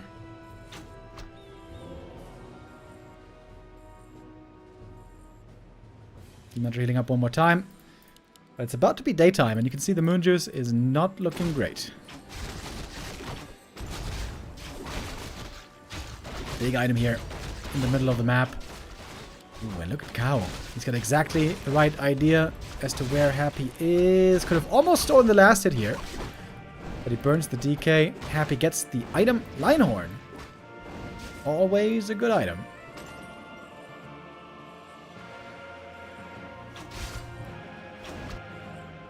A player's forces are under attack. Kaho gonna try to creep the same camp. Ancient of War has been very active this game.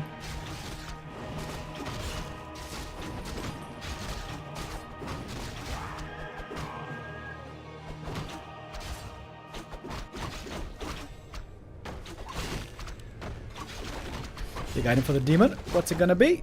Scourge Bone Chimes. Pretty nice, I guess, but especially on bears normally, not very helpful. Once the bears start getting focused, they die quickly, usually, in this matchup. A player's forces are under attack.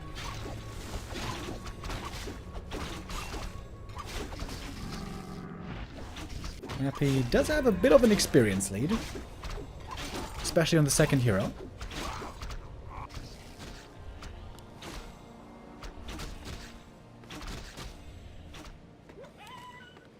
Still has that scouting acolyte, by the way. Happy could perhaps try to go for a tier 3 expo. A player's forces are But I'm sure first he wants to get Lich and Destroyers.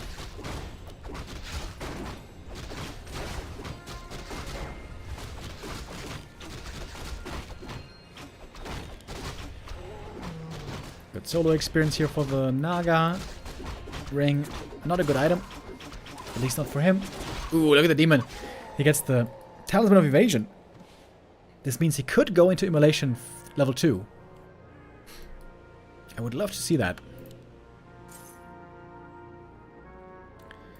Scourge Bone Chimes sold. And we have a Boneyard for Happy. Oh! attack. Frostworms, you say? Okay. We've been seeing that a bit more again by Happy, especially on Last Refuge.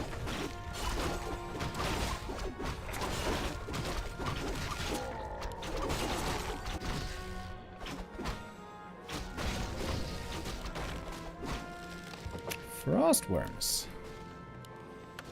Pretty cool. A player's forces are under Lich is gonna be pretty underleveled though. Happy has to make sure to have an invuln and the Lich on the Lich at all times.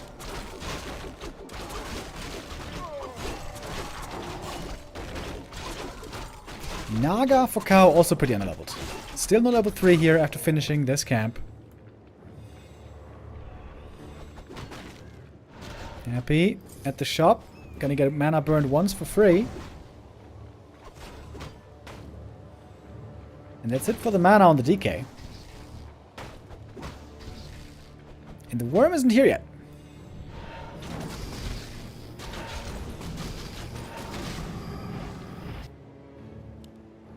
Naga wants to go to the red camp, creep this one, finally get that level 3. a player's forces are under attack. How long is Happy gonna wait?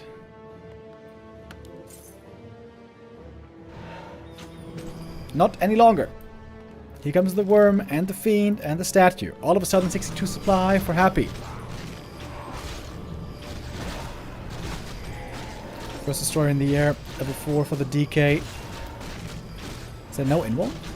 Oh, Happy has no invuln. That's pretty surprising. Also, not the best damage items. Happy has no claws of any kind, no robe.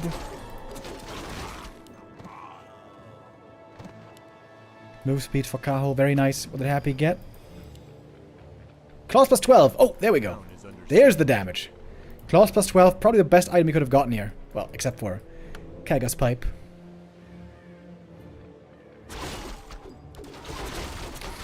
Look at the Demon though. He's got a lot of experience. Demon 5 is insanely good. Can be a win condition.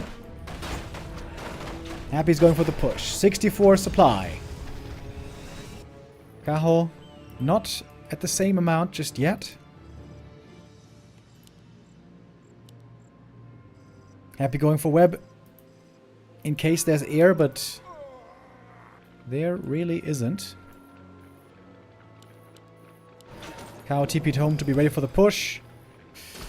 And now all the creeps are dead.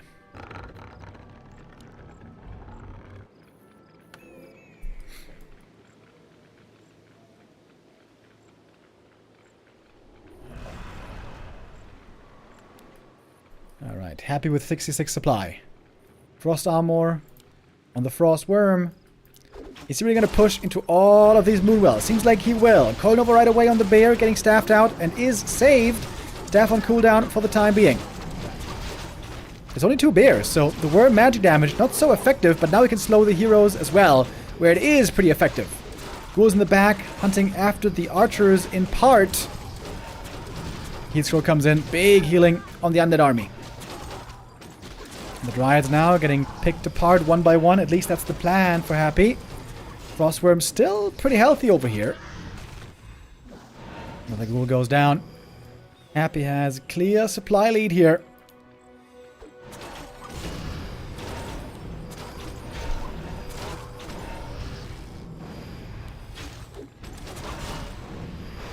Lightning comes through. Demon Hunter here has to do most of the damage. The bears are all gone, of course, against worms.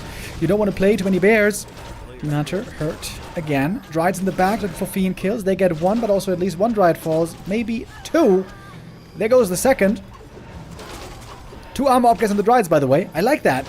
Makes them difficult to kill, but apparently not all that difficult. Hard to micro this fight here for Kaho. He's got units on the left, units on the right. Happy sandwiched in the middle. Not many fiends left, by the way, for the piercing, but Happy is making more. Remaking them from the main base. And the Frostworm slow against the Demon Hunter all the time. Makes his life difficult. Double slowed from the Worm and the Naga. But the Moon Juice is working out well. And the Demon is almost level 5. Rejuve comes in. Should be getting dispelled. And instantly is. But that fiend kill was double level up. Naga 4, Demon 5, but still very hurt. And these bears, look how they're getting absolutely owned by the worms. Naga in trouble as well. Demon Hunter. So many things for Kaho. About to die. Is this where the game ends? Heal Potion comes in. Demon still half dead. Going for the TP. Trying to save himself in the back. Staff going to be ready in a moment, but the Undead's right there. Undead's right on top of him. And is finding the kill. The Demon is dead. The Naga will follow. But not for 7 seconds. Invuln saves her for now. Heal Potion's there as well. Kaho hopes that in his base his Ancients can help him fight. But not fighting well enough. The way is shut thanks to the Fiend. The Naga goes down. Happy gets a second hero kill at level 5 and takes the first map. On Springtime. With a Frostworm. It's something that Happy has been incorporating a little bit lately. On the right map, at the right time. Happy here making the Ice Dragons work for him. And, you know, even if Happy is not in his best shape at the moment, one matchup he can still always rely on.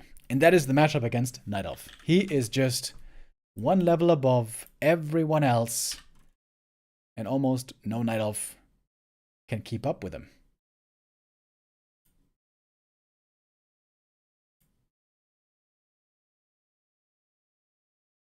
We shall see what we get on the second map.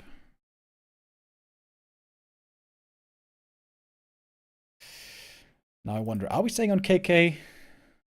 Or are we going to War 3 Champions?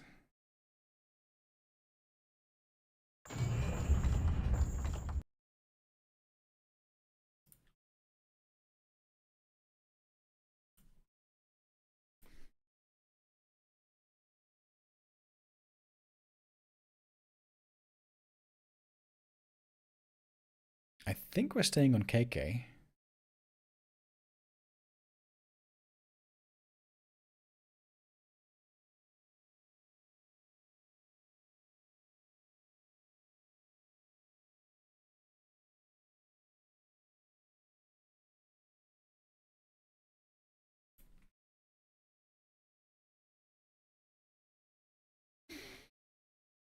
Good start here for Happy.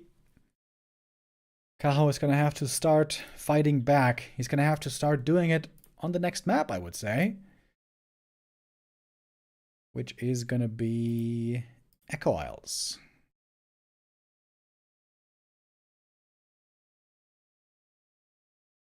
Echo Isles, a map made for fast expansion.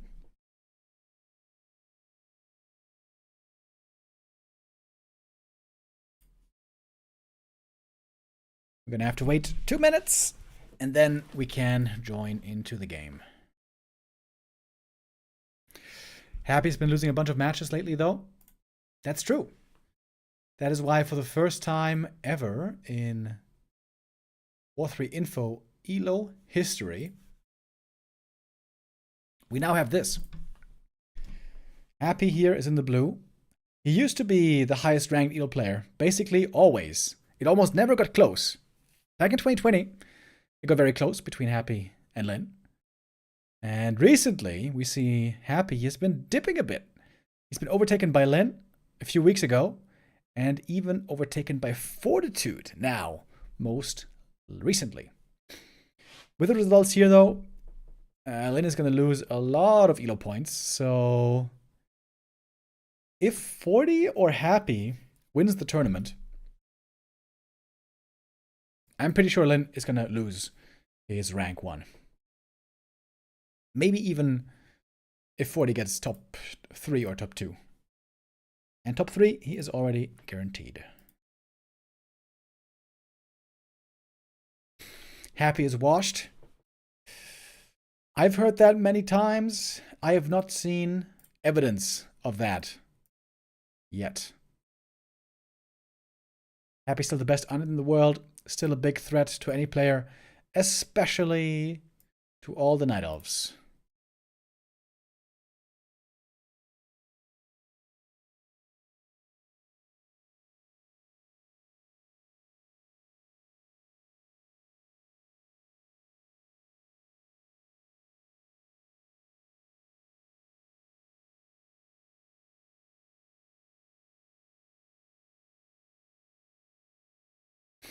Tomorrow, by the way, when Starbuck is going to play against Infy, I wonder if Infy is going to bust out some pallet rifles. That would be quite interesting. Starbuck, one of the best pallet rifle players in the world. I wonder if he's going to have an answer where many other orcs haven't had one.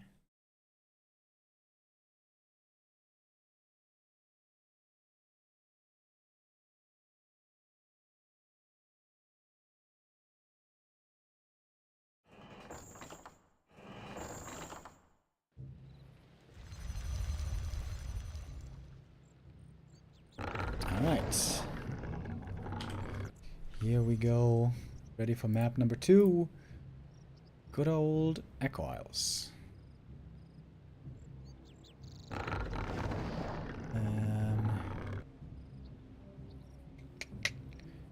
Gotta reset the overlay real quick. We got Kaho here on the left. Happy on the right. And he's going for an early ghoul pull.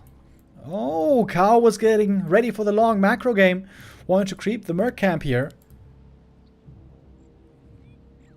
Oh, can he save the Ancient of War? Needs to bring Wisps to de-aggro maybe. Rematamo best caster pist say not Neo this. Yo, Black Raymond with the resub. Thank you very much.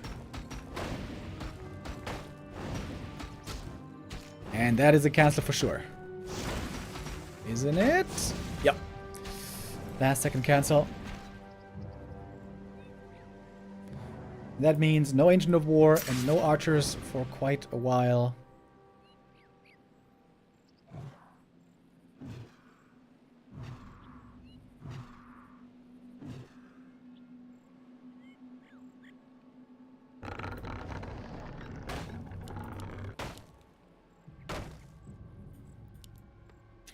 Necropolis over here. That's kind of cool. More blight. More vision. But with this ghoul pull, Happy has very low lumber for a very long time.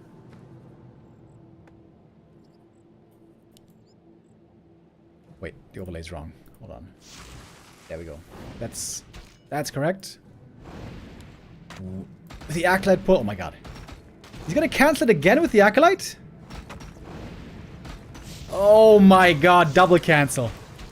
Double cancel. Sheesh. That is very, very, very painful for Kaho.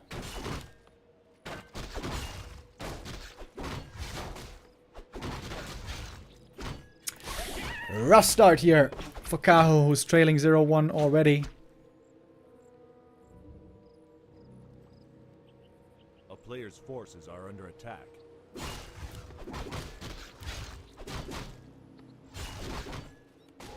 Dude, look at this blight.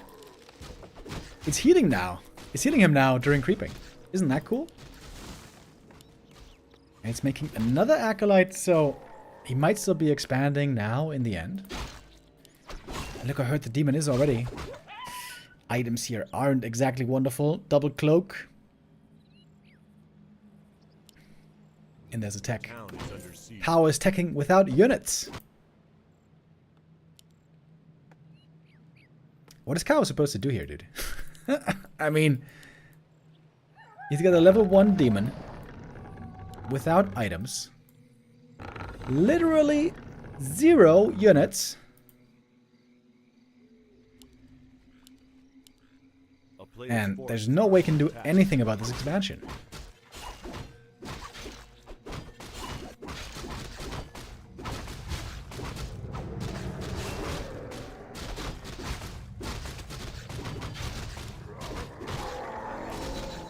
This is looking a bit hopeless, isn't it?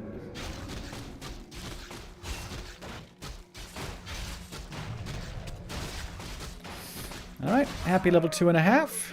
Ring and claws. I haven't seen the strategies before today, but this is looking insanely effective. Double Ancient of War cancel into Expo. Yeah. Kaho's just gonna leave. Like, there's nothing he can do. There's literally nothing he can do here anymore. Genius strategy by Happy.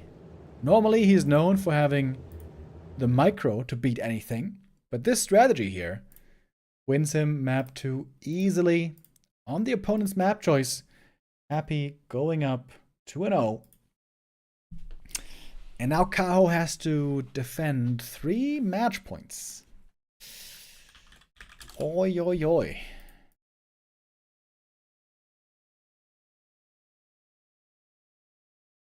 Happy, the Night Elf Slayer. As always, it looks like he's looking for his next victim today.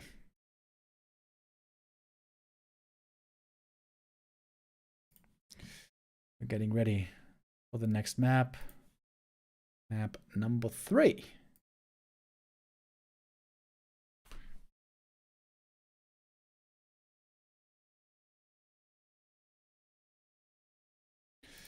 Hammerfall it will be. Is this going to be the third 3-0 in a row today? It could be, to be honest. Kaho so far has not had much chance in this series. Would have to be a comeback of epic proportions now if Kaho wants to eliminate Happy. Happy, the last undead player in this tournament.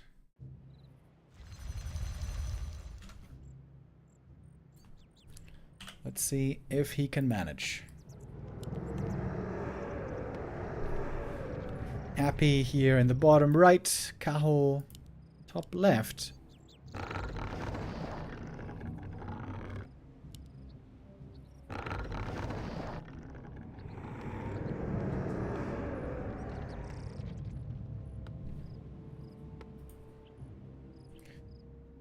Especially after the way the first series went, I thought we were going to have a long, long day today. First series of the day took 2 hours. But since then, we've been seeing lots of 3-0s. Would be epic if Kaho could manage a reverse sweep, just as Colorful did earlier. But that is going to be one hell of a task.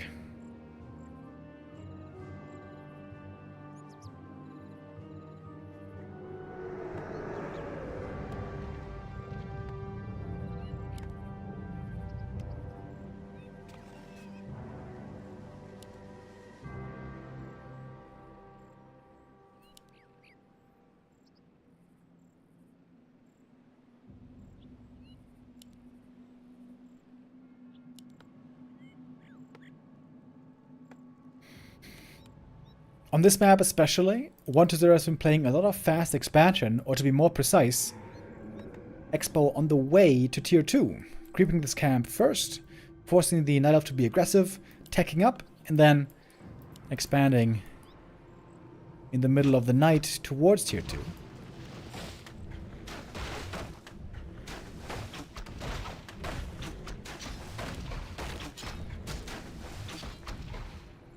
Oh, Acolyte.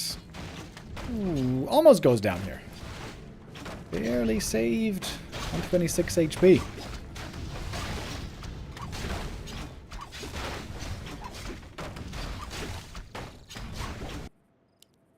And here we have Happy. With the skull.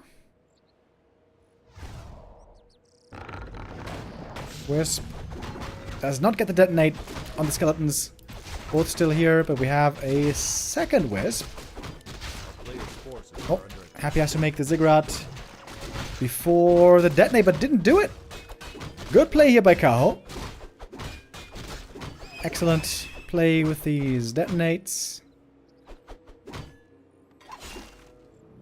And that is not a great start for Happy, I want to say. Only gloves for the demon is a bit unlucky, but he's full HP. He's got immolation.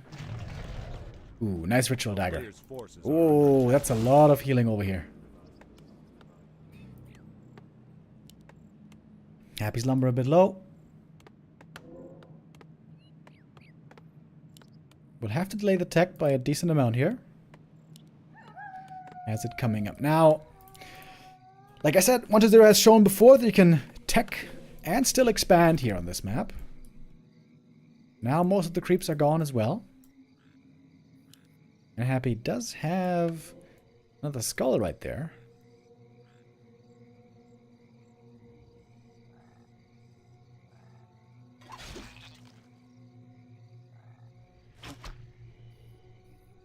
Well, not most of the camp, but the biggest creep of the camp is gone. Still no ziggurat, by the way.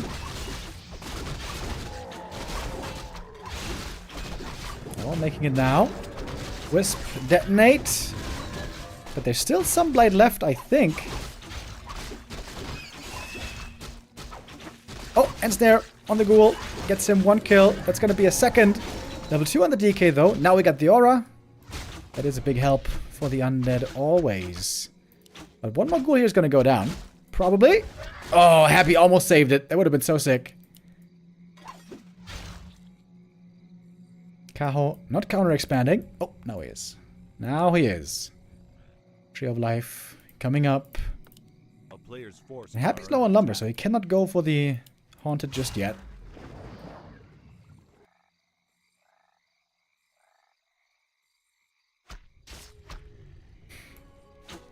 Oh, Tree of Life. Spotted as well. Happy would love to get a cancel on this, but would take a couple of ghouls to do.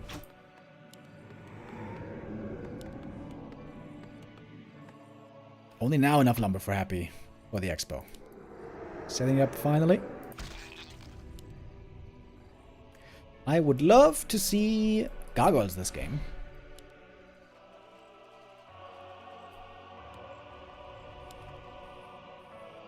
Happy moving out with the ghouls. Forces are under attack.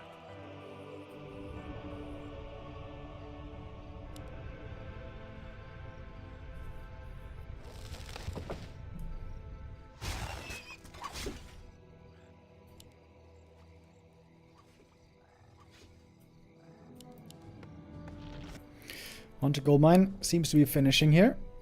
We got a Naga second for Kaho. This would make gargoyles even better. Can he get the cancel though? The damage might not be enough. I think the damage isn't enough, is it? Happy doesn't have the necessary numbers.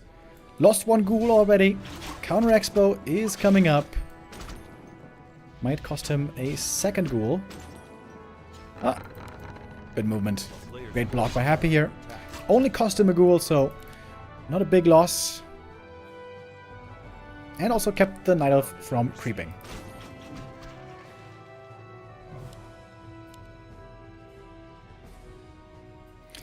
And the expansion, of course, going to be finished much sooner than the Night Elves. Happy with his own Naga second. Demon is pretty frail, by the way. Got no circlets, no rings.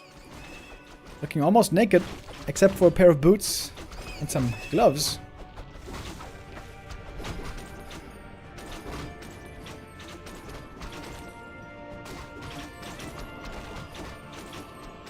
More ghouls being brought in. Is Happy going to commit? Could try to get some archer kills here. With the Dust of Appearance, at least one should be easy to get. But might be losing the Naga in exchange. Boots of Speed. Ooh, almost dying still. I think she's dead. One mana burn. There she goes. But Happy on the way to tier 3. He is fully mining now from the expo. Tree of Life still taking a while to properly set up.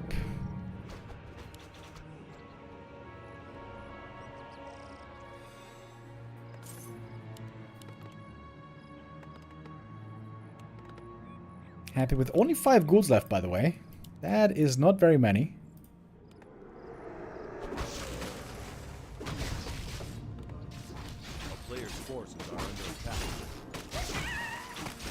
Even if the boots didn't save the Nagas, they're still always great to have.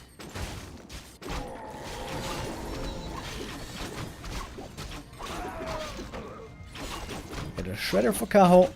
On the way to tier 3, getting ready for bears. Ideally, you would love to have crows as well.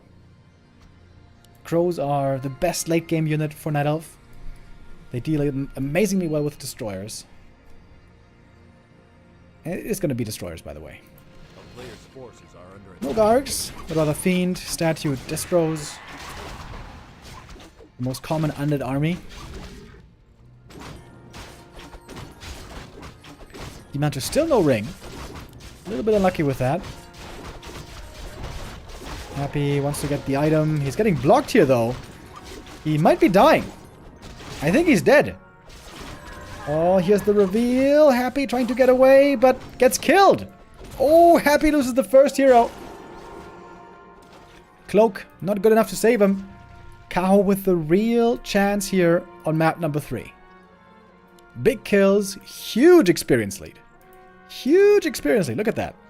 Demon Naga both on 3.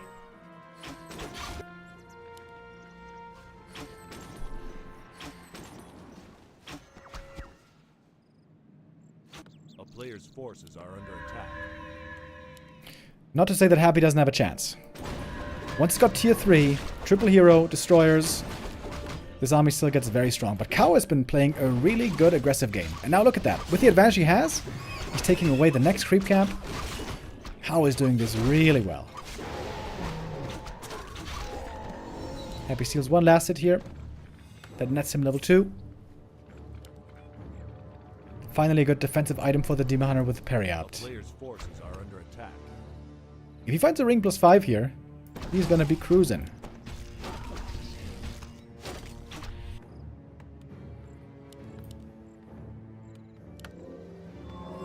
DK very underleveled this game.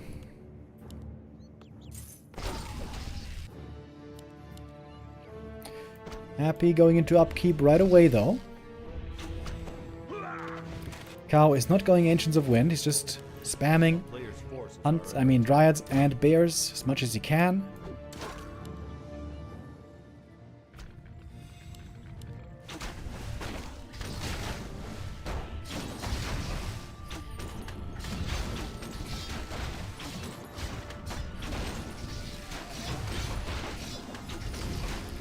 The strongest point for Happy is still to come, of course. On tier 3 with triple hero, that is always when Happy is the best. A player's forces Second are attack under upgrade coming in as well. Happy's a bit low lumber here, as it seems. Might not be able to bring too many ghouls to the fight. Naga 3 is nice, but the Lich only level 1 for a long time.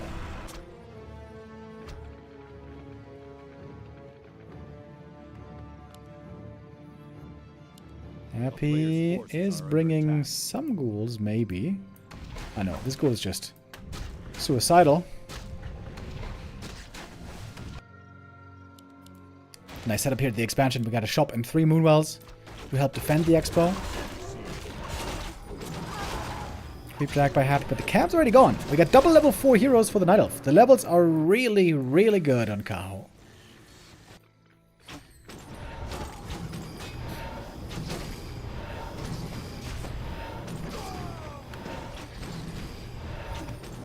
Happy starting to go into A-bombs as well. A-bombs with Disease Cloud. Still very few ghouls back at home, so still not much lumber income. Unlike Kaho, who's kept tons and tons and tons of lumber.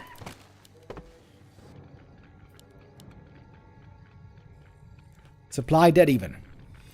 This game is looking good for Kaho.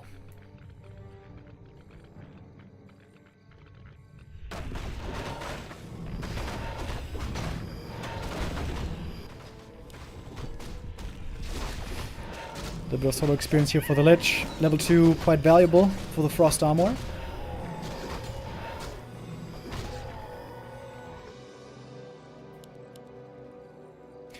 The problem for Kaho is, these Dryads get weaker and weaker over time. In the ultra late game at 80 supply, Dryads are not very strong. Fiends will destroy them. Wagons will destroy them. Also, simply high level heroes will destroy them.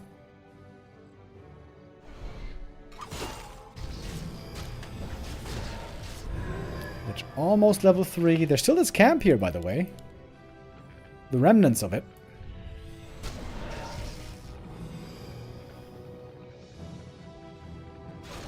Both are nearing 80 supply.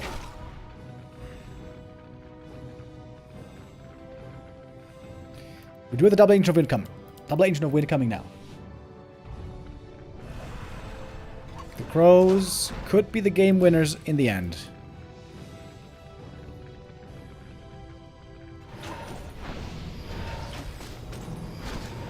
Even taking some damage here, but there is lots of rejuve to help him out.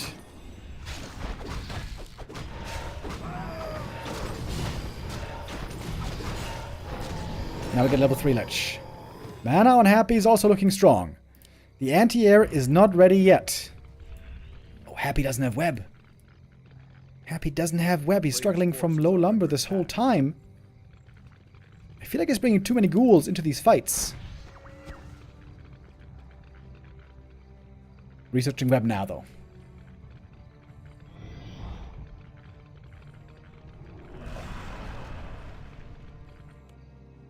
Only 2 ghouls on lumber. That is, I think, not enough, is it? To take these big late game fights. Okay, in we go. Calling over Fog Lightning onto the bears. One staffed and saved right away. Well done there. Destroyer seem to be in a bit of a dangerous position. Dryads here, this damage from the poison is stacking up. Fog Lightning, another A-bomb taken out as well. The Fiends trying to sight down the Dryads one by one. We have a bit of Wand of the Wind, but it can of course be dispelled quickly. Good mana burn before the next Nova. The Bears are still melting quickly though. It always seems to be the case against the Undead army. The Bears disappear so fast. Happy's gonna TP out though. Doesn't want to stay in here for too long. Good saves. Oh, that bear somehow dies in the end. And Kaho has survived. He now has talents coming. That's going to be very, very strong anti-air. Happy unsummoning the Slaughterhouse. Making Temple. Wants to pivot into Banshees. But that's gonna take a long, long time. Please get cannibalized, bro. Look at these A-bombs. No. Cannibalizes infinite healing for 50 gold.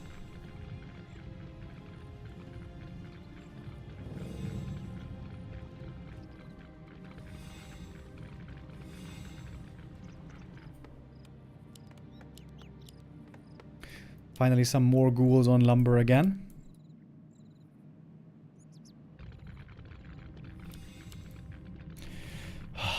Bro, how is he not getting cannibalized? It's 50 gold. Good scout here from the demon. He will see the double temple.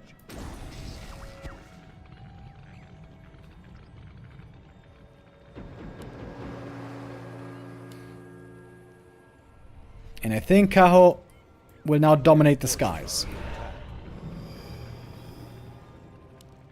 Late game crows, extremely strong. And of course, if there's no destroyers anymore, you can also go for... Oh, demon. Demon! He needs to use the invuln here. Happy. Gonna TP out. Loses one A-bomb. And a destroyer.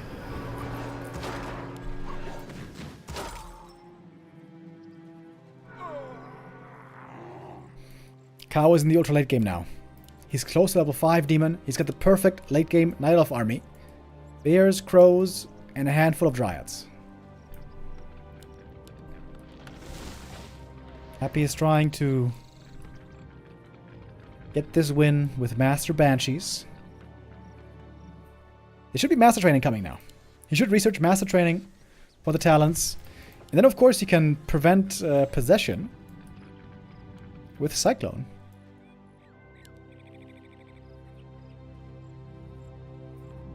He got cannibalized? Oh, thank God. Thank God, finally.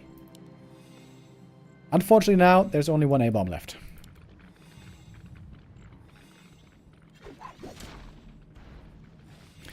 First time in a long time, Kaho here on the enemy side of the map. Ooh, Nova Folk Lightning is big damage against the crows. Coil as well. That's 2 kills. Naga level 4. Good level up here for the Cold Arrow, by the way. A little bit of bear harass over at the expansion. Roar. So much damage on these talons. Happy fighting on Blight, next to the shop. Great position for the undead, but the crows still absolutely devastating against the destroyers. Look at the damage. Look at that damage! The Demon Hunter! What? He lets the demon fall without staff! Oh, gigantic mistake. So much experience for Happy. All of a sudden he's got triple level 4 heroes. Oh no, Kaho. Gets level 5 here. Look at the supply lead. Oh my God, how did he let the demon die? Are you serious? Are you serious, dude? Demon is back from the tavern, but no mana, half HP. Another bear goes down. Oh my God, Kaho. This was his chance to win. Almost no mining at the expansion anymore. Not again! Demon survives. Staffed home this time. Here he can heal.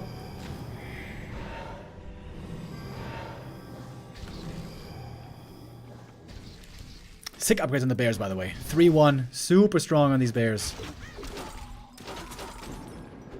Happy with 2-1, also quite good.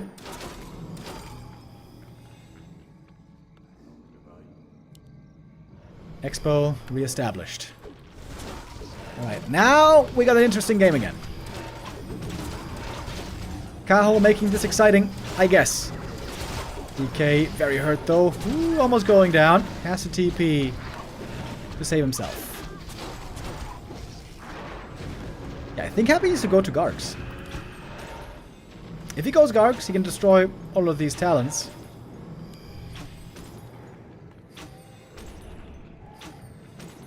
Second Crypt, Gargoyles, I think might be the way. But Kaho still with a good chance to win this game. He's going for a third base. This might be the W for him in the end.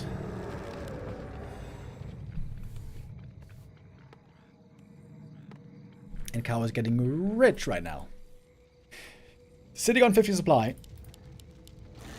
Getting MG upgrades.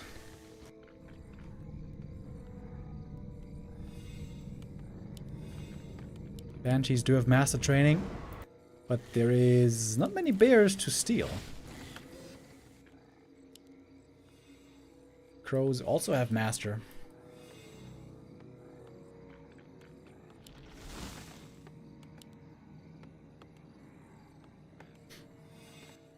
Happy doesn't know about the expansion yet.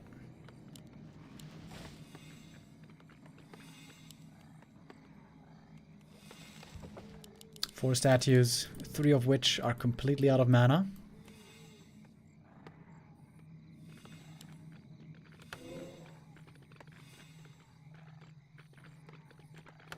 And here we got the MGs coming. Really strong addition. They cannot be possessed because of resistant skin. And Happy only has 1.5 minutes left of mining over here. Still a lot more for Kaho. And of course the third base. Happy is not close to level 5s.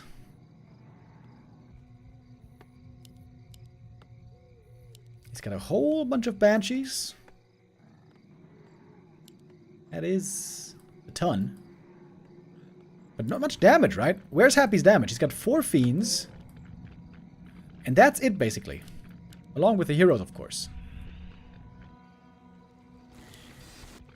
Happy has no destroyers anymore, though. This means the crows don't do anything. You have to land them on the ground.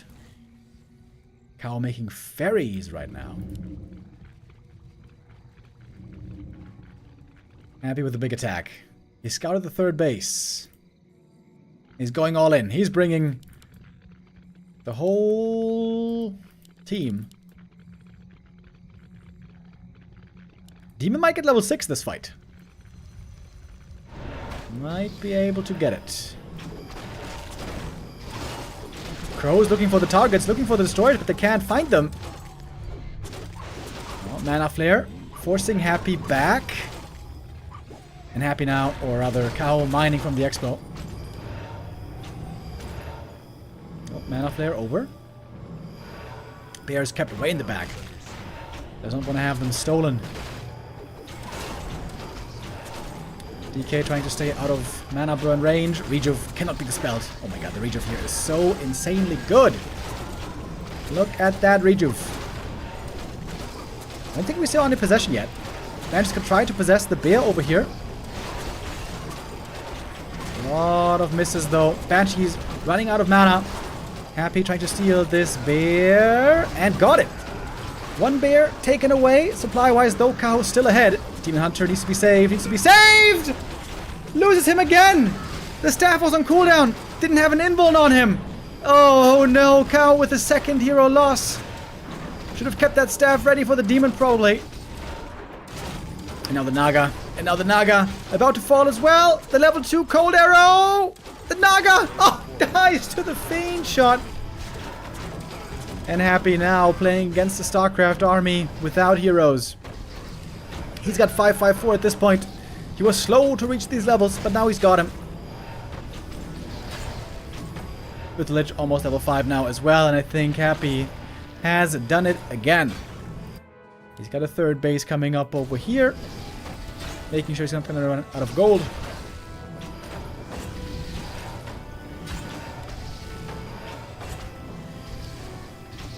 Demon back from the tavern. Kaho is dead broke. Naga not going to make it out.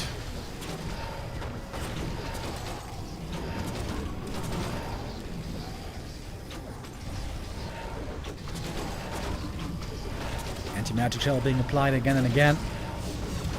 Dryads might not be able to keep up with the dispel here. I bet they can't.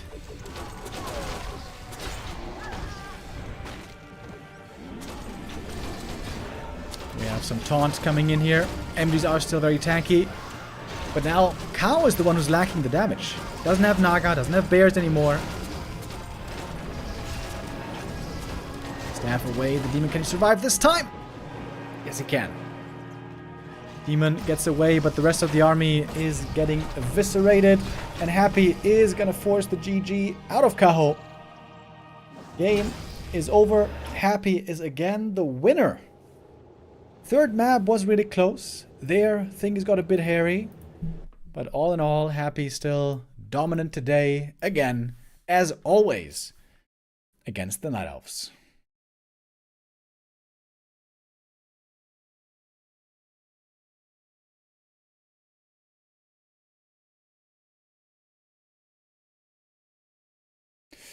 Yeah, I think Kaho there made some big mistakes in the last fight.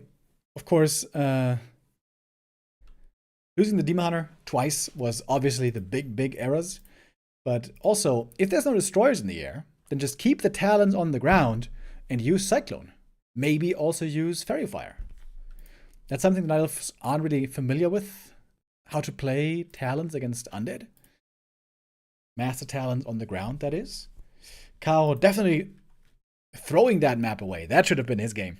That should have been his game. Big blunder there by Kaho. But even if he wins that map, does he win the whole series? That is probably still very unlikely. So here we have it. First two players eliminated from the playoffs in the Don't Force Me Cup 2024 are Lynn and Kaho. We say goodbye to these two. Our last Orc is out the tournament, and one of 3 Night Elves now eliminated. Happy the last Undead still alive and will be fighting on tomorrow. Tomorrow, where he's going to face Life in the lower bracket quarterfinal. 3 matches tomorrow, all in the lower bracket. Infy versus Starbuck, Life versus Happy, and then the winners playing against each other here in the lower bracket semi-final. And then on Sunday, on our championship day, we're going to have upper bracket final, lower bracket final, and grand final, the day for the finals. Yeah, and I think that's pretty much it. I guess technically speaking, Starbuck is 1/4 of an Orc still remaining in the tournament. He's expected to play Orc tomorrow against Infy, unless there is going to be a big surprise.